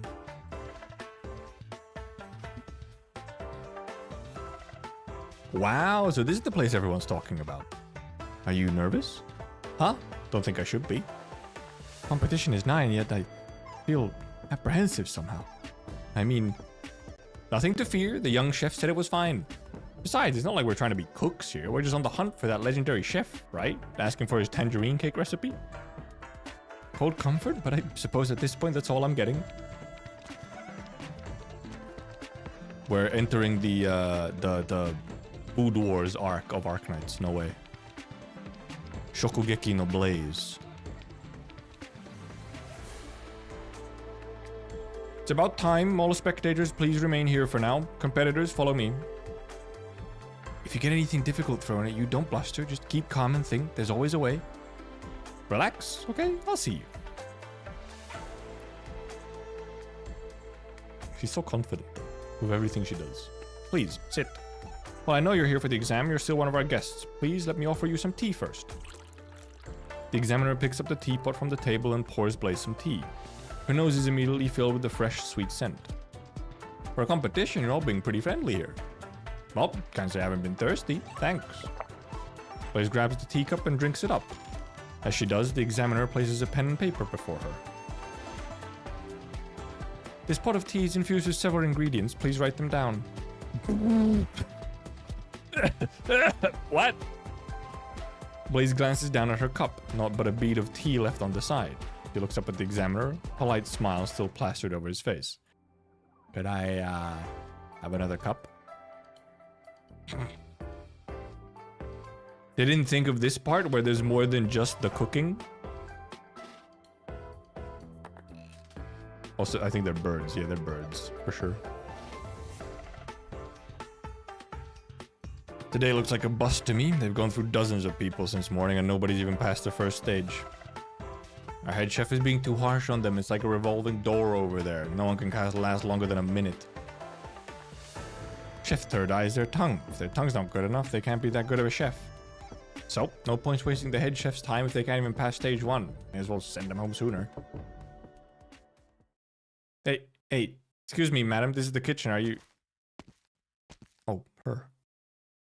Judicial Review Office investigation. If I could have both your assistants. Ma'am? Man, look at those thighs, by the way. Chunky. Keep calm, keep calm. What did Mechanist tell you? The human tongue can only taste 4 flavors, but the nose can tell over 100? Not that I've ever smelt anything from this machine oil moonshine, though. Okay, Mechanist makes machine oil moonshine, apparently. Blaze gingerly cradles her cooling teacup once more and takes a careful sniff of what aroma remains. It smells flowery. It's probably jasmine. No, not just jasmine. There's a kind of... Right, chrysanthemum. Just like the table tea at Young Chef's place. Okay, aside from that, there was definitely a sweet, sour kind of flavor as I drank it. None of the initial flavors were sour, so what was that aftertaste? Sweet, acid, and a little puckery, kind of familiar. Tangerine, or... oh, plum, what? Dude, her secret training arc where she went and tasted all the foods. Why do you want me to try this plum wine anyway? It's a specialty here in Baizhou, you see. There's a plum forest north of the city. When summer sets in June and the plums are fresh and ripe, the people pick them to steep in wine, ideally a Shaohan wine. Wine made from mosoats like this just has a particular flavor to it. It goes perfect with plum. Steep it for about 3 months and it's ready just in time for mid-autumn. Plum wine, huh? So it's got a history? Earlier you asked me what happened to all the people we lost building Baizhou, right? I would say it's got its history. It's got history, really. It just strikes me. Through those awful times back then, pickled plums were a worker staple. Some years after finishing Baizhou, that plum forest sprang up in the mountains north of us. No one knows exactly when it did, or who planted it. It's a way of remembering them, kind of. At least they were never forgotten. Once the plums are ripe next year, we can go to the mountains to see together. She's planning such long-time plans. Here's my answer. Jasmine, chrysanthemum, green plum, Mount Tian blossom, rock sugar. Shaohan wine? I've heard there's a plum forest north of Baizhou. Plums in June get brewed for mid-autumn. I'm guessing the plums in this were picked earlier than that, which is why there's still a mouth-puckering taste in it. The alcohol steamed away while boiling the tea and just left the sweet sourness of the plum. It's the mild and subtle aroma from the flower. Wasn't obvious when I drank it down, but that aftertaste really stays with you. I'd really like another cup. I did find the first 2 flavors is reasonable enough, but you're the first one today who's been able to point out the use of Shaohan wine. So, I'm right? Are you not sure about your own answer? No, of course not. Of course I don't. Ha ha ha. Congratulations on passing the first stage. Please follow me upstairs. It really is Food Wars. From the rear hall sounds a gong, and the doors next to Blaze yawn open. First stage? How long is this thing?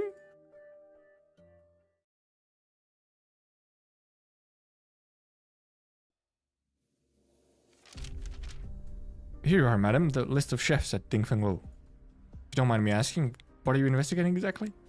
Case is confidential, I'm not at leisure to tell you for now. Okay.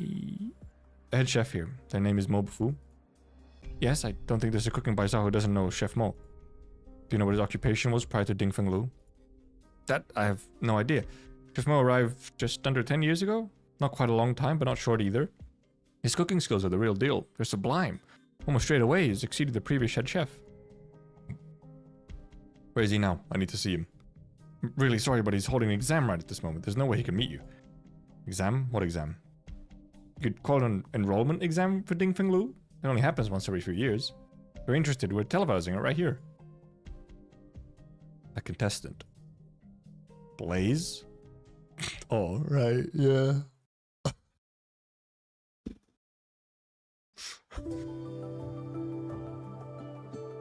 Oh no, it's the loud lobby music. Please don't get too loud. This is... Isn't this a restaurant? How come this room's set up like a study? In its centuries of history, Dingfeng Lu has hosted countless reputed celebrities. We've set aside this room to safekeep any piece of calligraphy or painting gifted by them. It actually is louder than the other music. What is the... what? Weird balancing in their audio, man. Delicacies, calligraphies, paintings, all are works of the art that take years of practicing. Blaze looks up and around. Hundreds upon thousands of silk threads hang from the ceiling, a wooden placard tied to each one, resembling a curtain. Silk threads? All of these are names of dishes. As you're no doubt aware, Dingfeng Lu is hiring chefs in the run-up to the Feast of 100 Delicacies. This calls for cooks who are not just culinary skilled, but who grasp the significances behind the dishes they make. Every dish here originates from a past Feast of 100 Delicacies. Pick one placard and tell me this dish's history. That is today's second stage. From the feasts? How the hell should I know any of these? Whatever, I've gone this far. Blaze closes her eyes and swipes one down. The neighboring placards clatter against each other as if an endless wind chime. What's this? Medley of whites? It's another flashback. She's having her like... Dude, she's having her Slumdog Millionaire flashbacks. Every time. Blaze barely knows how to cook anything. Passing the first stage was already a miracle. Spent basically her whole life in Victoria. How could she possibly know any of these stories? Blaze, I really wish I could help you. So this guy really just walks around with just a ladle at all times. You have a time limit. Do you know the origin of this dish? About 50 years ago, give or take, Jan's Grand Preceptor presented the Trulung with a dish. Simplest, plainest stewed radishes. Special thing was, the radishes she used came from all over the land, and each one had a massively different flavor and texture. But having been stewed for long enough, they absorbed enough broth and were all equally tasty. Our Jan's always put education first, but because the country is so big, and every city has wildly different circumstances anyway, farther out you go, the harder it is for students to really achieve. Grand Preceptor was trying to tell the Trulung that every student, no matter their background, should have equal opportunity. Trulung took the Grand Preceptor's advice, advocated hard for educational reform, torn down any regional restrictions and brought equality to educational resources. Next year, when Baizhou Academy announced its successful applicants, students from remote regions made up more than half of the 1,000 plus that qualified. Okay, she got lucky, she knows this because Dad. In the decades after that, the Chunshis buried in their burrow books, the students studying like hell in their academies, all of them thanked the Grand Preceptor for boldly advising. That, if I'm not mistaken, is what Medley of Whites represents. Blaze senses the spectators stop chattering. She's not wrong. Everyone is nervously watching her right this moment. And then the music just stops. How did Blaze know that? Why would the exam writer leave the name of this dish in there? You can just mention her, not in front of everyone. Alright, yeah, because it's the treasonous preceptor. Did I, say something wrong? Interesting. The voice descends from a few meters above. Blaze stares up above her, but doesn't see anyone. A foot lands on a stair-step plank with a dull thud, subdued yet powerful, the kind nobody could miss. It approaches, closer and closer, until Blaze can finally make out who it is. A stern and solemn man, far older than her, alighting from his long stairwell. That's really old.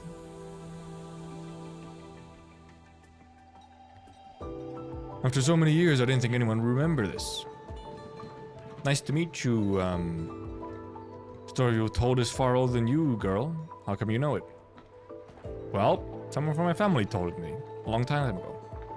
He said he was one of those students in poverty, all the way back then. To know the spring of your water, imagine your relative was a grateful and righteous man. As for you, what motive brought you here? Well, I'm here to compete, of course. Seeing as you've made it here, I'll give you one chance. Final stage, no frills, no fuss. Make me a dish. Come. She gets to cook her nudes. Too early for dinner time, the restaurant is almost empty, save for a couple of diners. There's no waiters, no proprietor, and even the kitchen is quiet.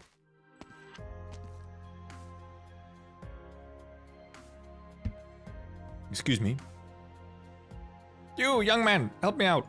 I was in a hurry this morning and forgot my money. You're a well-to-do boy. Anyone can tell. Be a kind man. Spot me a little.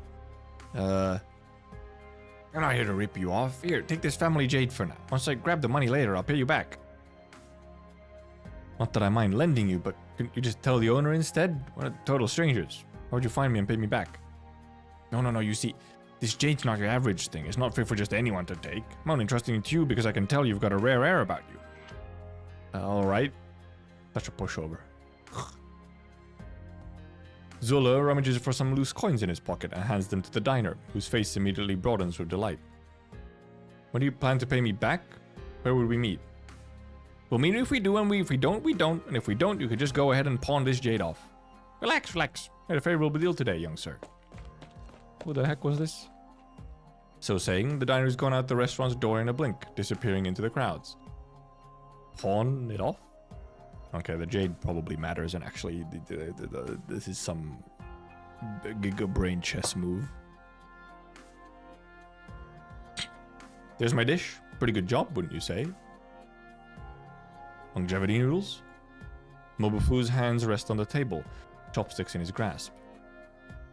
For a while, silence before he finally picks up the spoon and tries a mouthful of soup. Blaze examines Chef Mo's face closely, but the satisfied look she's hoping for simply does not blossom across the old man's face. These noodles, this soup base, who taught you this? There was this tiny little chef, really put my back into learning it too. The owner of Savers at Use, who is he to you? How come you know? I thought so. The disgrace of him! Huh? I see he has talent and give him the chance to display his skills. He's not grateful for that, fine. But now he even sends an amateur to humiliate me.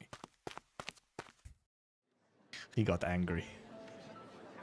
What's happening? Place finishes up with no trouble. Nothing should be wrong with the flavor. Mobufu know the young chef hum somehow?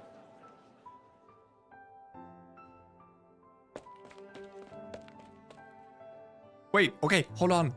I'm sorry, I know you could probably tell I suck at cooking at a glance, but I didn't come so I could wreck your competition. I just have a question that only you can answer. I grew up in Victoria. See, this relative of mine who lived far away in Yun would always send me these tangerine cakes. They were so sweet and tasty.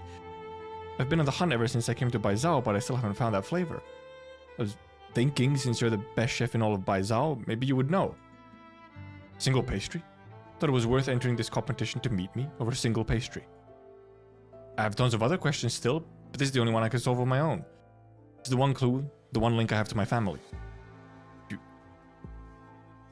Greatest taboo when making tangerine cakes is to blindly add sugar. That is, to mask the poorness of your craft and ingredients with sweetness. I don't know of anyone skilled enough to make tangerine cakes that are sweet and yet taste good on their own. You've asked your question. Now go. Wait!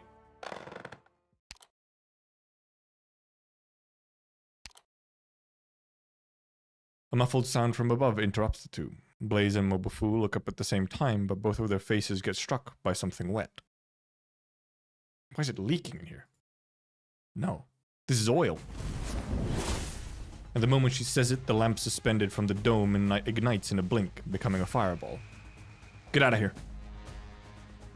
What the heck? It's the ghost stove again.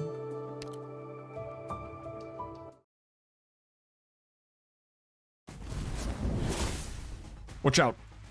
What even? Flames burst forth above their heads, raining cinders down from the ceiling, igniting the flour and oil atop the stove. In an instant, the kitchen is a sea of fire. You go, I'll be fine. Cover your mouth and nose, don't talk. We're not too good with this move yet, let's give it a try. Excuse me, just duck. Blaze grabs a knife, then slices her palm open. Gradually, a whirlwind forms in Blaze's hand, then expands straight outward into a blast wave.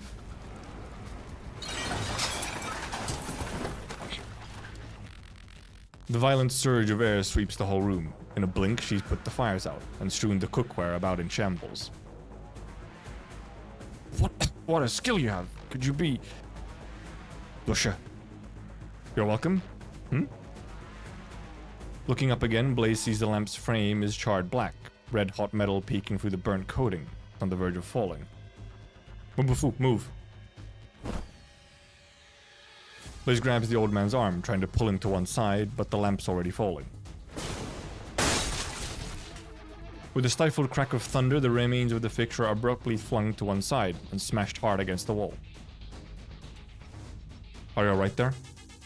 Lazy? What are you doing here? Maybe I should ask, what are you doing here? We can talk about you later. Could this be a repeat of Dingfeng Lu fire last month? Ling Qingyang scans her surroundings. The kitchen chefs are in a frenzied jumble, but her gaze quickly locks onto a masked figure among them, who seems to meet her gaze, then turns and vanishes into the crowd. Blaze, stay here. Keep Mobufu safe. Hey, where are you going? Jeez, smoke is killing me. On that pillar, there's a breaker. There's a lot of them here. Which one do I pull? Usually there is multiple breakers, yeah?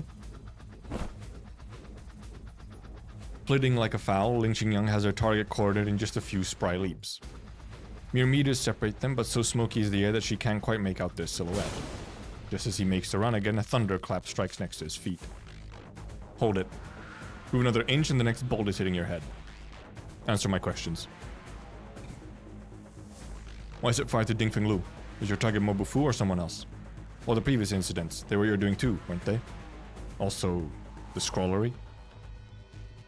You and your accomplices must have some aim in all these actions. What is it? Not talking, I'll take you back to the review office for a nice long questioning. Deputy Minister Lin surely wouldn't ask if you didn't know the answer already. Can you not see the truth, or do you simply pretend you can't because you don't dare to? What? The office is a good place, but I don't plan on visiting it for now. Besides, when your will wavers, the thunder you throw isn't so frightening. It's time you opened your eyes. Wait. Who? And with that, the masked figure is on the move. Just as Ling Qingyang would give chase, the ceiling sprinklers start up out of nowhere. Ice-cold water pours down, soaking her head to foot. Lazy, you alright? Can't use lightning when you're wet.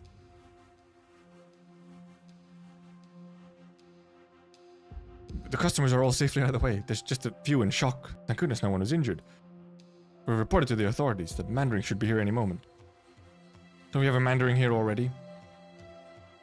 Head chef here. I'm fine. I owe it to this girl. Nothing left for you to do here. Go on. Go home. Once the chefs leave, Ling Qingyang locks the door to the room. Mr. Mo, if I could have a word or two with you? You know this girl, madam? She's a friend of mine. Chef Mo, she's on the trail of a really important case. Would it be alright with you if I tried to answer her questions? Don't like what the Mandarins get up to, but I don't like to spurn a favor either. You saved my life today. That's more favor than I'll ever repay. Go ahead then, ask away. Technically, she also saved your life. Sort of. A I'm looking for one of your restaurant chefs. He's a witness in a case. I believe 10 years ago he was working at the Ministry of Justice death row prison, making last meals for convicts. Chef who only makes last meals? How exactly did he pass the Ding Feng Lu exams? Ding Feng Lu serves all manner of mandarins every year at the Feast of 100 Delicacies. It means every chef's background must be clear as day for the record. I imagine he shouldn't be too hard to find. What exactly do you want me to say, madam? First my restaurant catches fire for no reason, now you say we have a chef who made meals for dead men. Should I even bother to open Ding Feng Lu again? I understand your situation, sir. That's why I'm choosing to ask you these things in private. Whatever. It's not like I can't admit to my own past. The chef you're looking for, the death row caterer, Mo Xiaolu? That was me. What? I thought so. Making last meals is nothing shameful. Powerful need to eat, so do the powerless. Cooking skills come from that prison, making last meals for death row convicts from all corners of the country. For changing my name and hiding my identity, I just didn't want to make any trouble for this restaurant. I'm beginning to sort of admire you. Do you remember, 10 years ago, a convict admitted to the prison by the name of Gu Huan? Xuan. Mobufu in Chinese, you just don't get dissatisfied, unimpressed. Good code name, he thought for himself. If you don't remember the name, you should at least remember that some decades ago he was the one and only person to be released from death row. What? Wait, you mean my dad? Why did my dad get the death penalty? Blaze? You mean Gu? He was your father? Yeah. So you do remember him. I do. All too well. Spent so many years in there making last meals. Met countless horrific scoundrels, endless connivers. As each one of them ate before they left, the look in their eyes was always more or less the same. But I'd never seen someone whose eyes were so clear, so clean, so free of anything. He wasn't like the other convicts. In his time he never wept, never howled, never screamed injustice, not even the day he was imprisoned. Even I found it strange how a man like him could end up on death row. Why would my dad... And do you know at the time what charges Gu was sentenced to death on? Not at the time. Not at the time? But 1 year later, when I joined Ding Feng Lu and began taking part in the Feast of 100 Delicacies, I came across a menu for a feast from a few years before. That was when I learned that at that feast, Gu served a dish to the true lung. Just so happens, it was the same dish this girl pulled down earlier. Medley of whites. But next to that dish, he placed a steamed flour bun, and in it was a filling of red pickled tofu. So, what does it mean? Why would he get locked up just for serving that? Ling Qingyang, are you gonna say anything? Your relative told you the story of the Grand Preceptor, but never told you her eventual fate. Her... fate? 40 years ago, the Grand Preceptor plotted to assassinate the True Lung. She committed suicide after it failed. Every single one of her underlings was arrested and trialed. The numbers were over 1,000. When Gu Chuan served that dish at the feast, it signified redressing her for her treason, made the True Lung furious. No, wait. My dad told me so many times that Grand Preceptor was loyal to the country, to the people, the whole realm. How the hell could she be a traitor? The history books have it that way, yes. And they're right? Ling Qingyang, if everything written in them is true, what the hell are you investigating? And besides, my dad didn't actually get killed, right? Doesn't that prove, like, at least some people from the court believe the Grand Preceptor and my dad were both innocent? That's a sticking point, yes. If Gu Xuan was imprisoned as part of the Grand Preceptor case, why would they free him afterwards? Stuck with me too. You see, after entering prison, Gu had 2 visitors, and both were people I happened to know. One was the person delivering his meal, Liu Cheng, deputy minister of the office at the time. The other one was the one who brought him out, former Minister of Rights, Ning Shu. What? Quick, this way, surround the place immediately. Oh, it's them. Damn, why now? What a coincidence, one step ahead of me, Deputy Minister Lin. I just arrived, a coincidence indeed. The review office investigating the Ding Feng Lu fire. Ask all of you to be cooperative. Ling Qingyang and the girl next to you, come with me.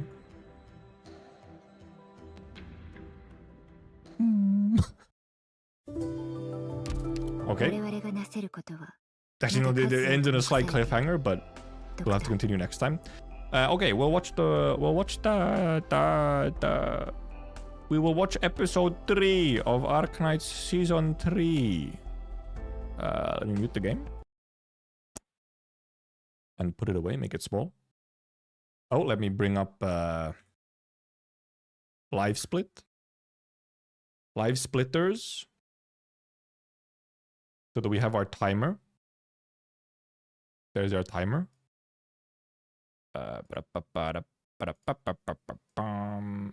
Let's get our episode founded and ready.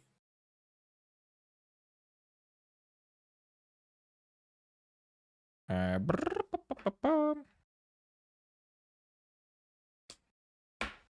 I'll go blow my nose a little bit and then we'll start.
What? So far, the event has been very focused on the like Blaze mystery, like the whole cold case of how did Blaze's dad go? What happened? Or all that this treason and conspiracy and all this stuff. We've had very little sort of Sui sibling stuff so far, but I'm assuming there's probably going to be a lot more of that towards the end. Which is fine. I find the Blaze stuff interesting though. Like I mean actually for this event, the stuff that I was most interested in was just Blaze stuff. I like Blaze.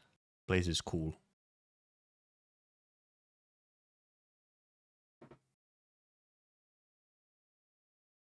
Wow.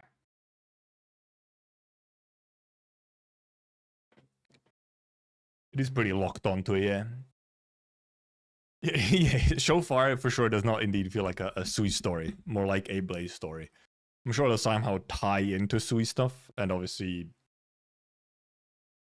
we will get some Sui stuff at some point, at the very least. I mean, because there's at least some, I know at least some of the CGs. I have seen some of the later CGs, so it's obvious, I guess. We will actually at some point, we'll learn of, the characters in the story will learn of small chef boy. We've literally, his name, by the way, has not been said a single time yet. No one has mentioned him by name yet.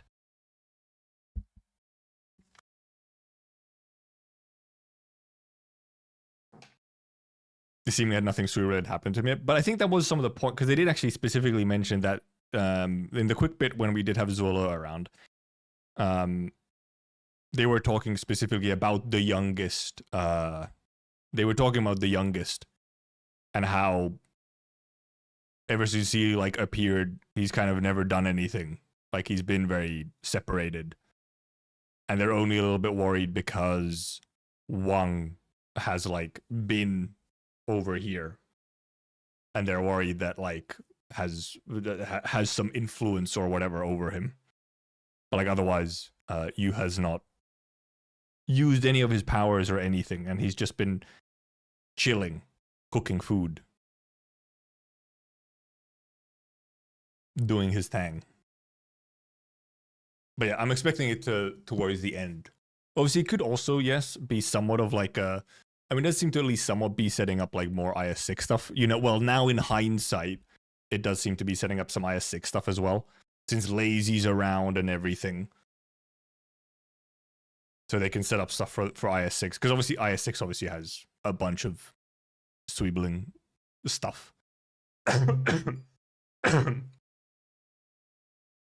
So.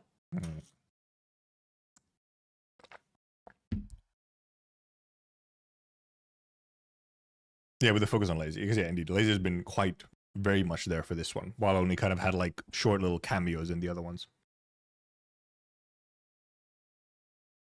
Anyway, okay. Everyone ready? Everyone good to go? 23-minute, 40-second. Might be too loud still in my ears. We'll see. Okay. We count down. 3, 2, 1, go. We do get this scene. And now it's raining. Why was she looking like that? Why was she looking like that? Why was she looking at them like that? Mister?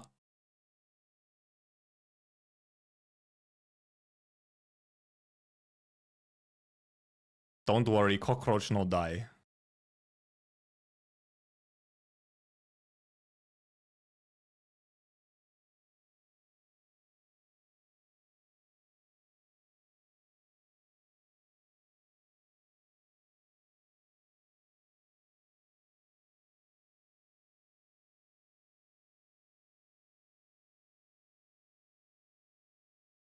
He's being a dad.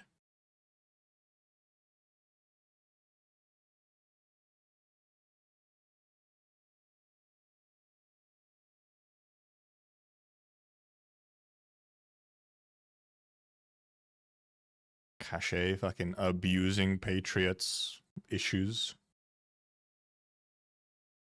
Oh.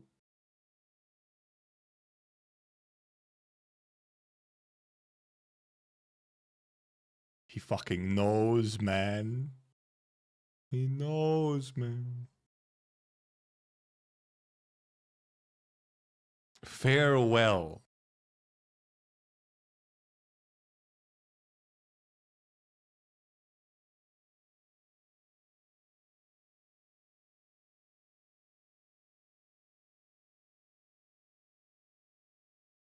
Bro!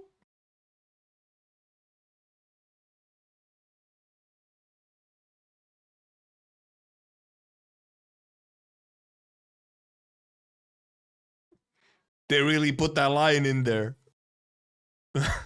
Fuck. Also, yes, at least they showed that bit more thoroughly rather than the split second it was in the last episode. I guess it was just like a teaser. But also you have to put into like you have to like connect the dots of that half a second scene in the last episode was that happening. If you even saw it, if you blinked, you quite literally if you blinked you missed it, so. Also that while we're listening to the opening, it's pretty good. It's a pretty good opening. Just don't blink. I mean, last episode, quite literally, you could not blink. It was crazy. I think this might be my favorite opening out of the seasons. Just like the full combination of both the song and the visuals on this one are really good. I really like them. They have the good energy.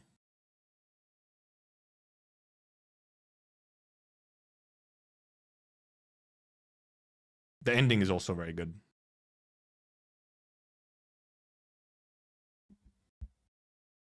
I have like a bit on my finger. It's her. Red! Look at her being adorable. And Warfarin.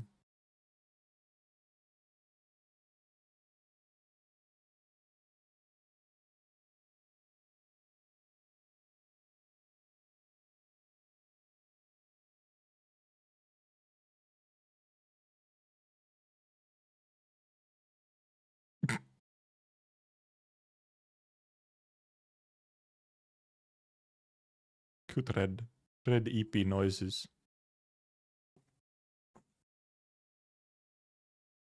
Also, the Kelsid was loading her gun.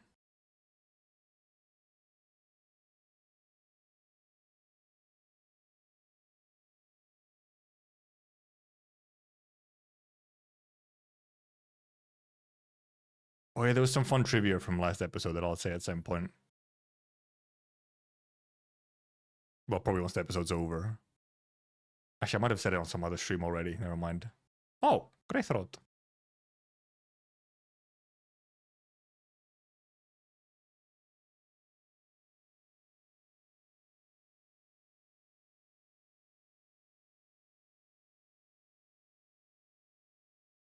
Look at all the cameos. Is Jay here already? Blue Poison. Mama. Quartz. Professional Breeder. Bubble. Cutter. Blaze. I'm trying to look at everyone. Sure. Dude, they put a whole bunch in. That's a lot of 4 stars. Is the medic from episode season 1? Me not paying attention. Absinthe. Hi, Absinthe. The bears. This is just operator. It's medic NPC.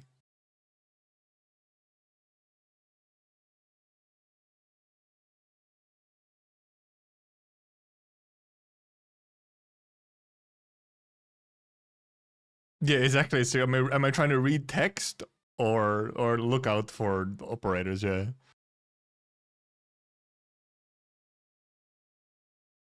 Ah, Rose.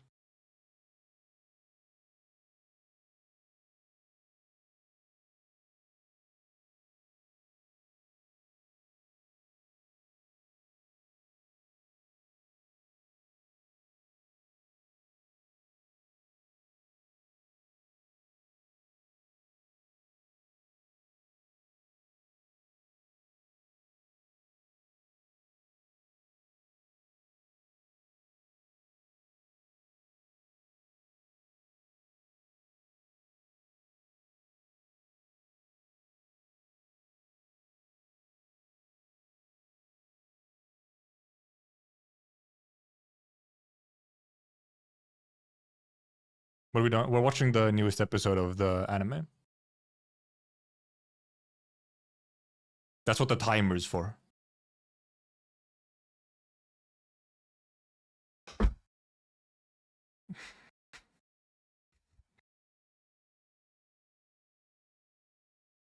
No. Oh.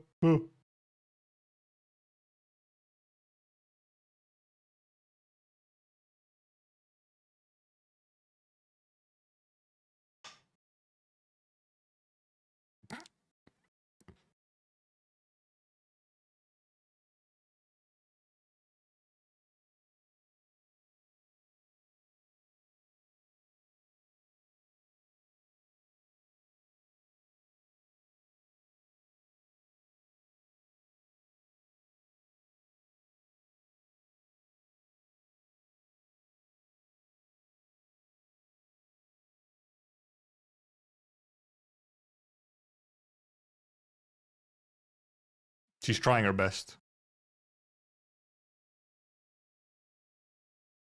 She's so happy.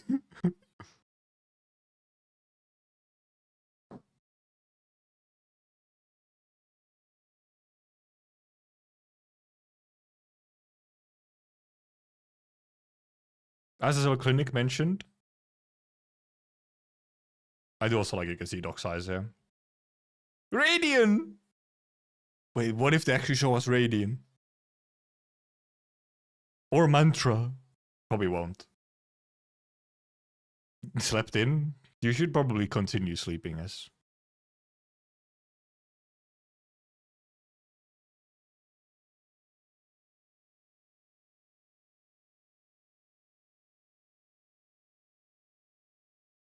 Ventilation? Oh, her.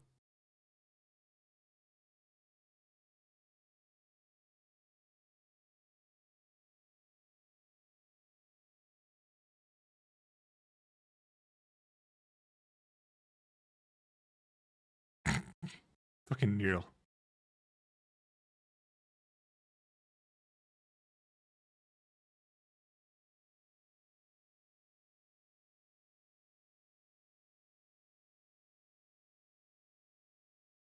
Her.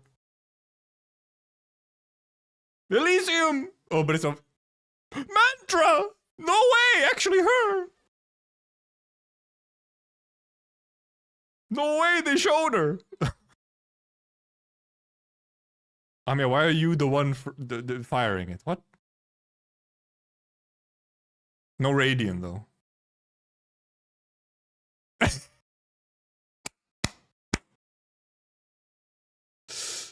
Instant ramen in your mouth! Whoa! This one has a bunch of.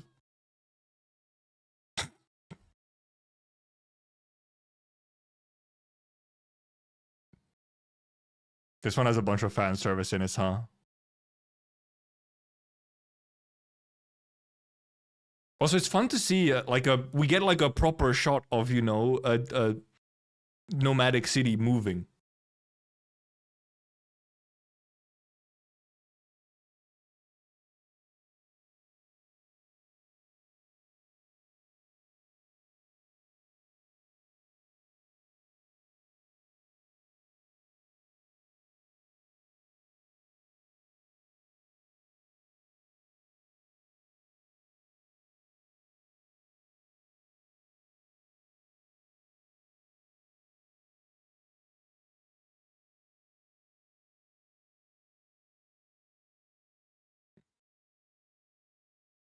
This little shit.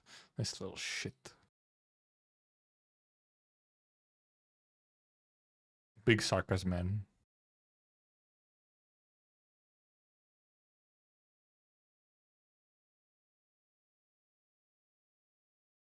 Oh,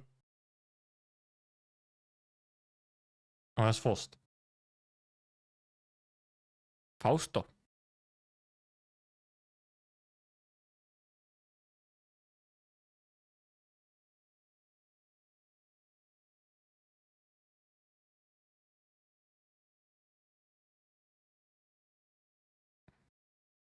They didn't translate it again. Or they will not translate, but they didn't put his text. Mantra? Radio! Never mind, they showed us. Tiny shot from the back of Radiant.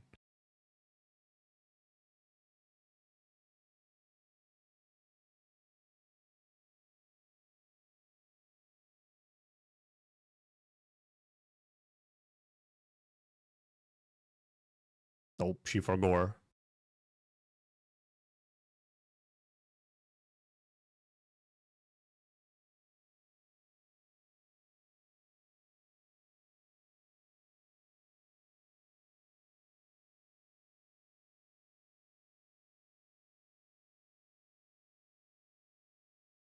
Bluish silver! No way. Them. None of these people will survive. No way, it's the tower. It's the AoE tower.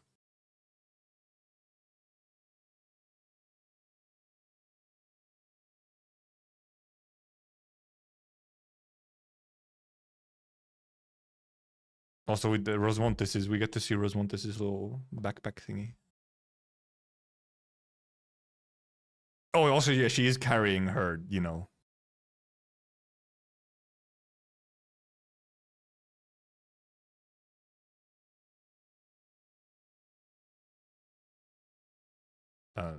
Ma'am, cope.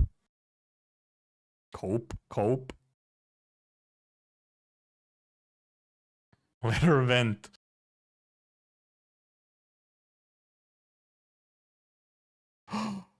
Guard! No way! Him!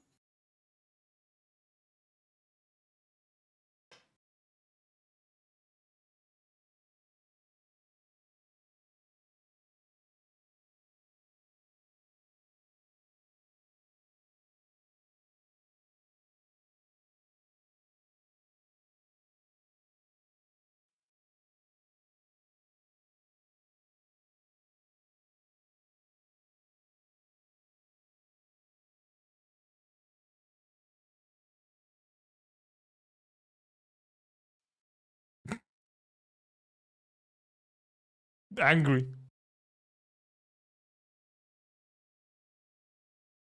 Kelsit, a little aggressive. Didn't remember you being quite this aggressive, but actually maybe you were.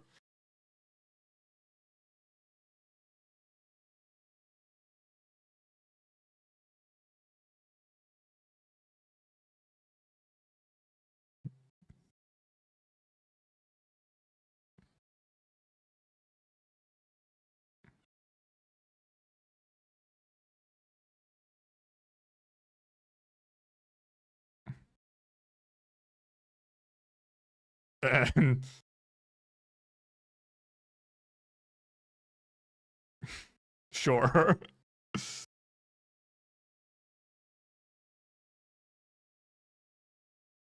Obviously, it's not. Well, there's a lot of things that are not as intense in the game because you don't have the extra stuff.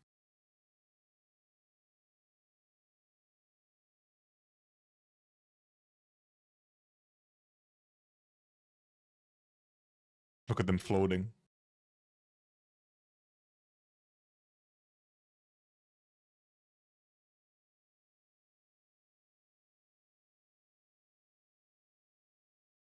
Gorillas.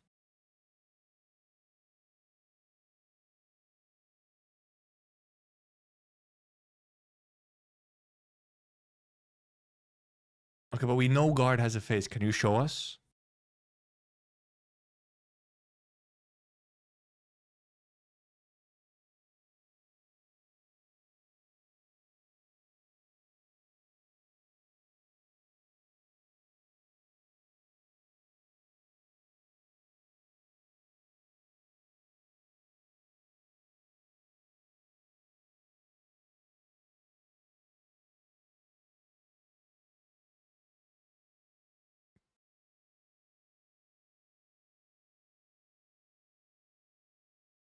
No.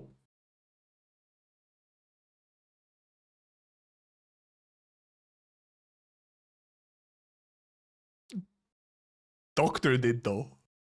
He forgot.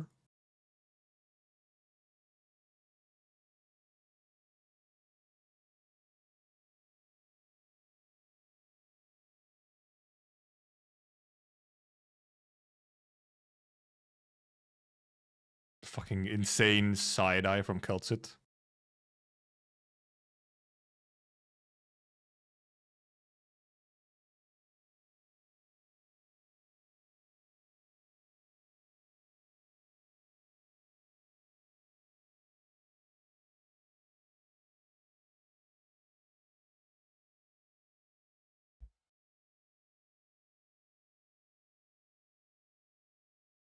His face! His face.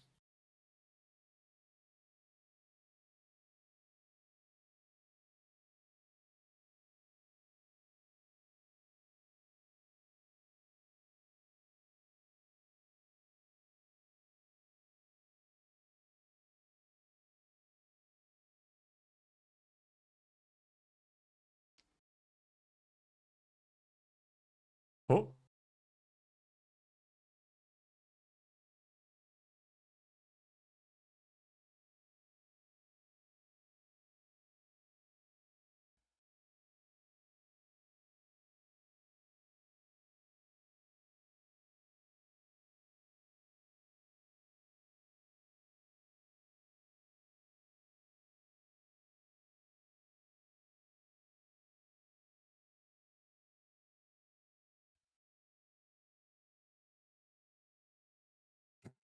She just stands there menacingly.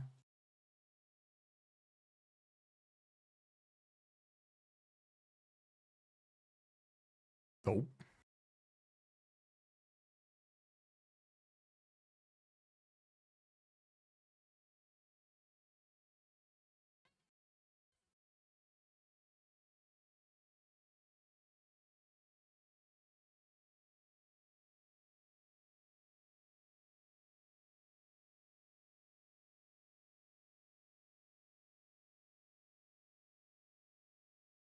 Hi, Radiant.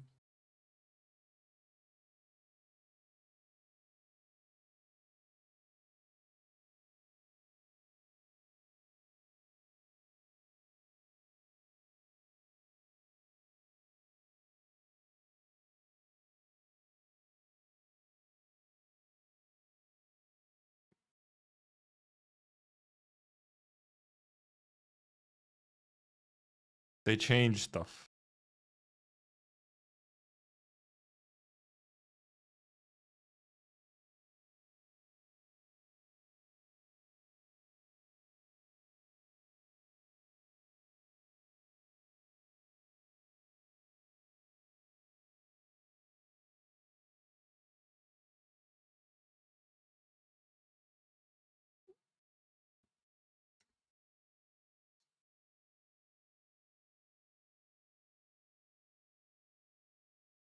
Okay, never mind. They do have it in here.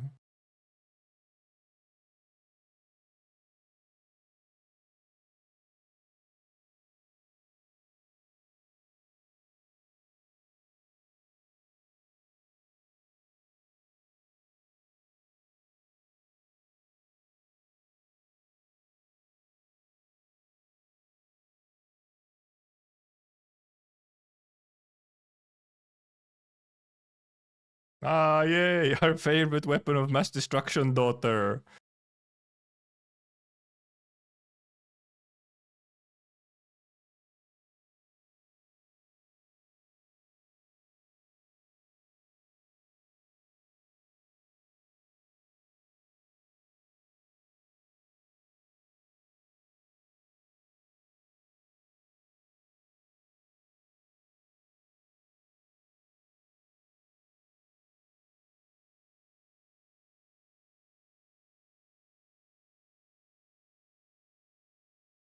They changed.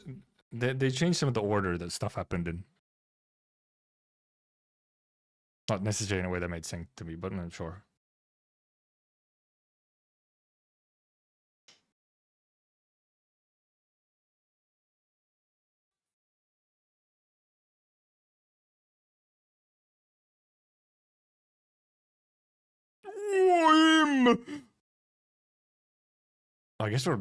I guess we just popped over to here right away, huh?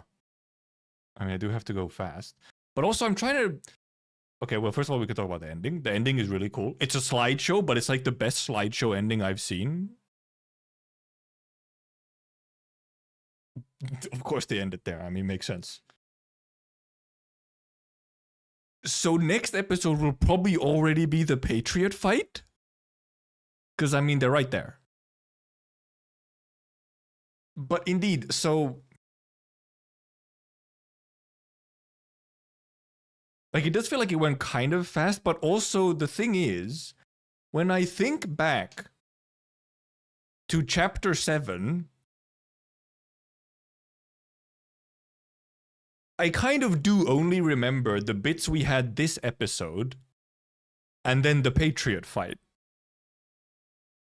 I'm kind of trying to remember like what else was sort of in there more. I think there was maybe more. We saw more of like the internal strife in Reunion. The thing is, chapter 7 is tiny, but it's still longer than all the chapters before it. So like... Okay, right, well chapter 7 also did indeed start with... Obviously, episode 1 was also all chapter 7 stuff. So... there was that as well. But yeah, it is like... Actually, like... What else did really happen? Like, once they got into... Okay, now so... It does seem like, indeed, yeah, between entering the city, exactly, between entering the city and getting, like, the Rosmontis scenes and whatnot, was there really anything significant then before the Patriot fight? I think we got maybe a little bit more of, like, internal Reunion strife or something, and I don't know, probably, like, more Celtsid yapping or something. Like, otherwise, indeed, not a whole lot more happened in between that.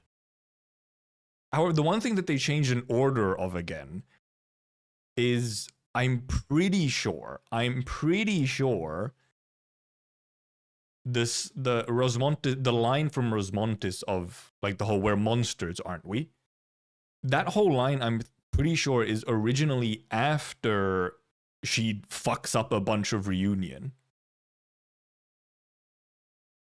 Doctors and Cal's side is chapter 8, and so is Talula's village is also all chapter 8 stuff. We're still in chapter 7, so.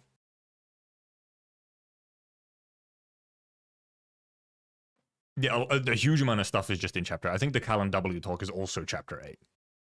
Chapter 7 ends at Patriot, so. And the team doesn't like break up until after that. Like Amia goes a different route, Rosmontes goes a different route, Doctor and Celtic go one route. That's all chapter 8 stuff. And Tallulah backstory is all chapter 8.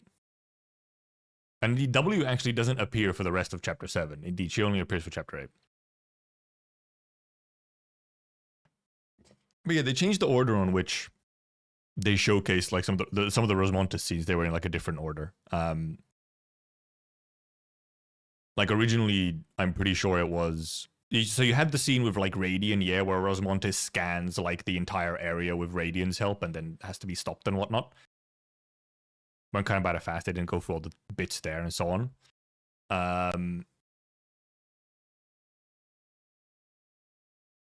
But also, I think that was originally, unless I'm just completely misremembering. Also, I didn't stop this. Fuck, I pressed the wrong thing. That wasn't originally in. Unless I completely remember the order, but I'm pretty sure the scanning scene was after Rosmontes fucks up a bunch of reunion, and then Doctor is like, "What the hell? What is this? Oh my god! You can't use this girl as a weapon like this." You know, like Doctor gets all like antsy and like worried and so on about Rosmontes, and then we get the line of Rosmontes saying, "We're a weapon, aren't we? Like we're monsters, aren't we?" So some of that stuff wasn't delivered the best, because it just like didn't have some of the build up, I think, and so on. Also, it made really kind of no sense to have that particular line where it was in the episode now, because like that line doesn't really make sense in that particular situation where Rosmontes is just kind of like scanning the area. It's a bit of an odd scene to have after that. It makes a lot more sense to have it after Rosmontes like destroys a bunch of reunion and like destroys an entire city block. And then you also don't get the scene. We also just don't get the scene of like Rosmontes destroys a bunch of reunion, but like left all of them alive just barely. Because like Doctor's like, what the fuck? Why is you just like, why are you just letting her kill a bunch of people? And then Celtic is like, they're not dead.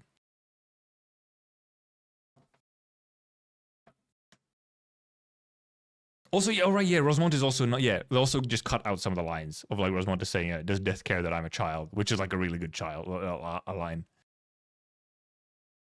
Kind of sure what it meant by a minute later, yeah, but it was just like an odd order to have it in, I think. But I guess they decided that it made more sense since they had to kind of skip right to the Patriot fight after.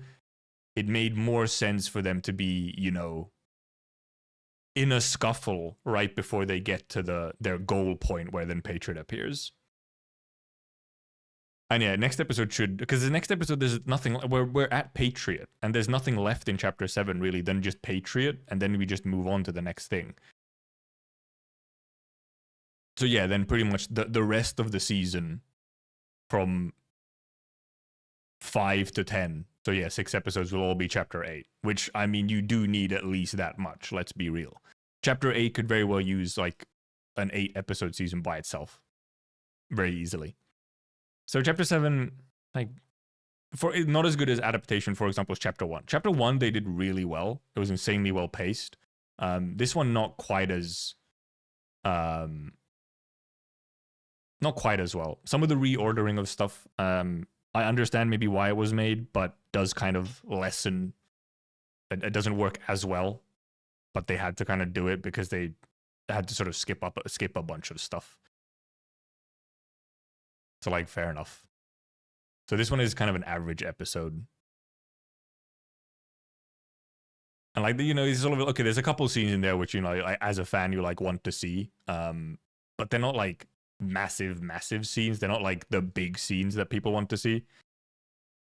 I'll let it slide, but yeah, it's a kind of average episode because of it. Mainly the fact that Howard did like indeed skip out some of the lines from like Rosmontes and stuff was unfortunate. Like the "does death care that I'm a child" line is pretty good when it's paired with the "we're monsters." And then it did, you know, we did kind of like, it did feel like you suddenly quite quickly just ended up at Patriot. But the thing is, I cannot remember what the build up to Patriot is in Chapter 7 originally. And I think it might just kind of be a bunch of like, sort of dealing with like random squads and like dealing with some random squads and breaking some witchcraft towers and stuff like that. Just kind of like busy work, these sort of like side quests, and then some internal reunion scuffles. That was kind of leading up more to Patriot, to actually like bumping into Patriot eventually. Which makes sense that you wouldn't indeed like would kind of cut some of that, like cut out some of that. They had like one tiny reunion scuffle that they repurposed also to be the Rosmontis scene as well. Because originally it wasn't. Originally, I'm pretty sure the Rosmontis like battle scene or whatever is like really soon after they enter. Like it's like, I think it's when they're still like in the inner workings of the city. They're not even at the on the top yet. They're like still trying to make it to the surface, and they're like inside of the city structure.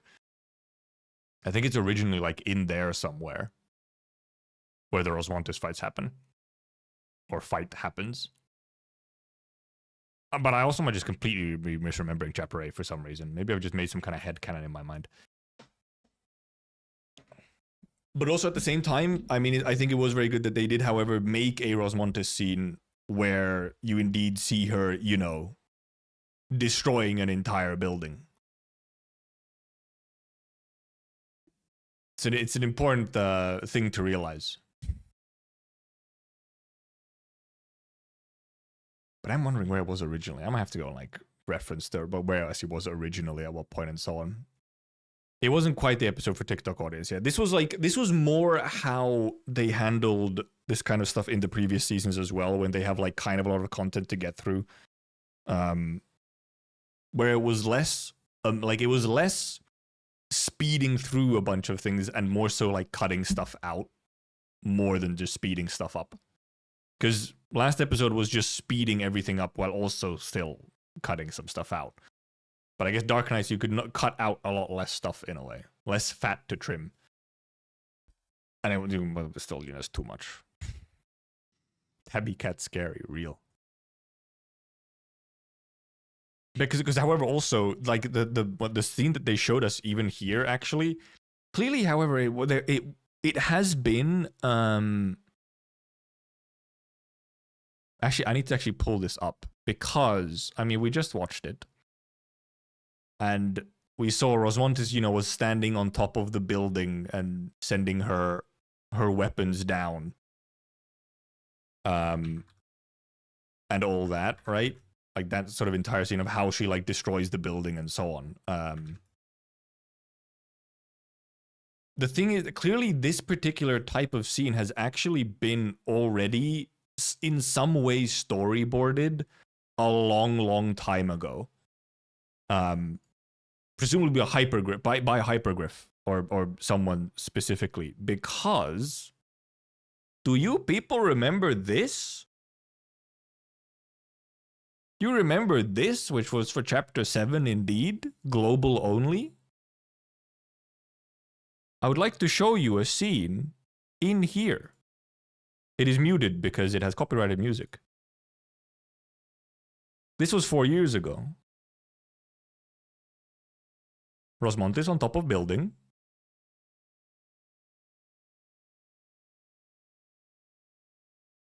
Destroying another building. And also the Gorilla Shield Guards are also here. And then it does actually, in here, it does indeed transfer directly into the Patriot as well.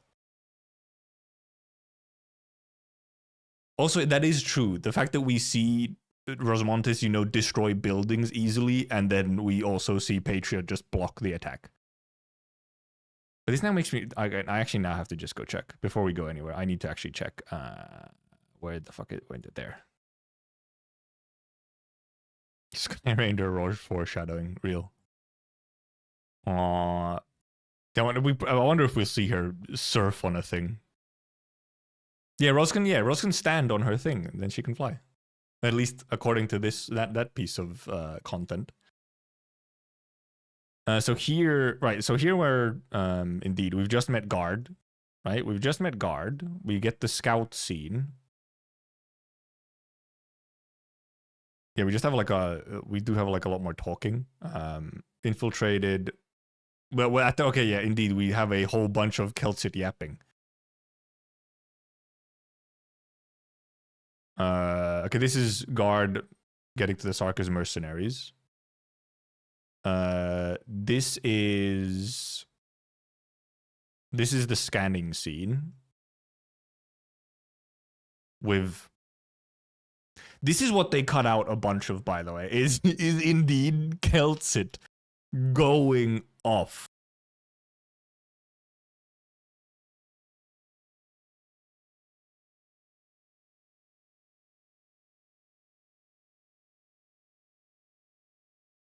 Because I'm pretty sure this was indeed this was this was the scene where she was scanning. Responses can do more than just locate. You've seen the way she fights. The fighting sequence was indeed originally before the scanning sequence, and they changed the order of that.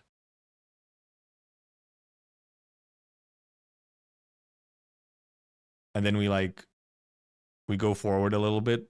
We get some guerrilla fighters. What the fuck? What is the going? Amia, will you pay for me then? Oh, it's Yanese. Okay.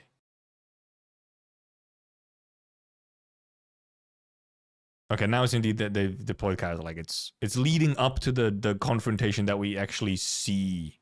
Okay, then Patriot indeed appears and she's attacking. So actually, this is kind of the scene that they combined the first Rosmontes fight scene with this scene here, where Rosmontes is trying to go his ambush point, watch for falling rubies, and all that. Okay, but also the whole. Okay, so technically, never mind. This scene was indeed here. The whole building got cut in half. But we did see Rosmontes fighting earlier, and that's specifically when we get the where monsters line. That was earlier. But this scene is actually specifically in here. It's not like a combined scene.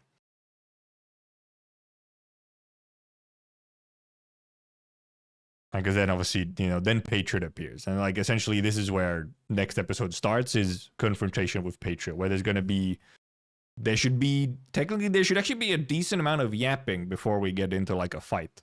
But I do wonder how much of the fight they'll sort of do and add. Because obviously in game, there's not a huge amount of fight in story. It's all in the actual stage. However, Rhodes Island, I advance. No way. But okay, yeah. So some reordering of stuff. But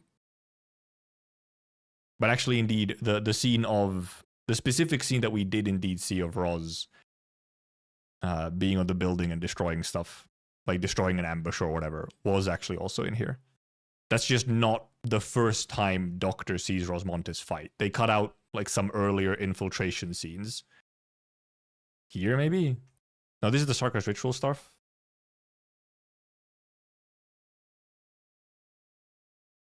Okay, that's not... Oh, is it? Oh, did I risk? I might have gone past it already. I think I went past it already. Here? No, this is the infected already. Never mind. Oh no, this is also a scanning scene. This is the scanning scene we saw, but then like... Where the fuck is the line that I'm looking for?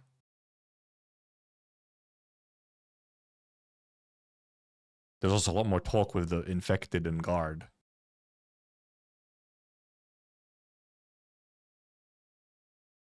Where is it? Okay, no, but no, it is before this. No, it is before. When do we have... There. Okay, yeah, it's here. This story bit ends with Rosmontes doing all the fighting.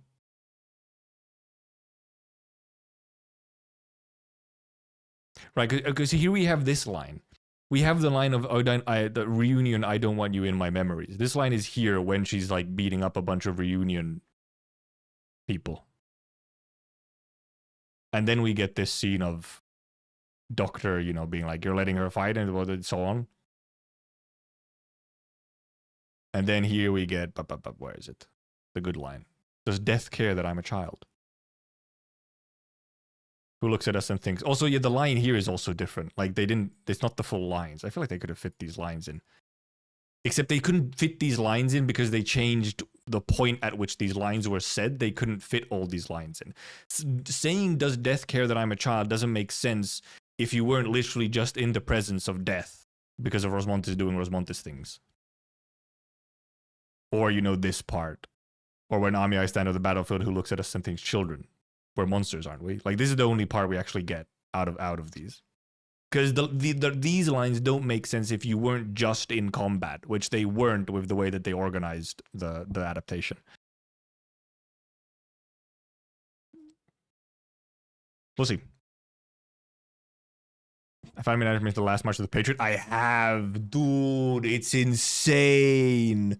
I can't remember the guy's name. What's his name again? He has a YouTube channel as well. It doesn't have all his animations, but it has that one. Then there's one with Steam Night as well. I think it's the same guy. And then there's also the IS3 inspired one. They're all insane. So good. So good.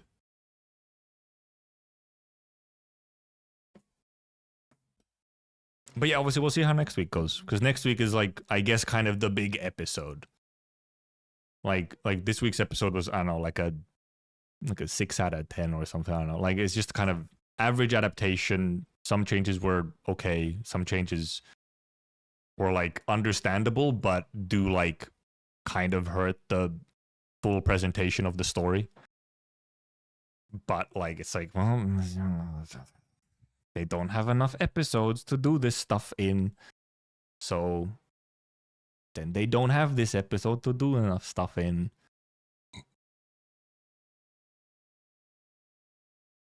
So that's what we get. Unfortunate. At least I've put my, however, thanks to the last 2 episodes, I have, however, managed to now temper my expectations a little bit. Because the first episode honestly kind of put my expectations a little higher up, because the first episode was really well done. So now we've, you know, lowered a little bit. Just episode 2 was like, oh my god, what in the hell? And then episode 3 is just like, okay, this is like average. This is sort of around the stuff we also had in like season 2 on the average episodes and so on. But we'll see how they continue, I guess. Did I have something I wanted to say? I feel like I had something I was going to say and then I forgot because I had to say another thing first.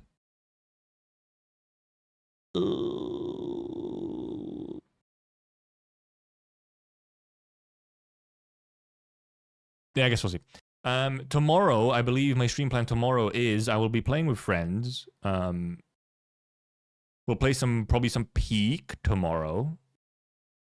The game, not the metaphorical essence of something being very good. But also actually before that, however, before the Peak, I will take an hour to do all of my horse gambling. We have horse gambling to do.